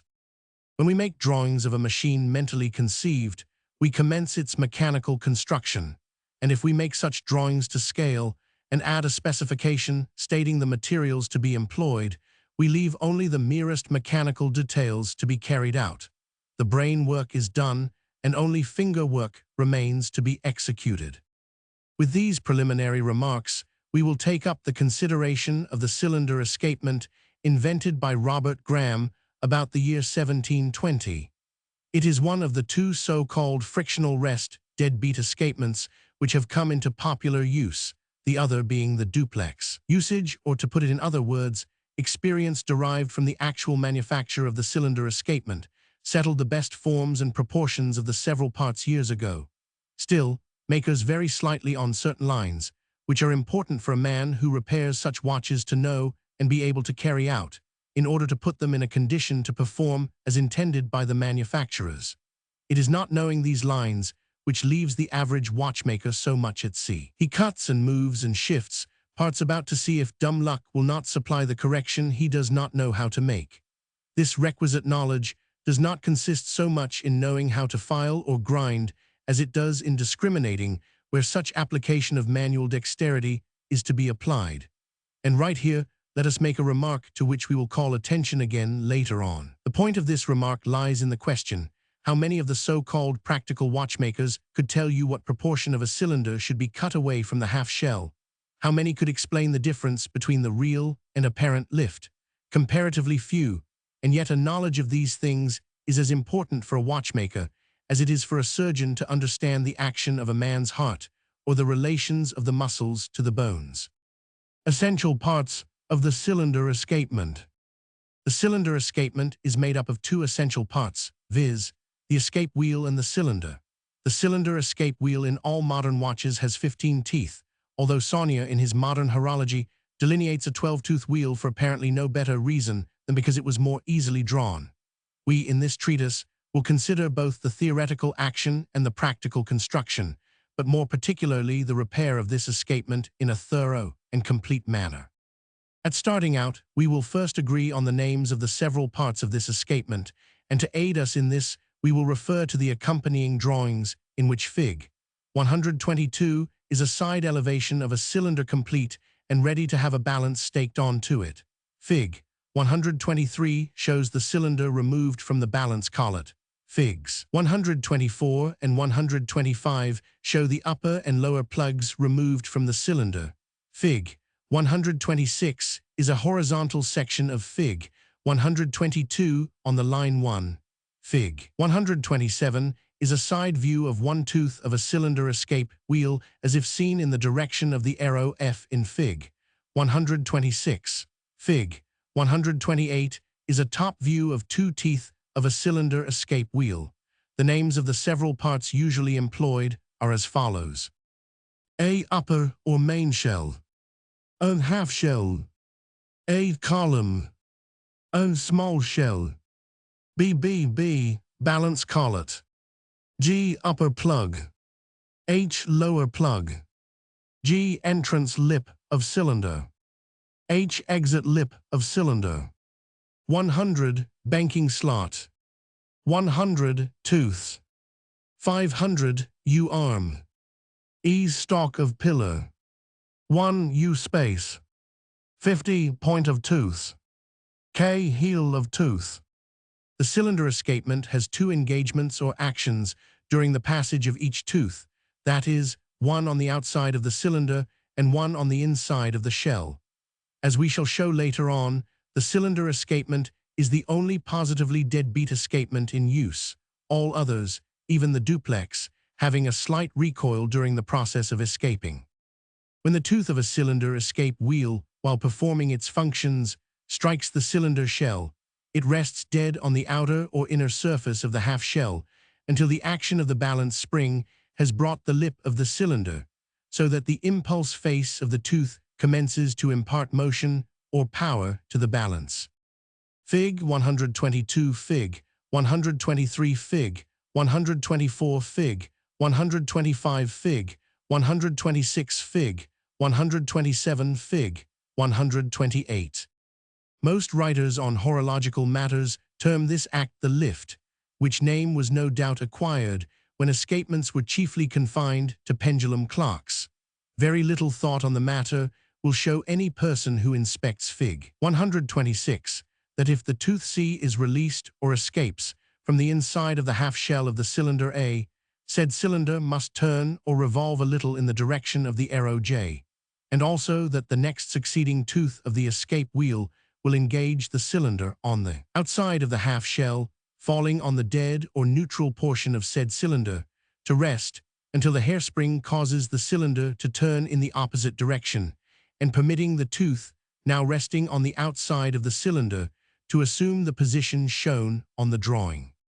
The first problem in our consideration of the theoretical action of the cylinder escapement is to arrange the parts we have described so as to have these two movements of the escape wheel of like angular values. To explain what we mean by this, we must premise by saying that as our escape wheel has 15 teeth and we make each tooth give two impulses in alternate directions, we must arrange to have these half-tooth movements exactly alike, or, as stated above, of equal angular values, and also each impulse must convey the same power or force to the balance. All escape wheels of 15 teeth acting by half impulses must impel the balance during 12 degrees, minus the drop of escape wheel action. or in other words, when a tooth passes out of the cylinder from the position shown at Fig. 126, the form of the impulse face of the tooth and the shape of the exit lip of the cylinder must be such during 12 degrees, less the drop of the angular motion of the escape wheel. The entire power of such an escape wheel is devoted to giving impulse to the balance. The extent of angular motion of the balance during such impulse is, as previously stated, termed the lifting angle. This lifting angle is by horological writers again divided into real and apparent lifts. This last division is only an imaginary one, as the real lift is the one to be studied and expresses the arc through which the impulse face of the tooth impels the balance during the act of escaping, and so, as we shall subsequently show, should no more be counted than in the detached lever escapement, where a precisely similar condition exists, but is never considered or discussed. We shall for the present take no note of this lifting angle, but confine ourselves to the problem just named, of so arranging and designing our escape wheel teeth and cylinder that each half of the tooth space shall give equal impulses to the balance with the minimum of drop. To do this, we will make a careful drawing of an escape wheel tooth and cylinder on an enlarged scale. Our method of making such drawings will be on a new and original system, which is very simple yet complete. Drawing the cylinder escapement. All horological, and for that matter all mechanical drawings are based on two systems of measurements: 1. Linear extent, 2. Angular movement. For the first measurement, we adopt the inch and its decimals. For the second, we adopt degrees, minutes, and seconds. For measuring the latter, the usual plan is to employ a protractor, which serves the double purpose of enabling us to lay off and delineate any angle and also to measure any angle obtained by the graphic method. And it is thus, by this graphic method, we propose to solve very simply some of the most abstruse problems in horological delineations. As an instance, we propose to draw our cylinder escapement with no other instruments than a steel straightedge, showing 1/100 of an inch and a pair of dividers, the degree measurement being obtained from arcs of 60 degrees of radii, as will be explained further on. In describing the method for drawing the cylinder escapement, we shall make a radical departure from the systems usually laid down in textbooks, and seek to simplify the formulas which have heretofore been given for such delineations. In considering the cylinder escapement, we shall pursue an analytical course and strive to build up from the underlying principles. In the drawings for this purpose, we shall commence with one having an escape wheel of 10 radius, and our first effort will be the primary drawing shown at Fig. 129. Here we establish the point A for the center of our escape wheel, and from this center sweep the short arc A with a 10 radius to represent the circumference of our escape wheel. From A we draw the vertical line AB, and from the intersection of said line with the arc A we lay off 12-degree spaces on each side of the line AB on said arc, and establish the points B100. From A as a center, we draw through the points BC the radial lines BC. To define the face of the incline to the teeth, we set our dividers to the radius of any of the convenient arcs of 60 degrees which we have provided, and sweep the arc TT from the intersection of said arc with the line AB. We lay off on said arc 64 degrees and establish the point G, and draw the line BG while we take 64 degrees for the angle of BG will be explained later on, when we are discussing the angular motion of the cylinder. By dividing the 11th degree from the point B on the arc A into thirds and taking 2 of them, we establish the point Y and draw the radial line AY. Where this line AY intersects the line BG we name the point N, and in it is located the point of the escape wheel tooth. That portion of the line BG which lies between the points B and N represents the measure of the inner diameter of the cylinder, and also the length of the chord of the arc, which rounds the impulse face of the tooth. We divide the space BN into 2 equal portions and establish the point E, which locates the position of the center of the cylinder. From A as a center, and through the point E, we sweep the arc EE, and it is on this line that the points establishing the center of the cylinder will in every instance be located. From A as a center, through the point N we sweep the arc K, and on this line we locate the points of the escape wheel teeth. For delineating the curved impulse faces of the escape wheel teeth, we draw from the point E and at right angles to the line BG, the line E. We next take in our dividers the radius of the arc K, and setting one leg at either of the points B or N, establish with the other leg the point P on the line EO, and from the point P, as a center, we sweep the arc BVN, which defines the curve of the impulse faces of the teeth. From A as a center through the point P, we sweep the arc P, and in all instances where we desire to delineate the curved face of a tooth, we locate either the position of the point or the heel of such tooth, and setting one leg of our dividers at such point, the other leg resting on the arc P, we establish the center from which to sweep the arc defining the face of said tooth. Advantages gained in shaping. The reason for giving a curved form to the impulse face of the teeth of cylinder escape wheels are somewhat intricate, and the problem involves several factors. That there are advantages in so shaping the incline or impulse face is conceded, we believe, by all recent manufacturers. The chief benefit derived from such curved impulse faces will be evident after a little thought and study of the situation and relation of parts as shown in Fig. 129. It will be seen on inspection that the angular motion imparted to the cylinder by the impulse face of the tooth when curved as shown is greater during the first half of the 12 degrees of escape wheel action than during the last half, thus giving the escape wheel the advantage at the time the balance spring increases its resistance to the passage of the escape wheel tooth across the lip of the cylinder. Or in other words, as the ratio of resistance of the balance spring increases, in a like ratio, the curved form of the impulse face of the tooth gives greater power to the escape wheel action in proportion to the angular motion of the escape wheel. Hence, in actual service, it is found that cylinder watches with curved impulse planes to the escape wheel teeth are less liable to set in the pocket than the teeth having straight impulse faces. The outer diameter of the cylinder. Fig. 129. To define the remainder of the form of our escape wheel tooth, we will next delineate the heel. To do this, we first define the outer diameter of our cylinder, which is the extent from the point N to C, and after drawing the line NC, we have the space and establish the point X, from which point as a center we sweep the circle WW, which defines the outer circumference of our cylinder. With our dividers set to embrace the extent from the point N to the point C, we set one leg at the point B, and with the other leg establish on the arc K the point H. We next draw the line BH, and from the point B draw the line BF at right angle to the line BH. Our object for drawing these lines is to define the heel of our escape wheel tooth by a right angle line tangent to the circle W from the point B, which circle W represents the curve of the outer circumference of the cylinder. We shape the point of the tooth as shown to give it the proper stability, and draw the full line J to a curve from the center A. We have now defined the form of the upper face of the tooth. How to delineate the U-arms will be taken up later on, as, in the present case, the necessary lines would confuse our drawing.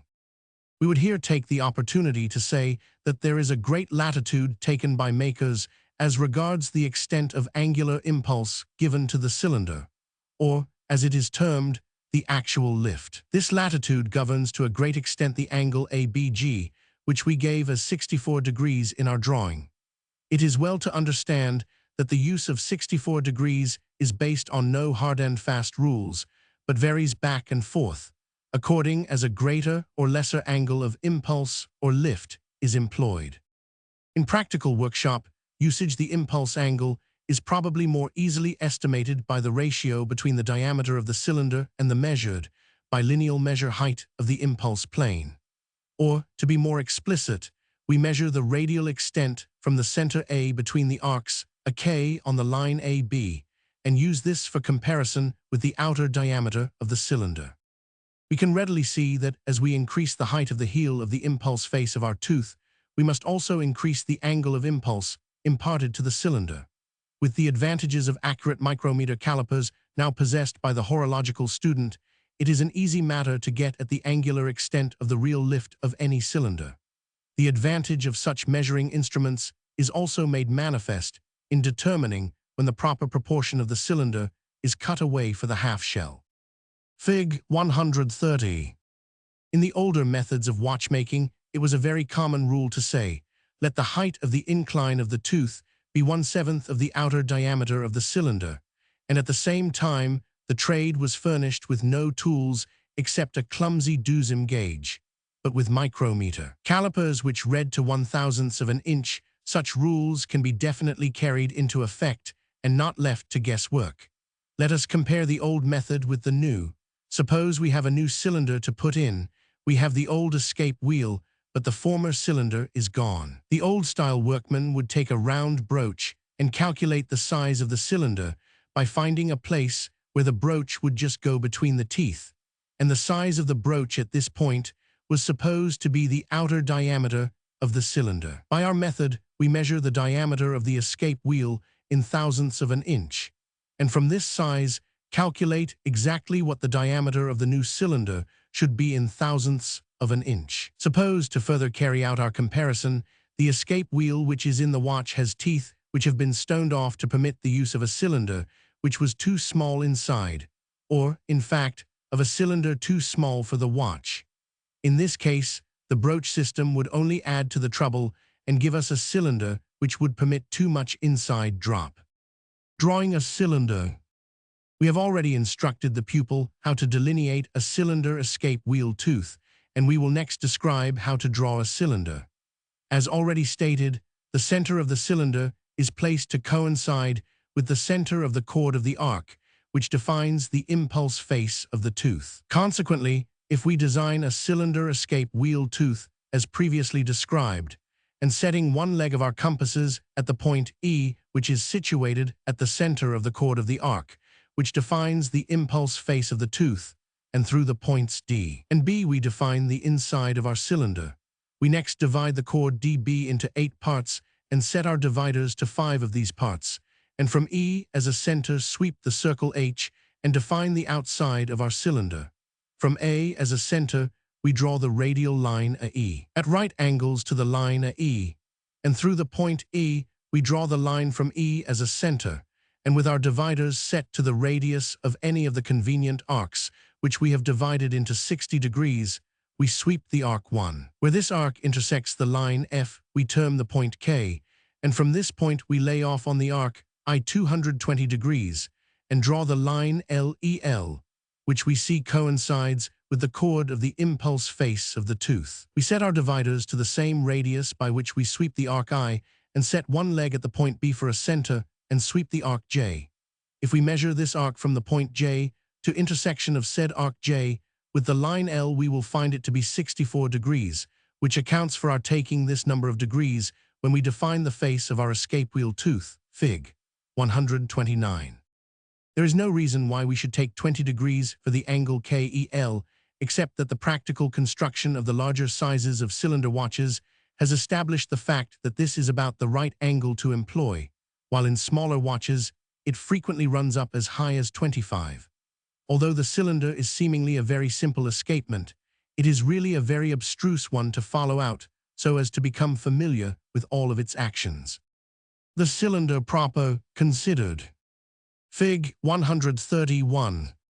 We will now proceed and consider the cylinder proper, and to aid us in understanding the position and relation of the parts we refer to Fig. 131, where we repeat the circles D and H shown in Fig.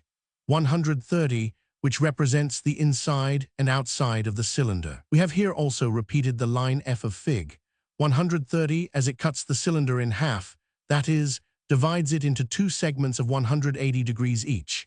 If we conceive of a cylinder in which just one half is cut away, that is, the lips are bounded by straight radial lines, we can also conceive of the relation and position of the parts shown in Fig. 130. The first position of which we should take cognizance is the tooth D is moved back to the left so as to rest on the outside of our cylinder. The cylinder is also supposed to stand so that the lips correspond to the line F. On pressing the tooth D forward, the incline of the tooth would attack the entrance lip of the cylinder at just about the center of the curved impulse face, imparting to the cylinder 20 degrees of angular motion, but the point of the tooth at D would exactly encounter the inner angle of the exit lip, and of course the cylinder would afford no rest for the tooth. Hence, we see the importance of not cutting away too much of the half shell of the cylinder. But before we further consider the action of the tooth D in its action as it passes the exit lip of the cylinder, we must finish with the action of the tooth on the entrance lip. A very little thought and study of Fig. 130 will convince us that the incline of the tooth as it enters the cylinder will commence at T Fig. 130, but at the close of the action, the tooth parts from the lip on the inner angle. Now it is evident that it would require greater force to propel the cylinder by its inner angle than by the outer one. To compensate for this, we round the edge of the entrance lip so that the action of the tooth, instead of commencing on the outer angle, commences on the center of the edge of the entrance lip and also ends its action on the center of the entrance lip. To give angular extent enough to the shell of the cylinder to allow for rounding and also to afford a secure rest for the tooth inside the cylinder, we add 6 degrees to the angular extent of the entrance lip of the cylinder shell, as indicated on the arc Fig. 131, 3 of these degrees being absorbed for rounding, and 3 to ensure a dead rest for the tooth when it enters the cylinder. Why the angular extent is increased. Without rounding the exit lip, the action of the tooth on its exit would be entirely on the inner angle of the shell. To obviate this, it is the usual practice to increase the angular extent of the cylinder 10 degrees, as shown on the arc O between the lines F and P, Fig. 131. Why we should allow 10 degrees on the exit lip and but 6 degrees on the entrance lip will be understood by observing Fig. 130, where the radial lines S and R show the extent of angular motion of the cylinder, which would be lost if the tooth commenced to act on the inner angle and ended on the outer angle of the exit lip. This arc is a little over 6 degrees, and if we add a trifle over 3 degrees for rounding, we would account for the 10 degrees between the lines F and P, Fig. 131. It will now be seen that the angular extent is 196 degrees. If we draw the line W, we can see in what proportion the measurement should be made between the outer diameter of the cylinder and the measure of the half shell. It will be seen on measurement that the distance between the center E and the line W is about 1/15th part of the outer diameter of the cylinder, and consequently with a cylinder which measures 451,000 of an inch in diameter. Now, the half shell should measure half of the entire diameter of the cylinder plus 1/15th part of such diameter, or 25/12 of an inch. After these proportions are understood and the drawing made, the eye will get accustomed to judging pretty near what is required. But much the safer plan is to measure, where we have the proper tools for doing so. Most workmen have an idea that the depth or distance at which the cylinder is set from the escape wheel is a matter of adjustment. While this is true to a certain extent, still, there is really only one position for the center of the cylinder, and that is so that the center of the pivot hole coincides exactly with the center of the cord to the curve of the impulse face of the tooth, or the point E, Fig. 130. Any adjustment or moving back and forth of the chariot to change the depth could only be demanded where there was some fault existing in the cylinder, or where it had been moved out of its proper place by some genius as an experiment in cylinder depths. It will be evident on observing the drawing at Fig. 131 that when the cylinder is performing an arc of vibration, as soon as the entrance lip has passed the point indicated by the radial line EX, the point of the escape wheel tooth will commence to act on the cylinder lip and continue to do so through an arc of 40 degrees, or from the lines X to 50, making a working model. To practically study the action of the cylinder escapement, it is well to make a working model. It is not necessary that such a model should contain an entire escape wheel. All that is really required is 2 teeth cut out of brass of the proper forms and proportions and attached to the end of an arm 478, long with studs riveted to the U-arms to support the teeth. This U-arm is attached to the long arm we have just mentioned. A flat ring of heavy sheet brass is shaped to represent a short transverse section of a cylinder.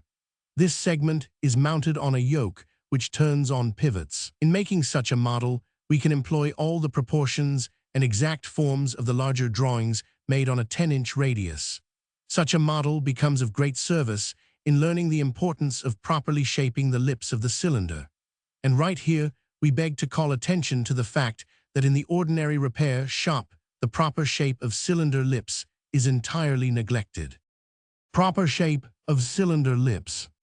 The workman buys a cylinder, and whether the proper amount is cut away from the half shell or the lips, the correct form is entirely ignored, and still careful attention to the form of the cylinder lips adds full 10% to the efficiency of the motive force as applied to the cylinder. In making study drawings of the cylinder escapement, it is not necessary to employ paper so large that we can establish upon it the center of the arc, which represents the periphery of our escape wheel, as we have at our disposal two plans by which this can be obviated. First, placing a bit of Bristol board on our drawing board, in which we can set one leg of our dividers or compasses when we sweep the peripheral arc, which we use in our delineations. Second, making 3 arcs in brass or other sheet metal, viz. the periphery of the escape wheel, the arc passing through the center of the chord of the arc of the impulse face of the tooth, and the arc passing through the point of the escape wheel tooth. Of these plans, we favor the one of sticking a bit of cardboard on the drawing board outside of the paper on which we are making our drawing. Fig. 132. At Fig. 132, we show the position and relation of the several parts, just as the tooth passes into the shell of the cylinder, leaving the lip of the cylinder just as the tooth parted with it. The half shell of the cylinder, as shown, occupies 196 degrees, or the larger arc embraced between the radial lines K and 50. In drawing the entrance lip, the acting face is made almost identical with a radial line, except to round the corners for about 1/3 the thickness of the cylinder shell. No portion, however, of the lip can be considered as a straight line, but might be described as a flattened curve. Fig. 133. A little study of what would be required to get the best results after making such a drawing will aid the pupil in arriving at the proper shape, especially when he remembers that the thickness of the cylinder shell of a 12-line watch is only about 5/1000ths of an inch. But because the parts are small, we should not shirk the problem of getting the most we possibly can out of a cylinder watch. The extent of arc between the radial lines KF, as shown in Fig. 132, is 4 degrees, although in former drawings we showed the angular extent added as 6 degrees, as we show the lip M in Fig. 132, 2 degrees are lost in rounding. The space KF on the egress or exit side is intended to be about 4 degrees, which shows the extent of lock. We show at Fig. 133 the tooth D just having passed out of the cylinder, having parted with the exit lip P. In making this drawing, we proceed as with Fig. 132 by establishing a center for our radius of 10 outside of our drawing paper and drawing the line A to such center and sweeping the arcs a B100. We establish the point E, which represents the center of our cylinder, as before. We take the space to represent the radial extent of the outside of our cylinder in our dividers, and from E as a center sweep a fine pencil line, represented by the dotted line T in our drawing, and where this circle intersects the arc, we name it the point S, and it is at this point the heel of our escape wheel tooth must part with the exit lip of the cylinder. From E as a center and through the point S, we draw the line EL, with our dividers set to the radius of any convenient arc, which we have divided into degrees. We sweep the short arc D. The intersection of this arc with the line EL we name the point U, and from E as a center, we draw the radial line EUF. We place the letter F in connection with this line because the line, bears the same relations to the half shell of the cylinder shown in Fig. 133 that the line F does to the half shell D shown in Fig. 132. We draw the line FF, Fig. 133, which divides the cylinder into 2 segments of 180 degrees each. We take the same space in our dividers with which we swept the interior of the cylinder in Fig. 132 and sweep the circle V, Fig. 133. From E as a center, we sweep the short arc D, Fig. 133, and from its intersection of the line F, we lay off 6 degrees on said arc D and draw the line EK, which defines the angular extent of our entrance lip to the half shell of the cylinder in Fig. 133. we draw the full lines of the cylinder as shown. We next delineate the heel of the tooth, which has just passed out of the cylinder, as shown at D, Fig. 133. We now have a drawing showing the position of the half shell of the cylinder just as the tooth has passed the exit lip. This drawing also represents the position of the half shell of the cylinder when the tooth rests against it on the outside. If we should make a drawing of an escape wheel tooth shaped exactly as the one shown at Fig. 132 and the point of the tooth resting at X, we would show the position of a tooth encountering the cylinder after a tooth which has been engaged in the inside of the shell has passed out. By following the instructions now given, we can delineate a tooth in any of its relations with the cylinder shell. Delineating an escape wheel tooth while in action. We will now go through the operation of delineating an escape wheel tooth while in action.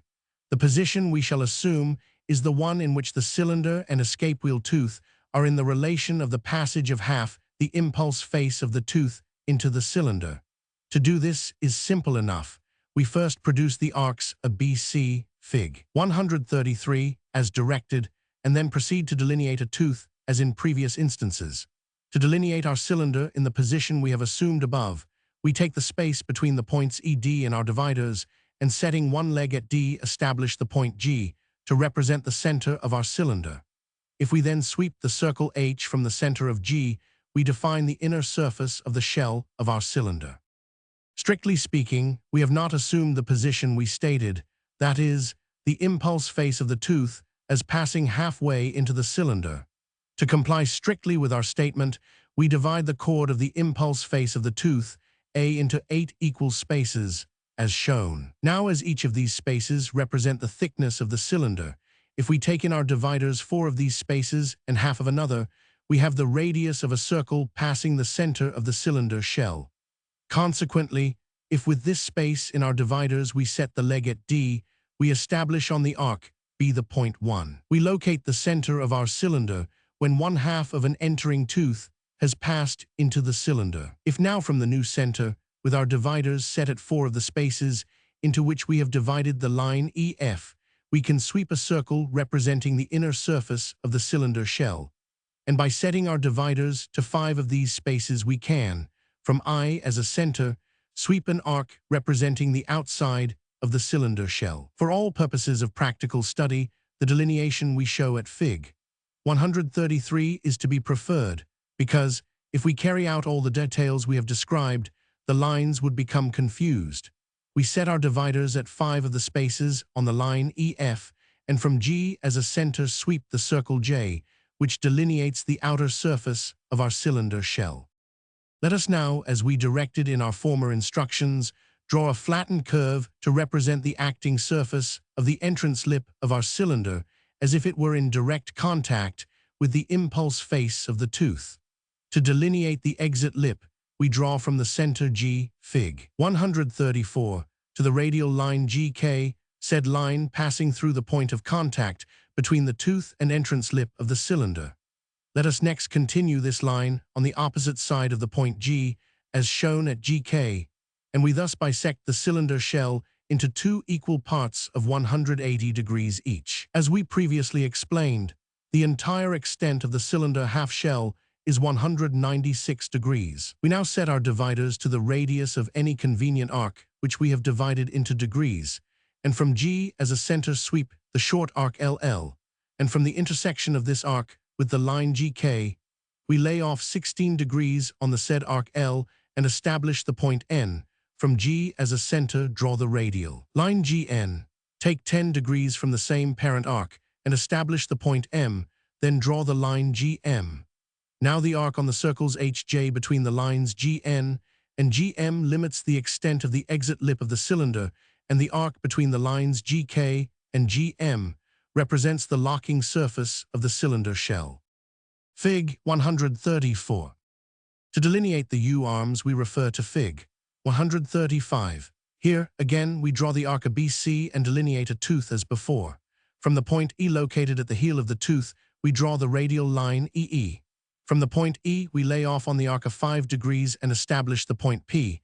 We have this space and draw the short radial line P S, and PS. From the point E on the arc A, we lay off 24 degrees and establish the point T, which locates the heel of the next tooth in advance of A at 2.5 degrees to the right of the point T.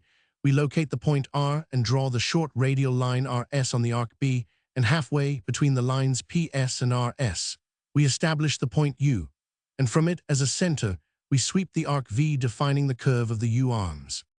We have now given minute instructions for drawing a cylinder escapement in all its details, except the extent of the banking slot of the cylinder, which is usually made to embrace an angular extent of 270 degrees.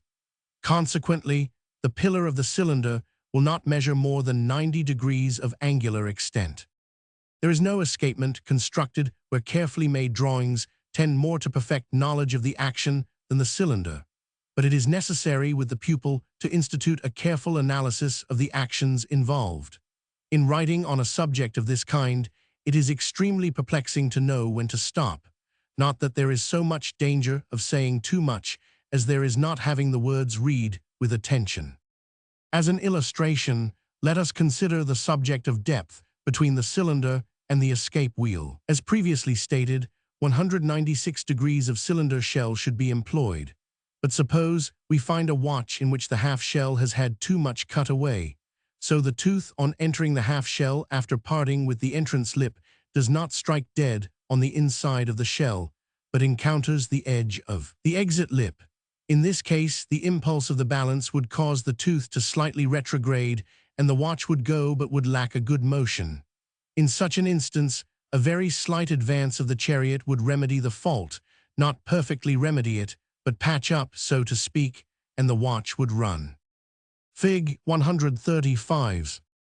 In this day, fine cylinder watches are not made, and only the common kind are met with, and for this reason, the student should familiarize himself with all the imaginary faults which could occur from bad construction. The best way to do this is to delineate what he, the student, knows to be a faulty escapement, as, for instance, a cylinder in which too much of the half shell is cut away, but in every instance let the tooth be of the correct form. Then delineate an escapement in which the cylinder is correct, but the teeth faulty. Also change the thickness of the cylinder shell so as to make the teeth too short. This sort of practice makes the pupil think and study, and he will acquire a knowledge which will never be forgotten, but always be present to aid him in the puzzles to which the practical watchmaker is every day subject. The ability to solve these perplexing problems determines in a great degree the worth of a man to his employer, in addition to establishing his reputation as a skilled workman. The question is frequently asked, how can I profitably employ myself in spare time? It would seem that a watchmaker could do no better than to carefully study matters horological, striving constantly to attain a greater degree of perfection, for by so doing his earning capacity will undoubtedly be increased. Chapter 3. The Chronometer Escapement.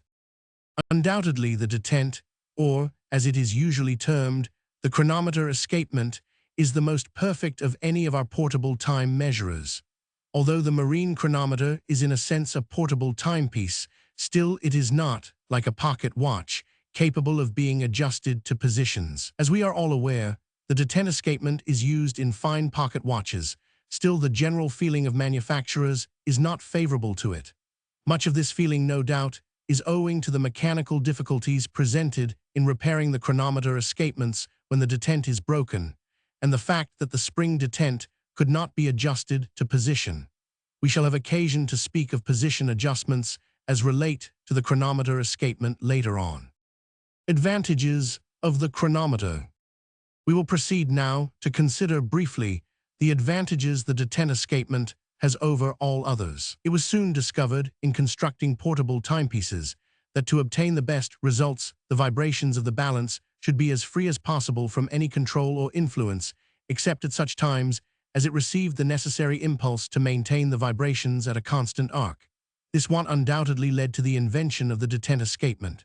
The early escapements were all frictional escapements. 1. The balance staff was never free from the influence of the train. The verge escapement, which was undoubtedly the first employed, was constantly in contact with the escape wheel, and was what is known as a recoiling beat. That is, the contact of the pallets actually caused the escape wheel to recoil or turn back. Such escapements were too much influenced by the train, and any increase in power caused the timepiece to gain. The first attempt to correct this imperfection led to the invention and introduction of the fusee, which enabled the watchmaker to obtain from a coiled spring nearly equal power during the entire period of action. The next step in advance was the deadbeat escapement, which included the cylinder and duplex. In these frictional escapements, the balance staff locked the train while the balance performed its arc of vibration. Frictional escapements in high favor. These frictional escapements held favor with many eminent watchmakers even after the introduction of the detached escapements. It is no more than natural we should inquire, why?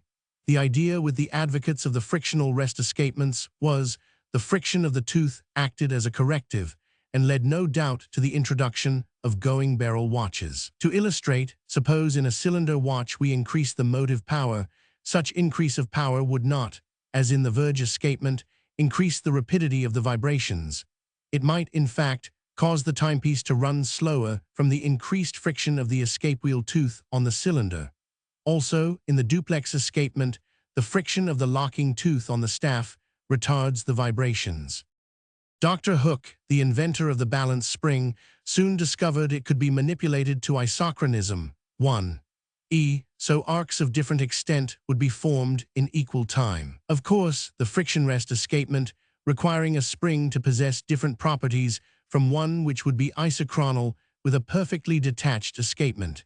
These two frictional escapements also differing, the duplex requiring other properties from what would isochronize a spring for a cylinder escapement. Although pocket watches with duplex and cylinder escapements having balances compensated for heat and cold, and balance springs adjusted to isochronism gave very good results, careful makers were satisfied that an escapement in which the balance was detached and free to act during the greater proportion of the arc of vibration, and uncontrolled by any cause, would do still better, and this led to the detent escapement.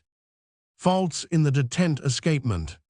As stated previously, the detent escapement having pronounced faults in positions which held it back, it is probable it would never have been employed in pocket watches to any extent if it had not acquired such a high reputation in marine chronometers. Let us now analyze the influences which surround the detent escapement in a marine chronometer and take account of the causes which are combined to make it an accurate time measurer, and also take cognizance of other interfering causes which have a tendency to prevent desired results. First, we will imagine a balance with its spring, such as we find in fine marine chronometers. It has small pivots running in highly polished jewels. Such pivots are perfectly cylindrical and no larger than are absolutely necessary to endure the task imposed upon them of carrying the weight of the balance and endure careful handling. To afford the necessary vibrations, a spring is fitted, usually of a helical form, so disposed as to cause the balance to vibrate in arcs back and forth in equal time, provided these arcs are of equal extent. It is now to be taken note of that we have it at our disposal an option to make these arcs equal in time duration. 1. To make the long or short arcs the quickest, or to synchronize them. We can readily comprehend we have now established a very perfect measure of short intervals of time. We can also see, if we provide the means of maintaining these vibrations and counting them, we should possess the means of counting the flights of time with great accuracy. The conditions which surround our balance are very constant. The small pivots turning in fine hard jewels lubricated with an oil on which exposure to the action of the air has little effect, leaves but few influences which can interfere with the regular action of our balance. We add to the influences an adjustable correction for the disturbances of heat and cold, and we are convinced that but little could be added. Antagonistic influences. In this combination, we have pitted two antagonistic forces against each other, viz., the elasticity of the spring and the weight and inertia of the balance. Both forces are theoretically constant and should produce constant results. The mechanical part of the problem is simply to afford these two forces perfect facilities to act on each other and compel each to realize its full effect. We must also devise mechanical means to record the duration of each conflict, that is, the time length of each vibration. Many years have been spent in experimenting to arrive at the best propositions to employ for the several parts to obtain the best practical results. Consequently, in designing a chronometer escapement, we must not only draw the parts to a certain form, but consider the quality and weight of material to employ. To illustrate what we have just said, suppose, in drawing an escape wheel, we must not only delineate the proper angle for the acting face of the tooth, but must also take cognizance of the thickness of the tooth. By thickness, we mean the measurement of extent of the tooth in the direction of the axis of the escape wheel. An escape wheel tooth might be of the best form to act in conveying power to the balance, and yet by being too thin soon wear or produce excessive friction.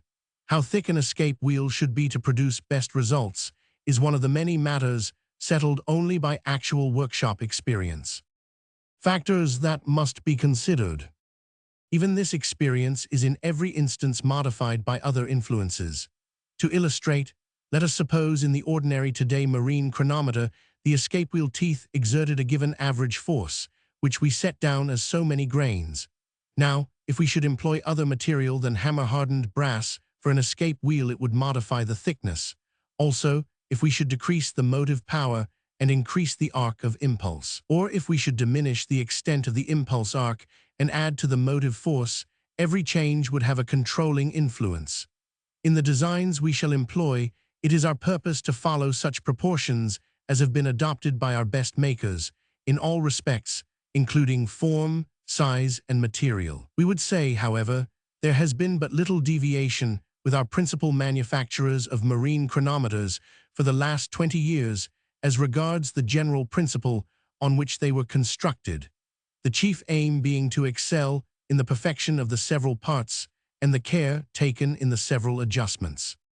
Before we proceed to take up the details of constructing a chronometer escapement, we had better master the names for the several parts. We show at Fig. 136 a complete plan of a chronometer escapement as if seen from the back, which is in reality the front or dial side of the top plate. The chronometer escapement consists of 4 chief or principal parts, viz. the escape wheel, a portion of which is shown at A, the impulse roller B, unlocking or discharging roller C, and the detent 500. These principal parts are made up of subparts.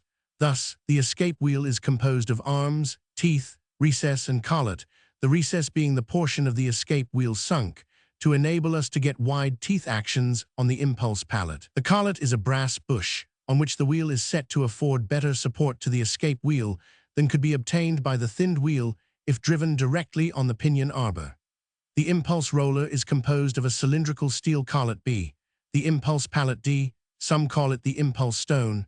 The safety recess BB, the diameter of the impulse collet, is usually 1/2 that of the escape wheel. This impulse roller is staked directly on the balance staff, and its perfection of position assured by resting against the foot of the shoulder to which the balance is secured. This will be understood by inspecting Fig.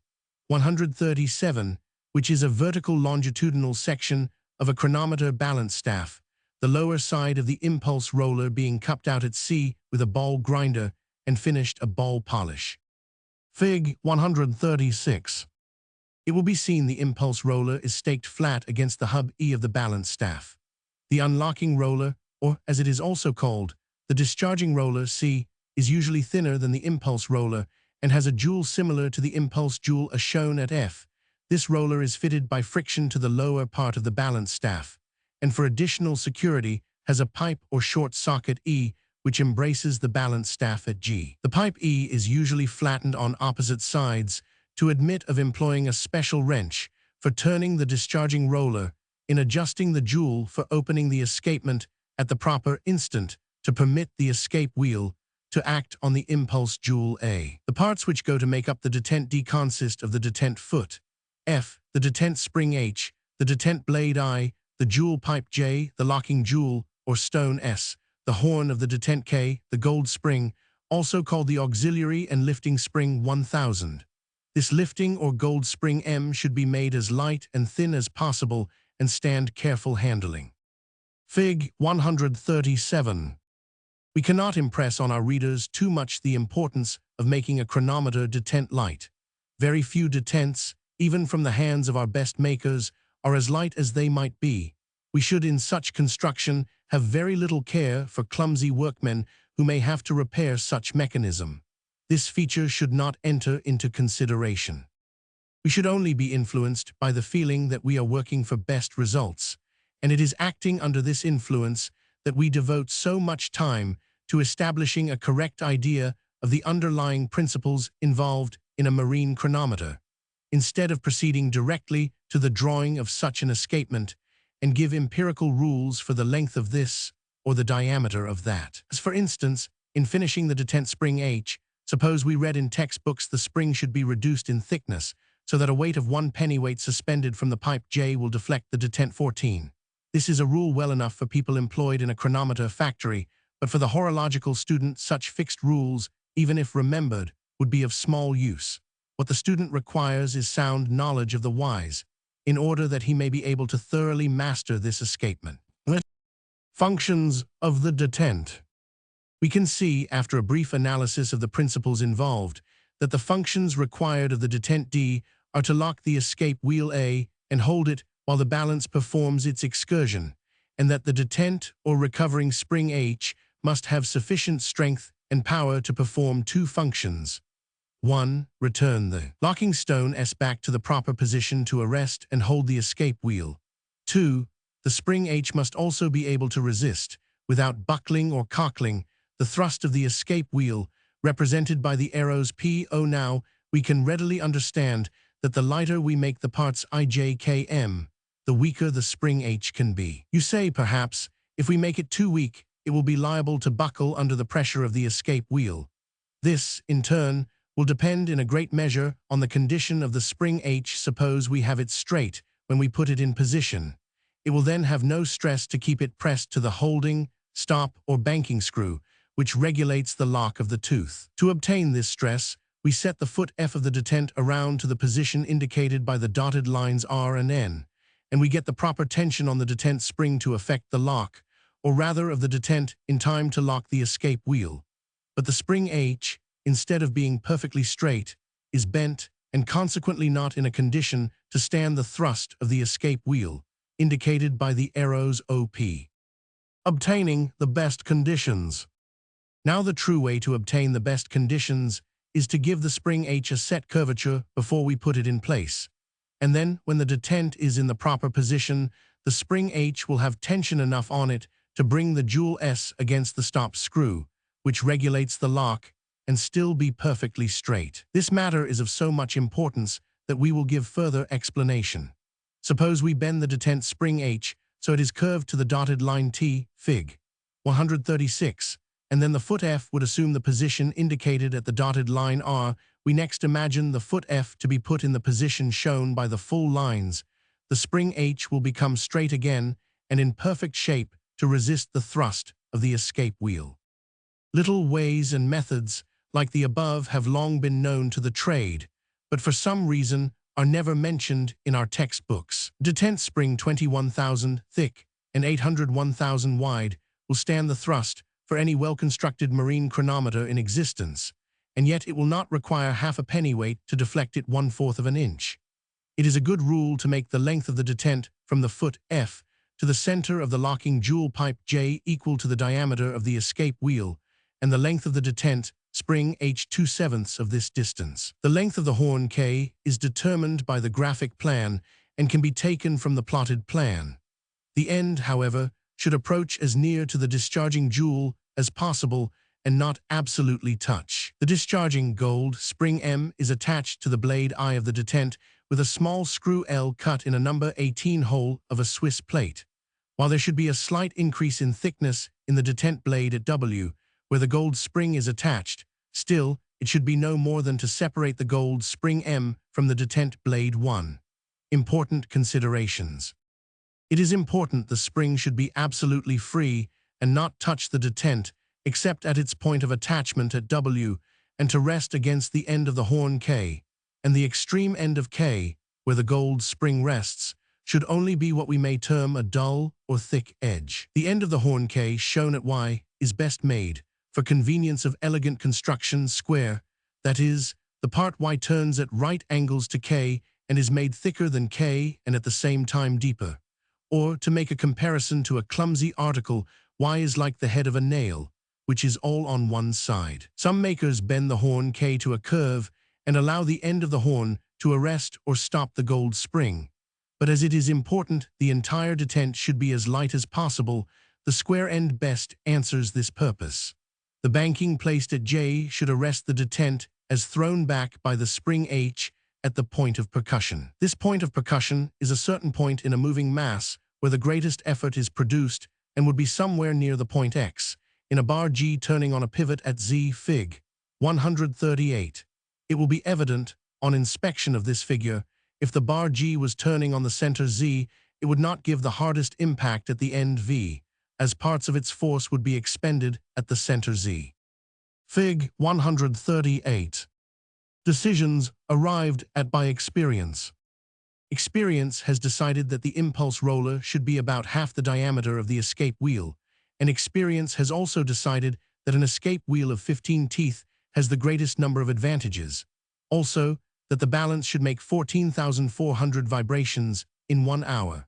We will accept these proportions and conditions as best, from the fact that they are now almost universally adopted by our best chronometer makers. Although it would seem as if these proportions should have established themselves earlier among practical men, we shall in these drawings confine ourselves to the graphic plan, considering it preferable.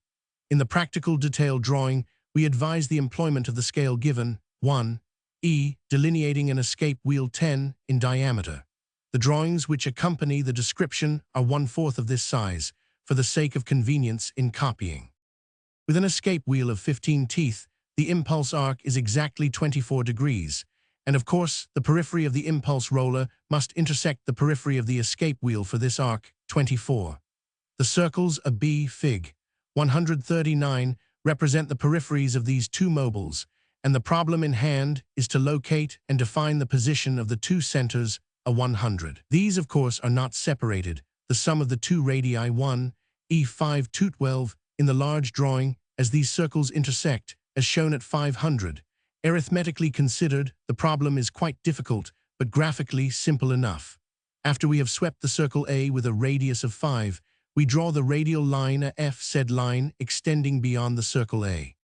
Locating the center of the balance staff. Somewhere on this line is located the center of the balance staff, and it is the problem in hand to locate or establish this center. Now, it is known the circles which define the peripheries of the escape wheel and the impulse roller intersect at EE2. We can establish on our circle A where these intersections take place by laying off 12 degrees, 1/2 of the impulse arc on each side of the line of centers, a F on this circle, and establishing the points EE2. These points EE2 being located at the intersection of the circles A and B must be at the respective distances of 5 and 212 distance from the center of the circles of B. Consequently, if we set our dividers at 212 and place one leg at E and sweep the short arc G2 and repeat this process when one leg of the dividers is set at E2, the intersection of the short arcs G and G2 will locate the center of our balance staff.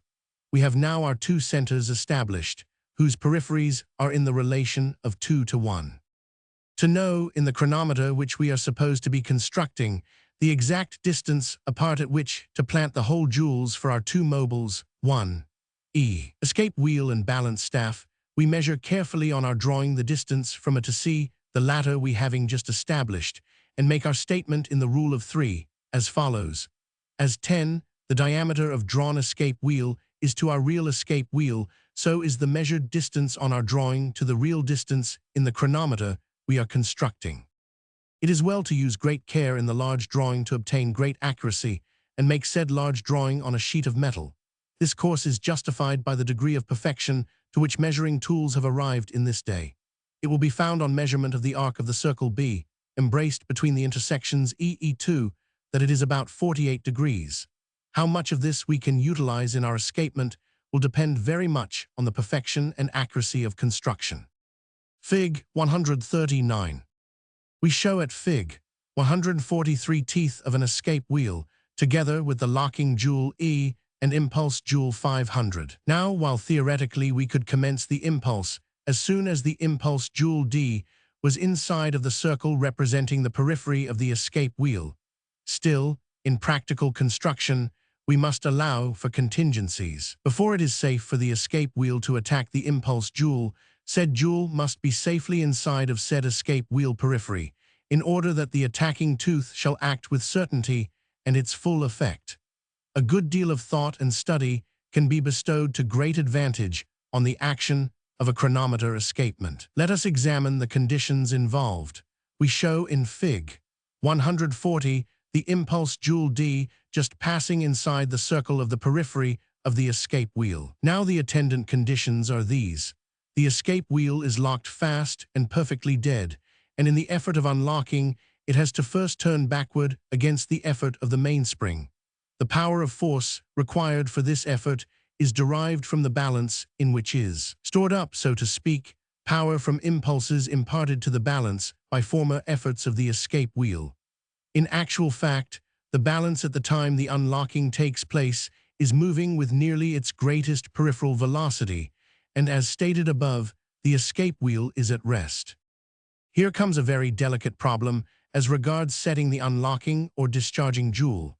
Let us first suppose we set the discharging jewel so the locking jewel frees its tooth at the exact instant the impulse jewel is inside the periphery of the escape wheel. As just stated, the escape wheel is not only dead, but actually moving back at the time the release takes place. Now it is evident that the escape wheel requires an appreciable time to move forward and attack the impulse jewel, and during this appreciable time, the impulse jewel has been moving forward inside of the arc AA, which represents the periphery of the escape wheel. The proper consideration of this problem is of more importance in chronometer making than we might at first thought have imagined. Consequently, we shall dwell upon it at some length. How to set the discharging jewel. Fig. 140. Theoretically, the escape wheel tooth should encounter the impulse jewel at the time, instant, both are moving with the same velocity. It is evident then that there can be no special rule given for this. 1. How to set the discharging jewel so it will free the tooth at exactly the proper instant, from the fact that one chronometer train may be much slower in getting to move forward from said train being heavy and clumsy in construction. Let us make an experiment with a real chronometer in illustration of our problem. To do so, we remove our balance spring and place the balance in position. If we start the balance revolving in the direction of the arrow Y Fig. 140, it will cause the escapement to be unlocked and the balance to turn rapidly in one direction and with increasing velocity until, in fact, the escape wheel has but very little effect on the impulse jewel. In fact, we could, by applying some outside source of power, like blowing with a blow pipe on the balance, cause the impulse jewel to pass in advance of the escape wheel. That is, the escape wheel tooth would not be able to catch the impulse jewel during the entire impulse arc. Let us suppose, now, we set our unlocking or discharging jewel in advance. That is, so the escapement is really unlocked a little before the setting parts are in the positions and relations shown in Fig. 141. Under the new conditions, the escape wheel would commence to move and get sufficient velocity on it to act on the impulse jewel as soon as it was inside of the periphery of the escape wheel. If the balance was turned slowly now, the tooth of the escape wheel would not encounter the impulse jewel at all, but fall into the passing hollow N. But if we give the balance a high velocity, the tooth would again encounter and act upon the jewel in the proper manner. Experienced adjusters of chronometers can tell by listening if the escape wheel tooth attacks the impulse jewel properly. 1. When both are moving with similar velocities. The true sound indicating correct action is only given when the balance has its maximum arc of vibration, which should be about 114 revolutions, or perform an arc of 225 degrees on each excursion. Fig. 142 is a side view of Fig. 141 seen in the direction of the arrow Y. We have mentioned a chariot to which the detent is attached, but we shall make no attempt to show it in the accompanying drawings, as it really has no relation to the problem in hand. 1. Explaining the action of the chronometer escapement, as the chariot relates entirely to the convenience of setting and adjusting the relation of the second parts.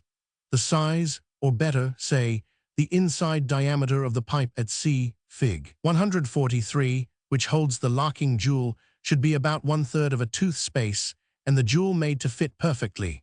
Usually, jewel makers have a tendency to make this jewel too frail, cutting away the jewel back of the releasing angle, N. Fig.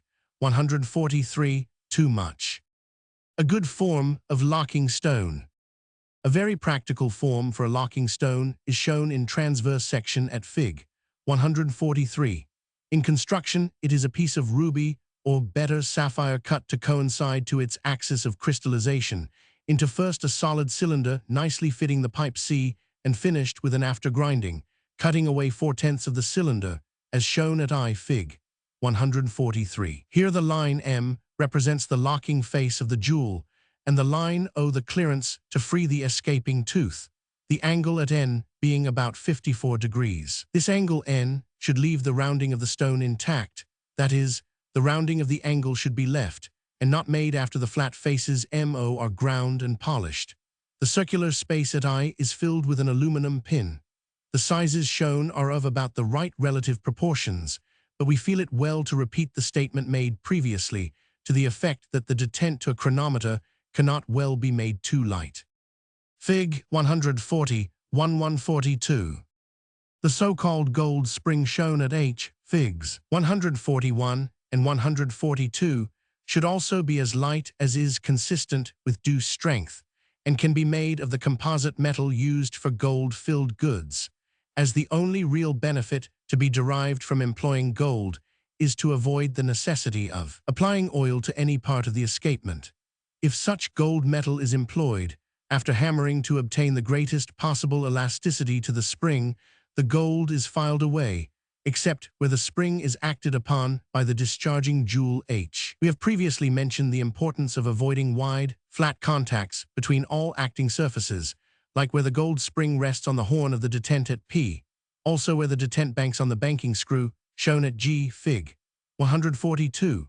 Under this principle, the impact of the face of the discharging jewel with the end of the gold spring should be confined to as small a surface as is consistent with what will not produce abrasive action. The gold spring is shaped as shown at Fig.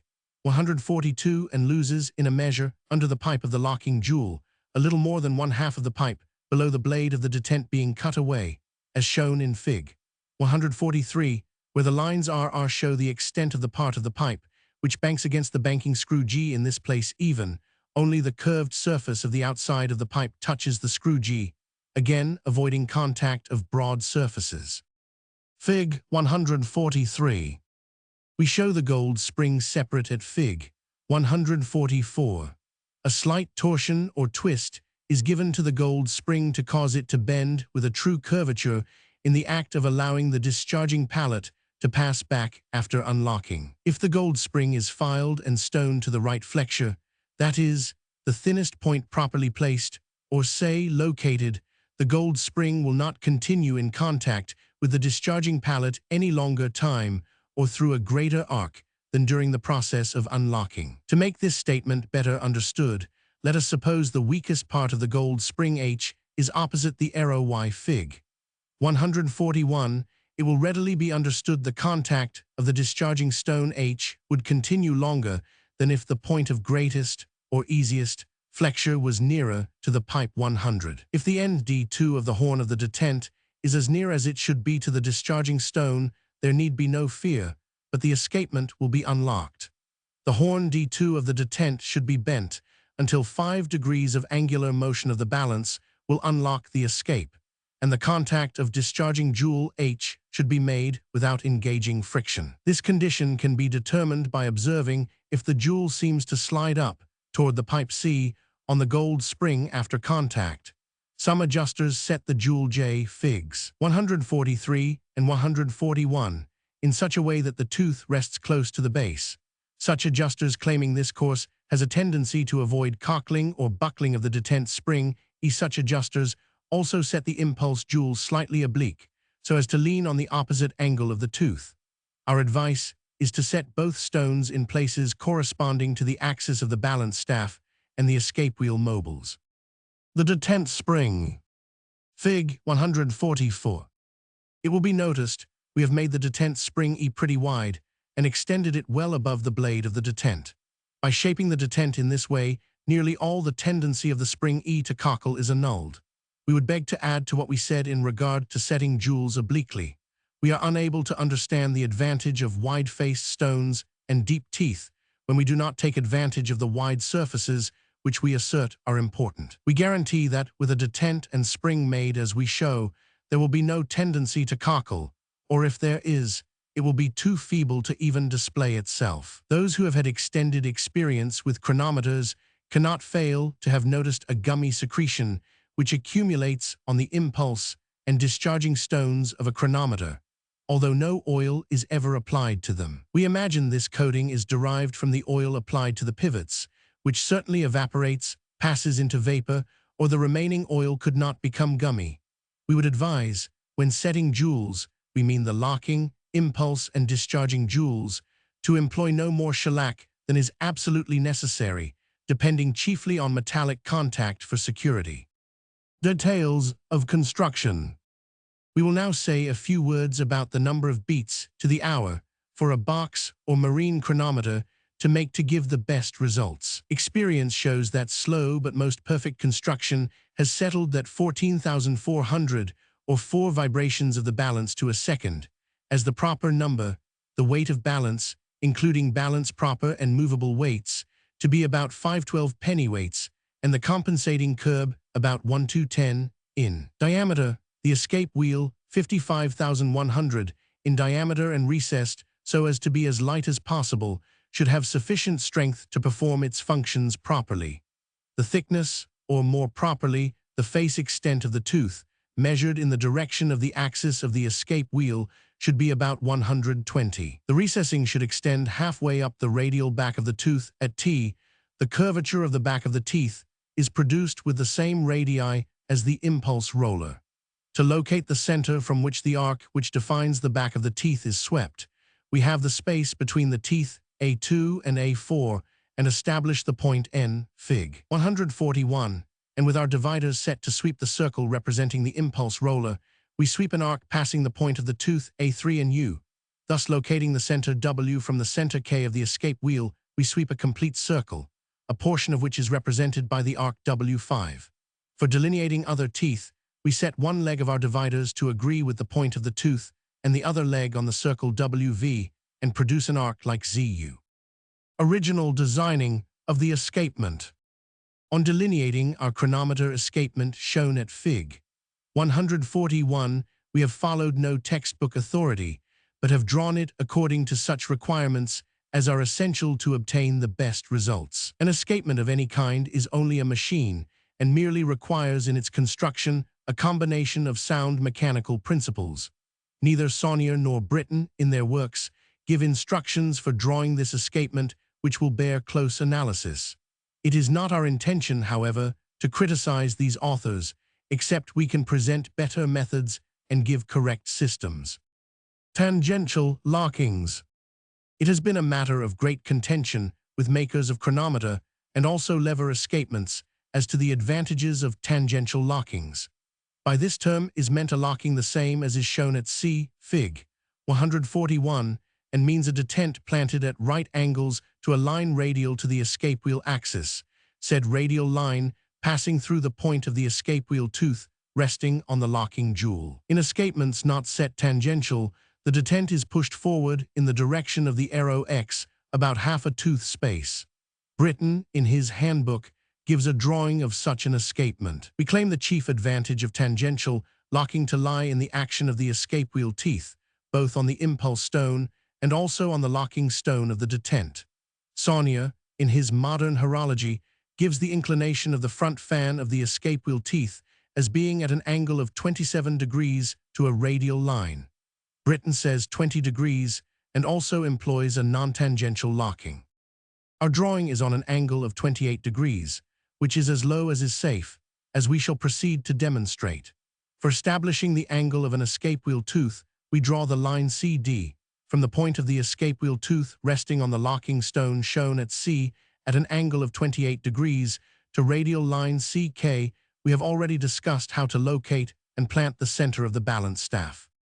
We shall not show in this drawing the angular motion of the escape wheel, but delineate at the radial lines CE and CF of the arc of the balance during the extent of its implication with the periphery of the escape wheel, which arc is one of about 48 degrees. Of this angle, but 43 degrees is attempted to be utilized for the purpose of impulse, 5 degrees being allowed for the impulse jewel to pass inside of the arc of periphery of the escape wheel before the locking jewel releases the tooth of the escape wheel resting upon it. At this point, it is supposed the escape wheel attacks the impulse jewel, because, as we just explained, the locking jewel has released the tooth engaging it. Now, if the train had no weight, no inertia to overcome, the escape wheel tooth A2 would move forward and attack the impulse pallet instantly.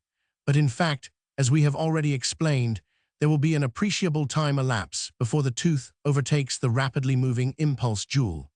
It will, of course, be understood that the reference letters used herein refer to the illustrations that have appeared on preceding pages. If we reason carefully on the matter, we will readily comprehend that we can move the locking jewel, 1. Set it so the unlocking will take place in reality before the impulse jewel has passed through the entire 5 degrees of arc embraced between the radial lines CE and CG, Fig.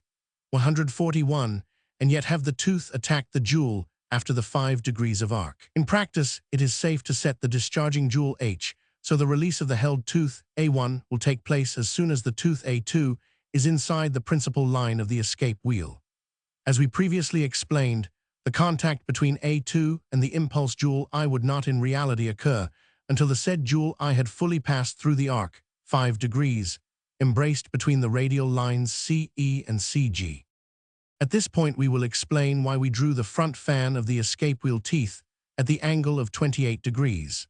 If the fan of impulse jewel I is set radial to the axis of the balance, the engagement of the tooth A2 would be at a disadvantage if it took place prior to this jewel passing through an arc of 5 degrees inside the periphery of the escape wheel. It will be evident on thought that if an escape wheel tooth engaged the impulse stone before the 5 degrees angle had passed, the contact would not be on its flat face, but the tooth would strike the impulse jewel on its outer angle. A continued inspection will also reveal the fact that in order to have the point of the tooth engage the flat surface of the impulse pallet, the impulse jewel must coincide with the radial line CG. If we seek to remedy this condition by setting the impulse jewel so the face is not radial, but inclined backward, we encounter a bad engaging friction, because, during the first part of the impulse action, the tooth has to slide up the face of the impulse jewel. All things considered, the best action is obtained with the impulse jewel set so the acting face is radial to the balance staff, and the engagement takes place between the tooth and the impulse jewel when both are moving with equal velocities, 1. When the balance is performing with an arc, or motion, of 114 revolutions, or 225 degrees each way from a point of rest.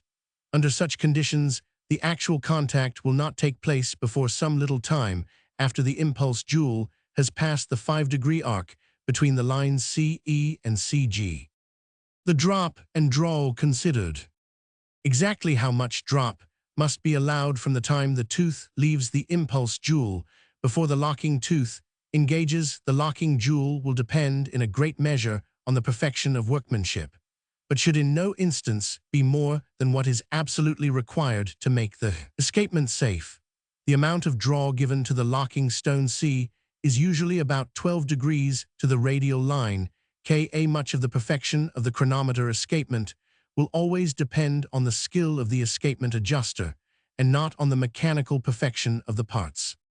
The jewels all have to be set by hand after they are made, and the distance to which the impulse jewel protrudes beyond the periphery of the impulse roller is entirely a matter for hand and eye, but should never exceed 21,000. After the locking jewel C is set, we can set the foot F of the detent D forward or back to perfect and correct the engagement of the escape wheel teeth with the impulse roller B. If we set this too far forward, the tooth A3 will encounter the roller, while the tooth A2 will be free. We would beg to say here there is no escape wheel made which requires the same extreme accuracy as the chronometer, as the tooth spaces and the equal radial extent of each tooth should be only limited by our powers toward perfection. It is usual to give the detent a locking of about 2 degrees. That is, it requires about 2 degrees to open it, counting the center of fluxion of the detent spring E and 5 degrees of balance arc. Fitting up of the foot. Several attempts have been made by chronometer makers to have the foot F adjustable. That is, so it could be moved back and forth with a screw, but we have never known of anything satisfactory being accomplished in this direction. About the best way of fitting up the foot F seems to be to provide it with 2 soft iron steady pins, shown at J, with corresponding holes in the chariot, said holes being conically enlarged, so the pins can be bent and manipulated so the detent not only stands in the proper position as regards the escape wheel, but also to give the detent spring E the proper elastic force to return in time to afford a secure locking to the arresting tooth of the escape wheel after an impulse has been given. If these pins J are bent properly by the adjuster, whoever afterwards cleans the chronometer needs only to gently push the foot F forward so as to cause the pins J to take the correct positions as determined by the adjuster, and set the screw L up to hold the foot F when all the other relations are as they should be, except such as we can control by the screw G, which prevents the locking jewel from entering too deeply into the escape wheel. In addition to being a complete master of the technical part of his business, it is also desirable that the up-to-date workman should be familiar with the subject from a historical point of view. To aid in such an understanding of the matter, we have translated from l'Almanach de l'horologerie et de la bijouterie the matter contained in the following chapter. Chapter 4. History of Escapements. It could not have been long after man first became cognizant of his reasoning faculties that he began to take more or less notice of the flight of time. The motion of the sun by day and of the moon and stars by night served to warn him of the recurring periods of light and darkness. By noting the position of these stellar bodies during his lonely vigils, he soon became proficient in roughly dividing up the cycle into sections, which he denominated the hours of the day and of the night. Primitive at first, his methods were simple, his needs few and his time abundant. Increase in numbers, multiplicity of duties, and division of occupation began to make it imperative that a more systematic following of these occupations should be instituted, and with this end in view he contrived, by means of burning lights or by restricting the flowing of water or the falling of weights, to subdivide into convenient intervals and in a tolerably satisfactory manner the periods of light. These modest means, then, were the first steps toward the exact subdivisions of time which we now enjoy. Unrest, progress, discontent with things that be, we must acknowledge, have, from the appearance of the first clock to the present hour, been the powers which have driven on the inventive genius of watch and clockmakers to designate some new and more acceptable system for regulating the course of the movement. In consequence of this restless search after the best, a very considerable number of escapements have been invented and made up, both for clocks and watches. Only a few, however, of the almost numberless systems have survived the test of time and been adopted in the manufacture of the timepiece as we know it now. Indeed, many such inventions never passed the experimental stage, and yet it would be very interesting to the professional horologist, the apprentice, and even the layman to become more intimately acquainted with the vast variety of inventions made upon this domain since the inception of horological science. Undoubtedly, a complete collection of all the escapements invented would constitute a most instructive work for the progressive watchmaker, and while we are waiting for a competent author to take such an exhaustive work upon his hands, we shall endeavor to open the way and trust that a number of voluntary collaborators will come forward and assist us to the extent of their ability in filling up the chinks. Problems to be solved. The problem to be solved by means of the escapement has always been to govern, within limits precise and perfectly regular, if it be possible, the flow of the motive force. That means the procession of the wheelwork and, as a consequence, of the hands thereto. Attached, at first blush it seems as if a continually moving governor, such as is in use on steam engines, for example, ought to fulfill the conditions, and attempts have accordingly been made upon this line with results which have proven entirely unsatisfactory. Having thoroughly sifted the many varieties at hand, it has been finally determined that the only means known to provide the most regular flow of power consists in intermittently interrupting the procession of the wheelwork, and thereby gaining a periodically uniform movement. Whatever may be the system or kind of escapement employed, the functioning of the mechanism is characterized by the suspension at regular intervals of the rotation of the last wheel of the train, and in transmitting to a regulator, be it a balance or a pendulum, the power sent into that wheel. Escapement, the most essential part. Of all the parts of the timepiece, the escapement is then the most essential. It is the part which assures regularity in the running of the watch or clock, and that part of parts that endows the piece with real value. The most perfect escapement would be that one which should perform its duty with the least influence upon the time of oscillation or vibration of the regulating organ. The stoppage of the train by the escapement is brought about in different ways, which may be gathered under three heads or categories. In the two which we shall mention first, the stop is effected directly upon the axis of the regulator or against a piece which forms a part of that axis. The tooth of the escape wheel at the moment of its disengagement remains supported upon or against that stop. In the first escapement invented, and indeed in some actually employed today for certain kinds of timekeepers, we notice during the locking a retrograde movement of the escape wheel. To this kind of movement has been given the name of recoil escapement. It was recognized by the fraternity that this recoil was prejudicial to the regularity of the running of the mechanism, and after the invention of the pendulum and the spiral, inventive makers succeeded in replacing this sort of escapement with one which we now call the deadbeat escapement. In this latter, the wheel, stopped by the axis of the regulator, remains immovable up to the instant of its disengagement or unlocking. In the third category have been collected all those forms of escapement wherein the escape wheel is locked by an intermediate piece, independent of the regulating organ. This latter performs its vibrations of oscillation quite without interference, and it is only in contact with the train during the very brief moment of impulse, which is needful to keep the regulating organ in motion. This category constitutes what is known as the detached escapement class. Of the recoil escapement, the principal types are the verge escapement or crown wheel escapement for both watches and clocks, and the recoil anchor escapement for clocks. The cylinder and duplex escapements for watches and the Graham anchor escapement for clocks are styles of the deadbeat escapement most often employed. Among the detached escapements, we have the lever and detent or chronometer escapements for watches. For clocks, there is no fixed type of detached lever, and it finds no application today. The verge escapement. The verge escapement, called also the crown wheel escapement, is by far the simplest and presents the least difficulty in construction.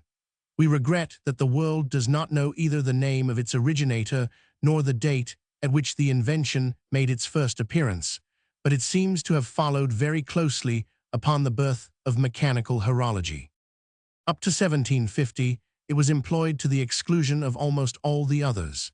In 1850, a very large part of the ordinary commercial watches was still fitted with the verge escapement, and it is still used under the form of recoil anchor in clocks, 80 years after the invention of the cylinder escapement, or in 1802. Ferdinand Berthoud, in his History of the Measurement of Time, says of the balance wheel escapement, "Since the epoch of its invention, an infinite variety of escapements have been constructed, but the one which is employed in ordinary watches for everyday use is still the best." In referring to our illustrations, we beg first to call attention to the plates marked Figs 145 and 146.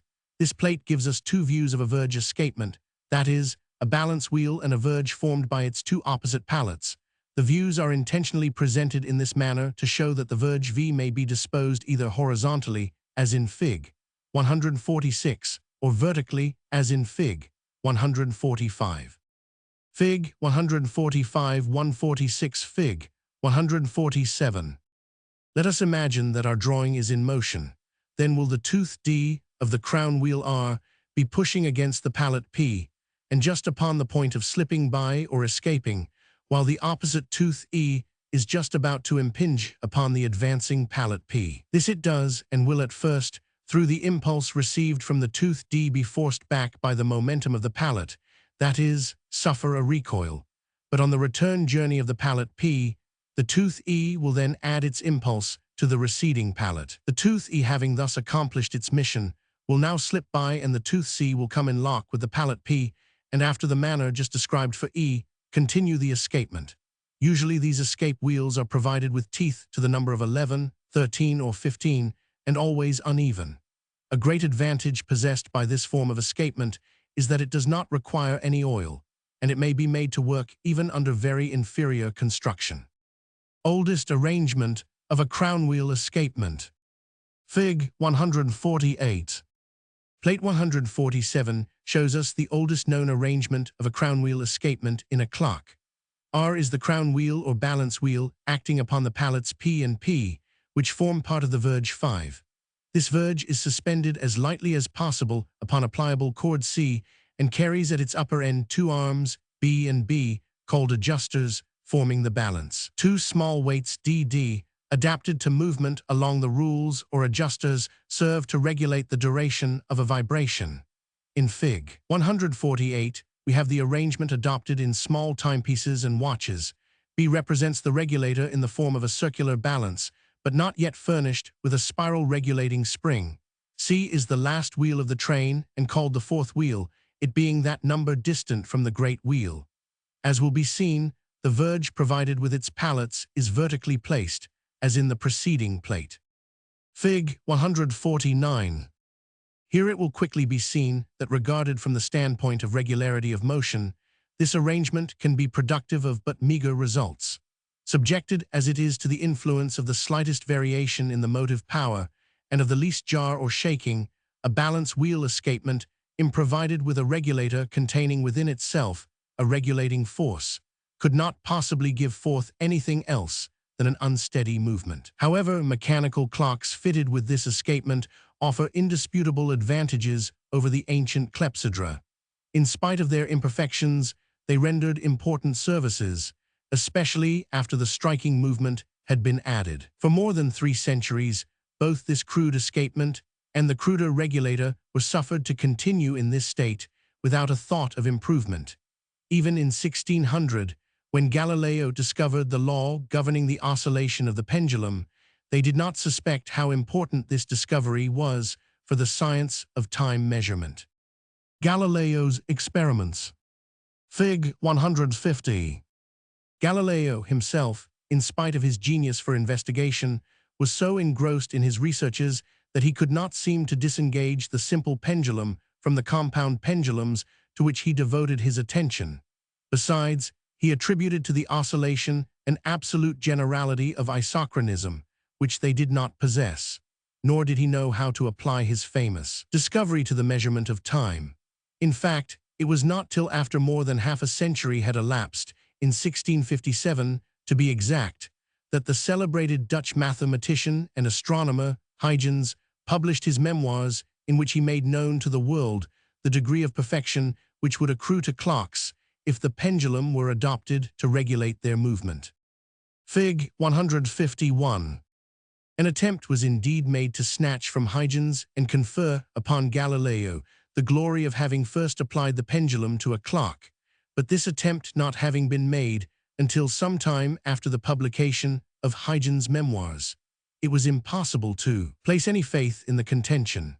If Galileo had indeed solved the beautiful problem, both in the conception and the fact, the honor of the discovery was lost to him by the laziness and negligence of his pupil, Viviani, upon whom he had placed such high hopes. One thing is certain, that the right of priority of the discovery and the recognition of the entire world has been incontestably bestowed upon Huygens. The escapement which Galileo is supposed to have conceived and to which he applied the pendulum is shown in Fig. 149. The wheel R is supplied with teeth, which lock against the piece D attached to a lever pivoted at A, and also with pins calculated to impart impulses to the pendulum through the pallet P. The arm L serves to disengage or unlock the wheel by lifting the lever D upon the return oscillation of the pendulum. Fig. 152. Fig. 153. A careful study of Fig. 150 will discover a simple transposition which it became necessary to make in the clocks for the effectual adaptation of the pendulum to their regulation. The verge V was set up horizontally, and the pendulum B, suspended freely from a flexible cord, received the impulses through the intermediation of the forked arm F, which formed a part of the verge. At first this forked arm was not thought of, for the pendulum itself formed a part of the verge. A far-reaching step had been taken, but it soon became apparent that perfection was still a long way off. The crownwheel escapement forcibly incited the pendulum to wider oscillations, these oscillations not being, as Galileo had believed, of unvaried durations, but they varied sensibly with the intensity of the motive power. The attainment of isochronism by Huygens. Fig. 154.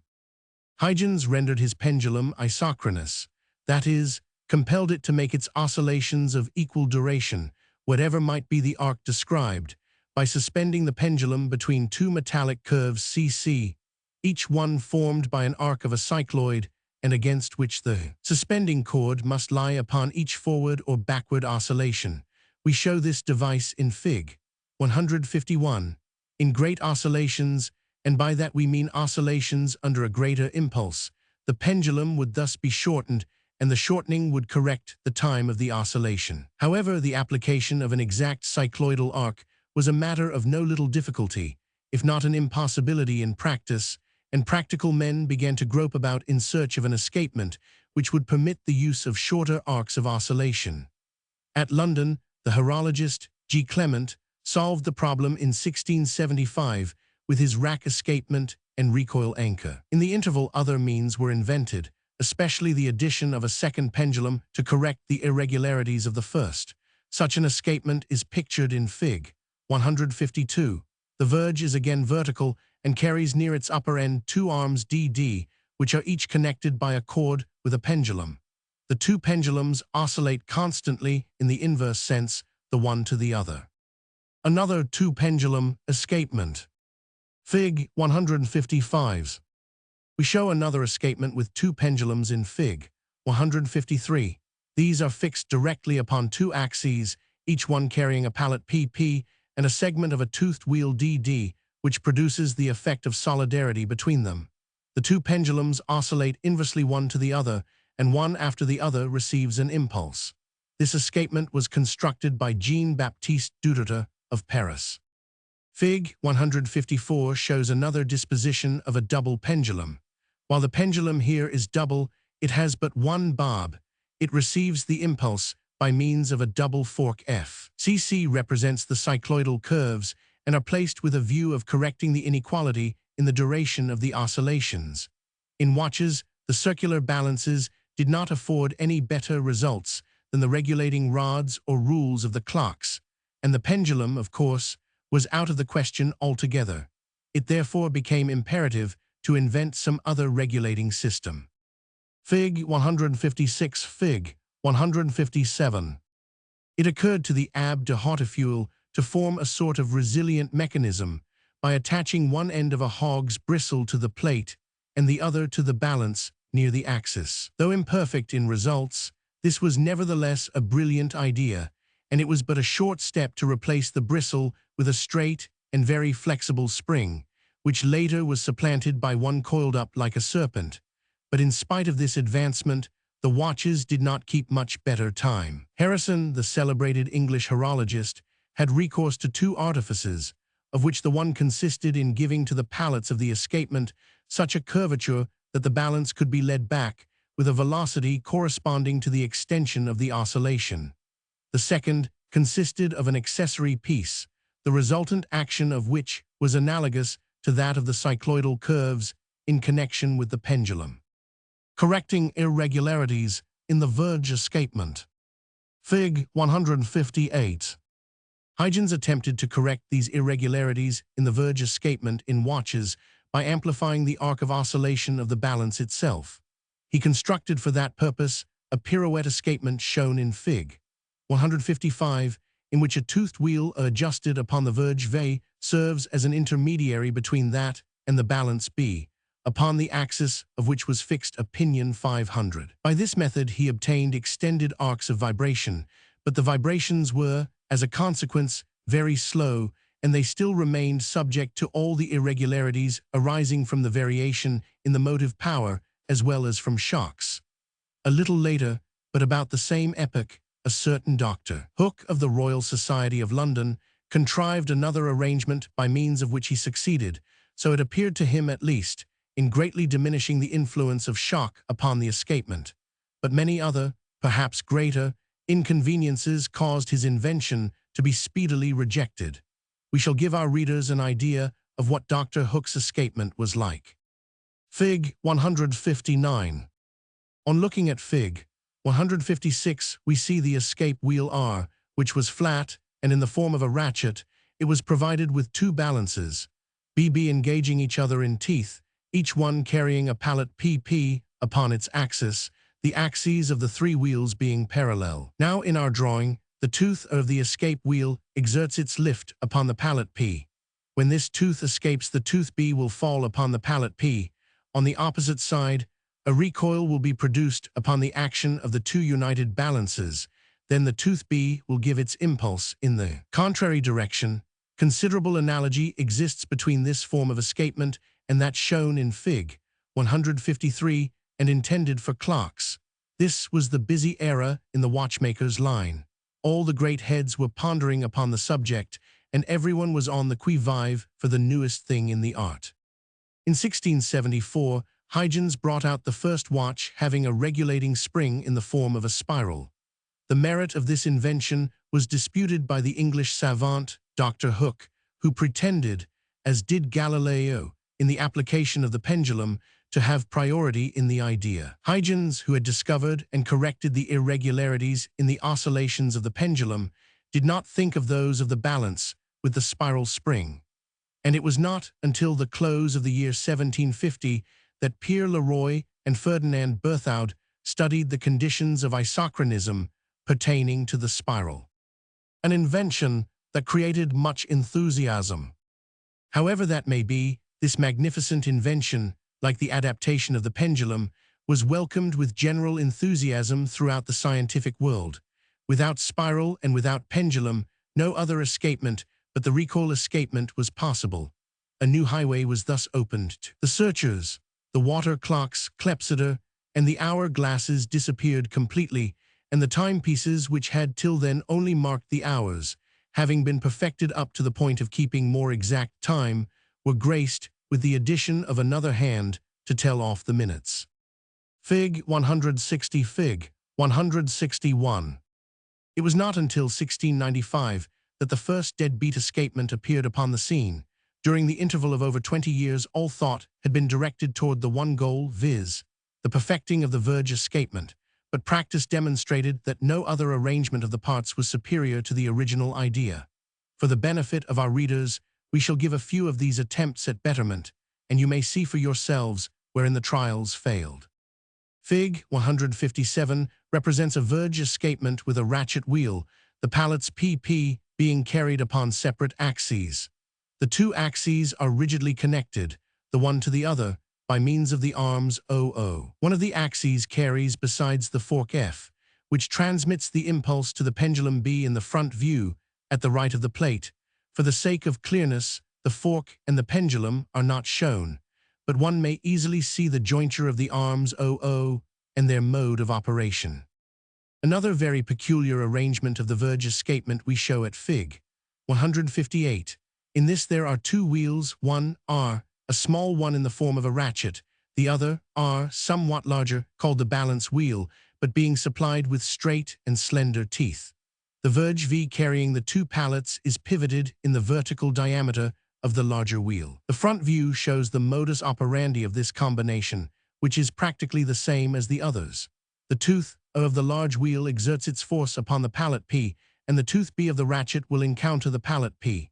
This pallet, after suffering its recoil, will receive the impulse communicated by the tooth B. This escapement surely could not have given much satisfaction, for it offers no advantage over the others. Besides, it is a very difficult construction. Fig. 162. Fig. 163. Ingenious attempts at solution of a difficult problem. Much ingenuity to a worthy end, but of little practical value, is displayed in these various attempts at the solution of a very difficult problem. In Fig. 159, we have a mechanism combining two escape wheels engaging each other in gear. Of the two wheels, RR, one alone is driven directly by the train, the other being turned in the opposite direction by its comrade. Both are furnished with pins CC, which act alternately upon the pallets PP, disposed in the same plane upon the verge V, and pivoted between the wheels. Our drawing represents the escapement at the moment when the pin C delivers its impulse, and this having been accomplished, the locking takes place upon the pin C of the other wheel upon the pallet P. Another system of two escape wheels is shown in Fig. 160, but in this case, the two wheels RR are driven in a like direction by the last wheel A of the train. The operation of the escapement is the same as in Fig. 159. Fig. 164, Fig. 165. In Fig. 161, we have a departure from the road ordinarily pursued. Here we see an escapement combining two levers, invented by the Chevalier de Bethune and applied by 1000. Thiot, master horologist, at Paris in 1727. PP are the two levers or pallets separately pivoted. Upon the axis V of the lever P is fixed a fork which communicates the motion to the pendulum. The two levers are intimately connected by the two arms BB, of which the former carries an adjusting screw, a well-conceived addition for regulating the opening between the pallets. The counterweight C compels constant contact between the arms BB. The function is always the same. The recoil and the impulsion operate upon the two pallets simultaneously. This escapement enjoyed a certain degree of success, having been employed by a number of horologists who modified it in various ways. Various modifications. Some of these modifications we shall show. For the first example, then, let Fig. 162 illustrate. In this arrangement, the fork is carried upon the axis of the pallet P, which effectually does away with the counterweight C, as shown. Somewhat more complicated, but of the same intrinsic nature, is the arrangement displayed in Fig. 163. We should not imagine that it enjoyed a very extensive application. Here the two levers are completely independent of each other. They act upon the piece BB upon the axis V of the fork. The counterweight CC maintain the arms carrying the rollers DD in contact with the piece BB, which thus receives the impulse from the wheel R2. Adjusting screws serve to place the escapement upon the center. By degrees, these fantastic constructions were abandoned to make way for the anchor recoil escapement, which was invented, as we have said, in 1675 by G. Clement, a horologist of London. In Fig. 164, we have the disposition of the parts as first arranged by this artist. Here the pallets are replaced by the inclines A and B of the anchor, which is pivoted at V upon an axis to which is fixed also the fork. The tooth escapes from the incline or lever A, and the tooth B immediately rests upon the lever B. By the action of the pendulum, the escape wheel suffers a recoil as in the pallet escapement, and on the return of the pendulum, the tooth C gives out its impulse in the contrary direction. With this new system, it became possible to increase the weight of the bob and at the same time lessen the effective motor power. The travel of the pendulum, or arc of oscillation, being reduced in a marked degree, an accuracy of rate was obtained far superior to that of the crownwheel escapement. However, this new application of the recoil escapement was not adopted in France until 1695. Fig. 166, Fig. 167. The travel of the pendulum, though greatly reduced, still surpassed in breadth the arc in which it is isochronous, and repeated efforts were made to give such shape to the levers as would compel its oscillation within the arc of equal time, a motion which is, as was recognized even at that epoch, the prime requisite to a precise rating. Thus, in 1720, Julien Léry occupied himself working out the proper shapes for the inclines to produce this desired isochronism. Searching along the same path, Ferd. Berthoud constructed an escapement represented by the Fig. 165. In it we see the same inclines of B of the former construction, but the locking is effected against the slides C and D, the curved faces of which produce isochronous oscillations of the pendulum. The tooth B imparts its lift, and the tooth C will lock against the face C. After having passed through its recoil motion, this tooth C will butt against the incline A and work out its lift or impulse upon it. The gable escapement. Fig. 168. Fig. 169. The gable escapement, shown in Fig. 166, allows the use of a heavier pendulum. At the same time, the anchor embraces within its jaws a greater number of the escape wheel teeth.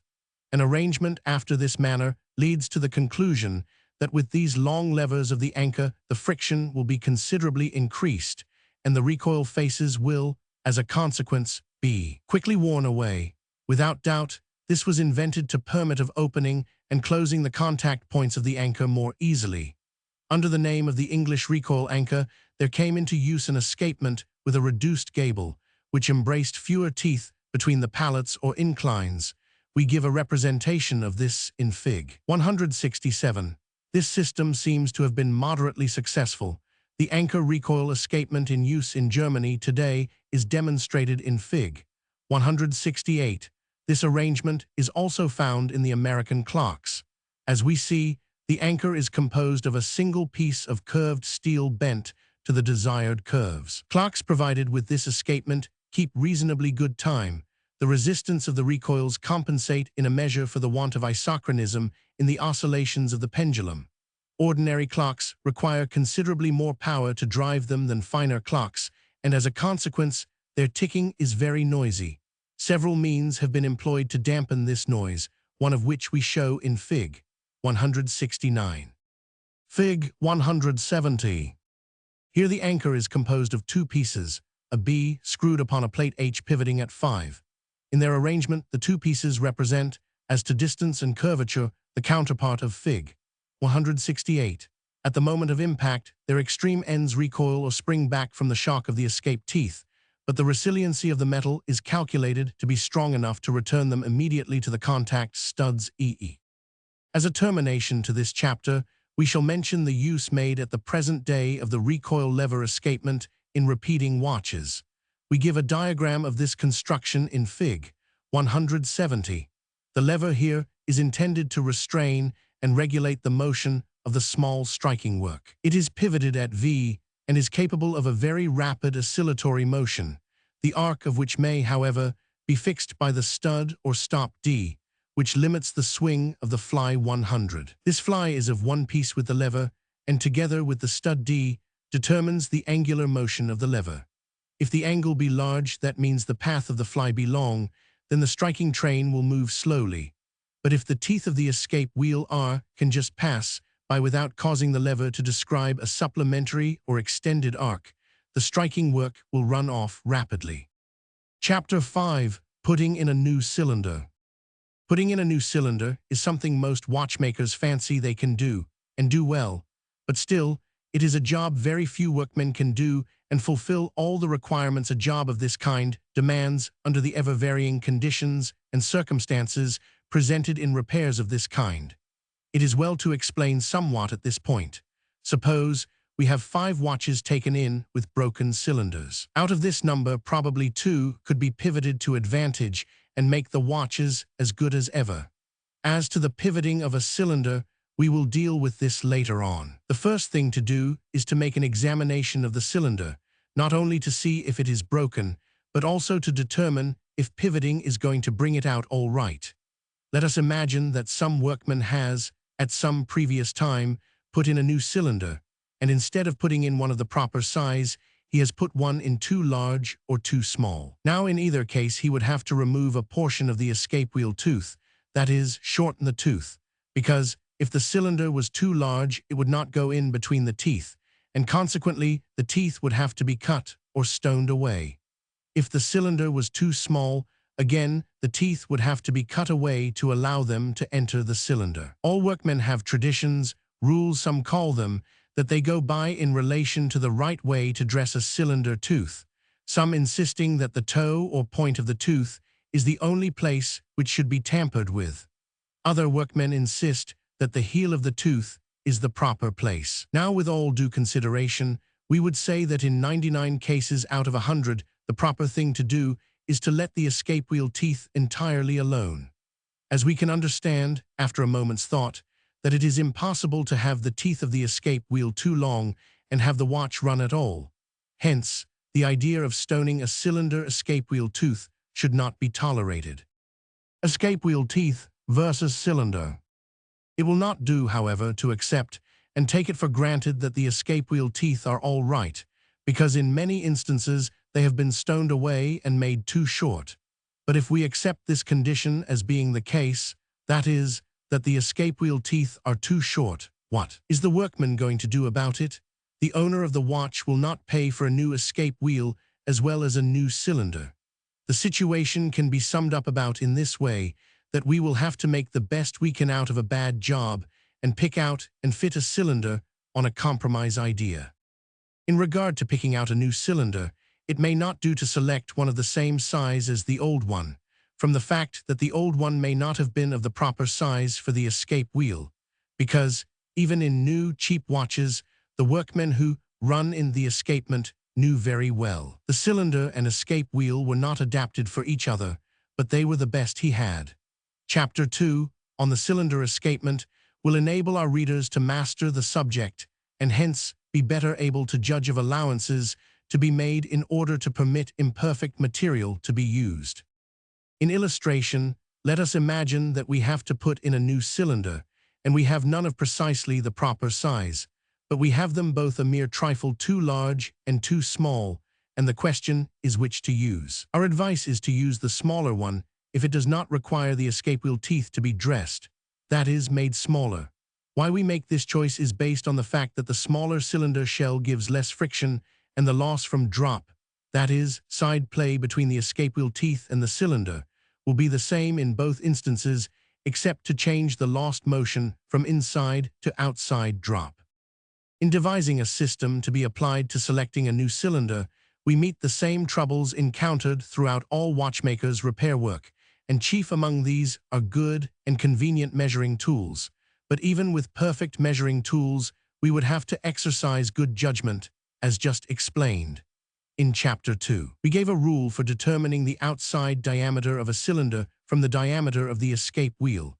But such rules and tables will, in 9 instances out of 10, have to be modified by attendant circumstances, as, for instance, the thickness of the shell of the cylinder, which should be 1/10 of the outer diameter of the shell, but the shell is usually thicker. A tolerably safe practical rule, and one also depending very much on the workman's good judgment, is, when the escape wheel teeth have been shortened, to select a cylinder giving ample clearance inside the shell to the tooth, but by no means large enough to fill the space between the teeth.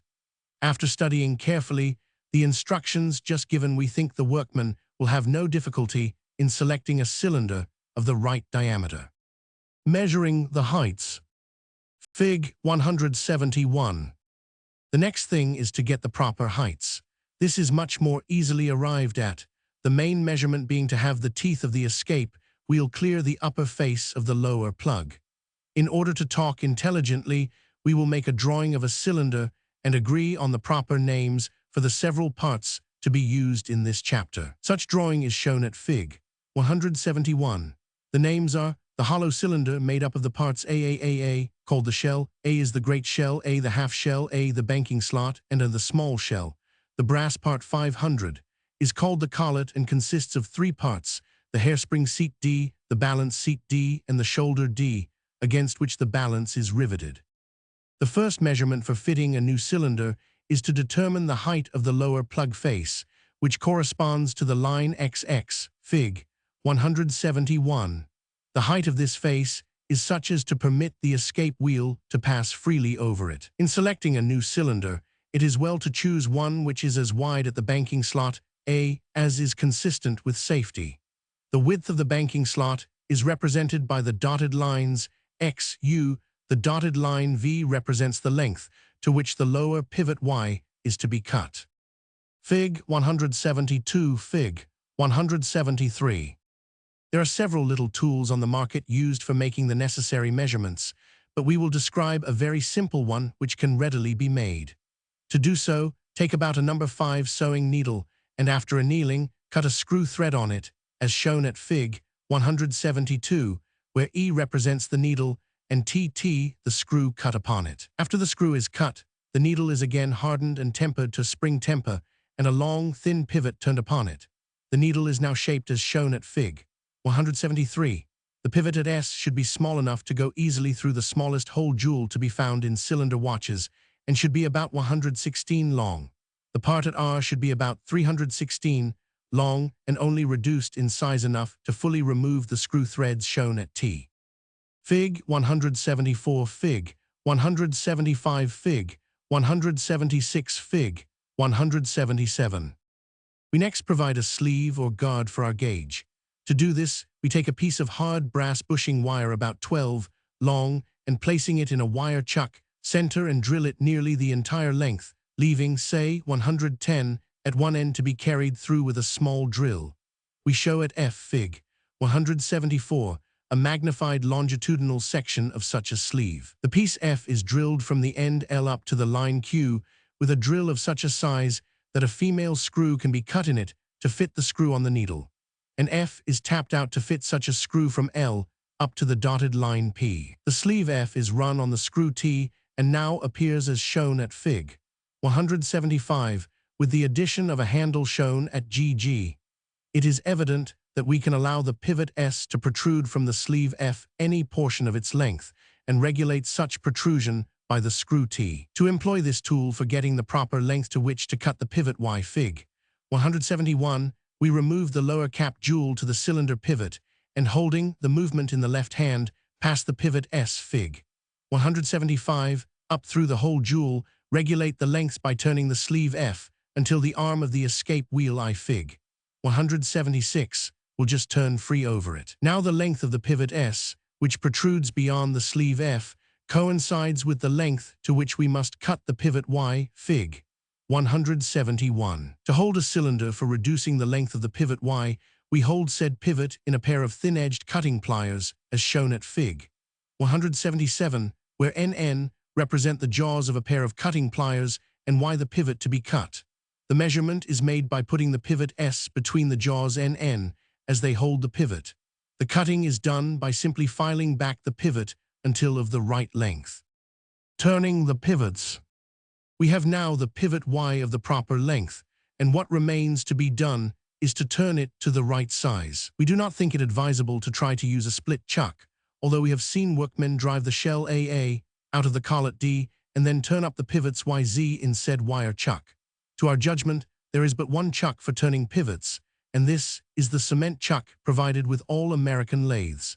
Many workmen object to a cement chuck, but we think no man should lay claim to the name of watchmaker until he masters the mystery of the cement chuck. It is not such a very difficult matter, and the skill once acquired would not be parted with cheaply.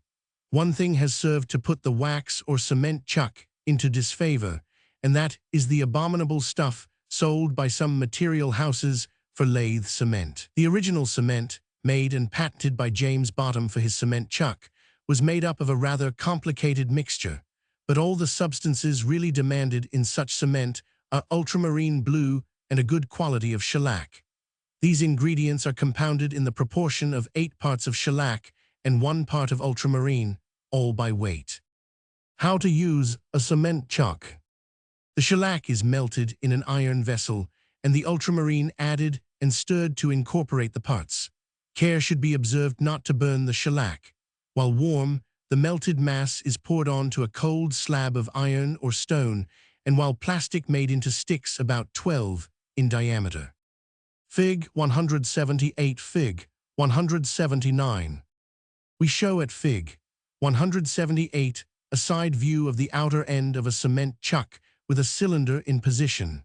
We commence to turn the lower pivot of a cylinder, allowing the pivot Z to rest at the apex of the hollow cone, as shown. There is something of a trick in turning such a hollow cone and leaving no tit or protuberance in the center, but it is important it should be done. A little practice will soon enable one to master the job. A graver for this purpose should be cut to rather an oblique point, as shown at L Fig. 179. The slope of the sides to the recess A, Fig. 178, should be to about 45 degrees, making the angle at about 90 degrees. The only way to ensure perfect accuracy of centering of a cylinder in a cement chuck is center by the shell, which is done by cutting a piece of pegwood to a wedge shape and letting it rest on the T-rest. Then hold the edge of the pegwood to the cylinder as the lathe revolves and the cement soft and plastic. A cylinder so centered will be absolutely true. The outline curve at C, Fig 178, represents the surface of the cement. The next operation is turning the pivot to the proper size to fit the jewel. This is usually done by trial, that is, trying the pivot into the hole in the jewel. A quicker way is to gauge the whole jewel and then turn the pivot to the right size, as measured by micrometer calipers. In some cylinder watches, the end stone stands at some distance from the outer surface of the whole jewel. Consequently, if the measurement for the length of the pivot is taken by the tool shown at Fig 175, the pivot will apparently be too short. When the lower end stone is removed, we should take note if any allowance is to be made for such extra space. The trouble which would ensue from not providing for such extra end shake would be that the lower edge of the half shell, shown at E Fig 171, would strike the projection on which the stock of the tooth is planted. After the lower pivot is turned to fit the jewel, the cylinder is to be removed from the cement chuck and the upper part turned. The measurements to be looked to now are first, the entire length of the cylinder, which is understood to be the entire distance between the inner faces of the two end stones and corresponds to the distance between the lines VD Fig 171. This measurement can be got by removing both end stones and taking the distance with a Bowley gauge or a Duzim caliper. A convenient tool for length measurement. Fig 180. A pair of common pinion calipers, slightly modified, makes as good a pair of calipers for length measurement as one can desire. This instrument is made by inserting a small screw in one of the blades, the head on the inner side, as shown at F Fig 180. The idea of the tool is, the screw head F rests in the sink of the cap jewel or end stone, while the other blade rests on the cock over the balance. After the adjusting screw to the caliper is set, the spring of the blades allows of their removal. The top pivot Z of the cylinder is next cut to the proper length, as indicated by the space between the screw head F and the other blade of the pinion caliper. The upper pinion Z is held in the jaws of the cutting pliers, as shown in Fig 177, the same as the lower one was held, until the proper length between the lines DV Fig 171 is secured, after which the cylinder is put back into the cement chuck, as shown at Fig 178, except this time the top portion of the cylinder is allowed to protrude so that we can turn the top pivot and the balance collet D Fig 171. The sizes we have now to look to is to fit the pivot Z to the top hole jewel in the cock, also the hairspring seat D and balance seat D. These are turned to diameters and are the most readily secured by the use of the micrometer calipers to be had of any large watchmaker's tool and supply house. In addition to the diameters named, we must get the proper height for the balance, which is represented by the dotted line B. The measurement for this can usually be obtained from the old cylinder by simply comparing it with the new one as it rests in the cement chuck. The true tool for such measurements is a height gauge. We have made no mention of finishing and polishing the pivots, as these points are generally well understood by the trade. Removing the lathe cement. One point perhaps we might well say a few words on, and this is in regard to removing the lathe cement. Such cement is usually removed by boiling in a copper dish with alcohol, but there are several objections to the practice. In the first place, it wastes a good deal of alcohol and also leaves the work stained. We can accomplish this operation quicker and save alcohol by putting the cylinder with the wax on it in a very small homeopathic bottle and corking it tight. The bottle is then boiled in water, and in a few seconds the shellac is dissolved away. The balance to most cylinder watches is of red brass, and in some instances of low-carat gold. In either case, the balance should be repolished. To do this, dip in a strong solution of cyanide of potassium dissolved in water. 1/4 ounce of cyanide in half pint of water is about the proper strength. Dip and rinse, then polish with a chamois buff and rouge. Fig. 181. In staking on the balance, care should be observed to set the banking pin in the rim so it will come right. This is usually secured by setting said pin so it stands opposite to the opening in the half shell. The seat of the balance on the collet D should be undercut so that there is only an edge to rivet down on the balance. This will be better understood by inspecting Fig. 181, where we show a vertical section of the collet D and cylinder A at GG is shown the undercut edge of the balance seat, which is folded over as the balance is riveted fast. About all that remains now to be done is to true up the balance and bring it to poise. The practice frequently adopted to poise a plain balance is to file it with a half-round file on the inside, in order not to show any detraction when looking at the outer edge of the rim. A better and quicker plan is to place the balance in a split chuck, and with a diamond or round-pointed tool scoop out a little piece of metal as the balance revolves. In doing this, the spindle of the lathe is turned by the hand grasping the pulley between the finger and thumb. The so-called diamond and round-pointed tools are shown at Fig. 182. The idea of this plan of reducing the weight of a balance is, one of the tools O is rested on the T-rest and pressed forward until a chip is started and allowed to enter until sufficient metal is engaged. Then, by swinging down on the handle of the tool, the chip is taken out. Fig. 182. Fig. 183. In placing a balance in a step chuck, the banking pin is caused to enter one of the 3 slots in the chuck, so as not to be bent down on to the rim of the balance. It is seldom the depth between the cylinder and escape wheel will need be changed after putting in a new cylinder. If such is the case, however, move the chariot, we mean the cock attached to the lower plate. Do not attempt to change the depth by manipulating the balance cock. Fig. 183 shows at HH the form of chip taken out by the tool Fig. 182.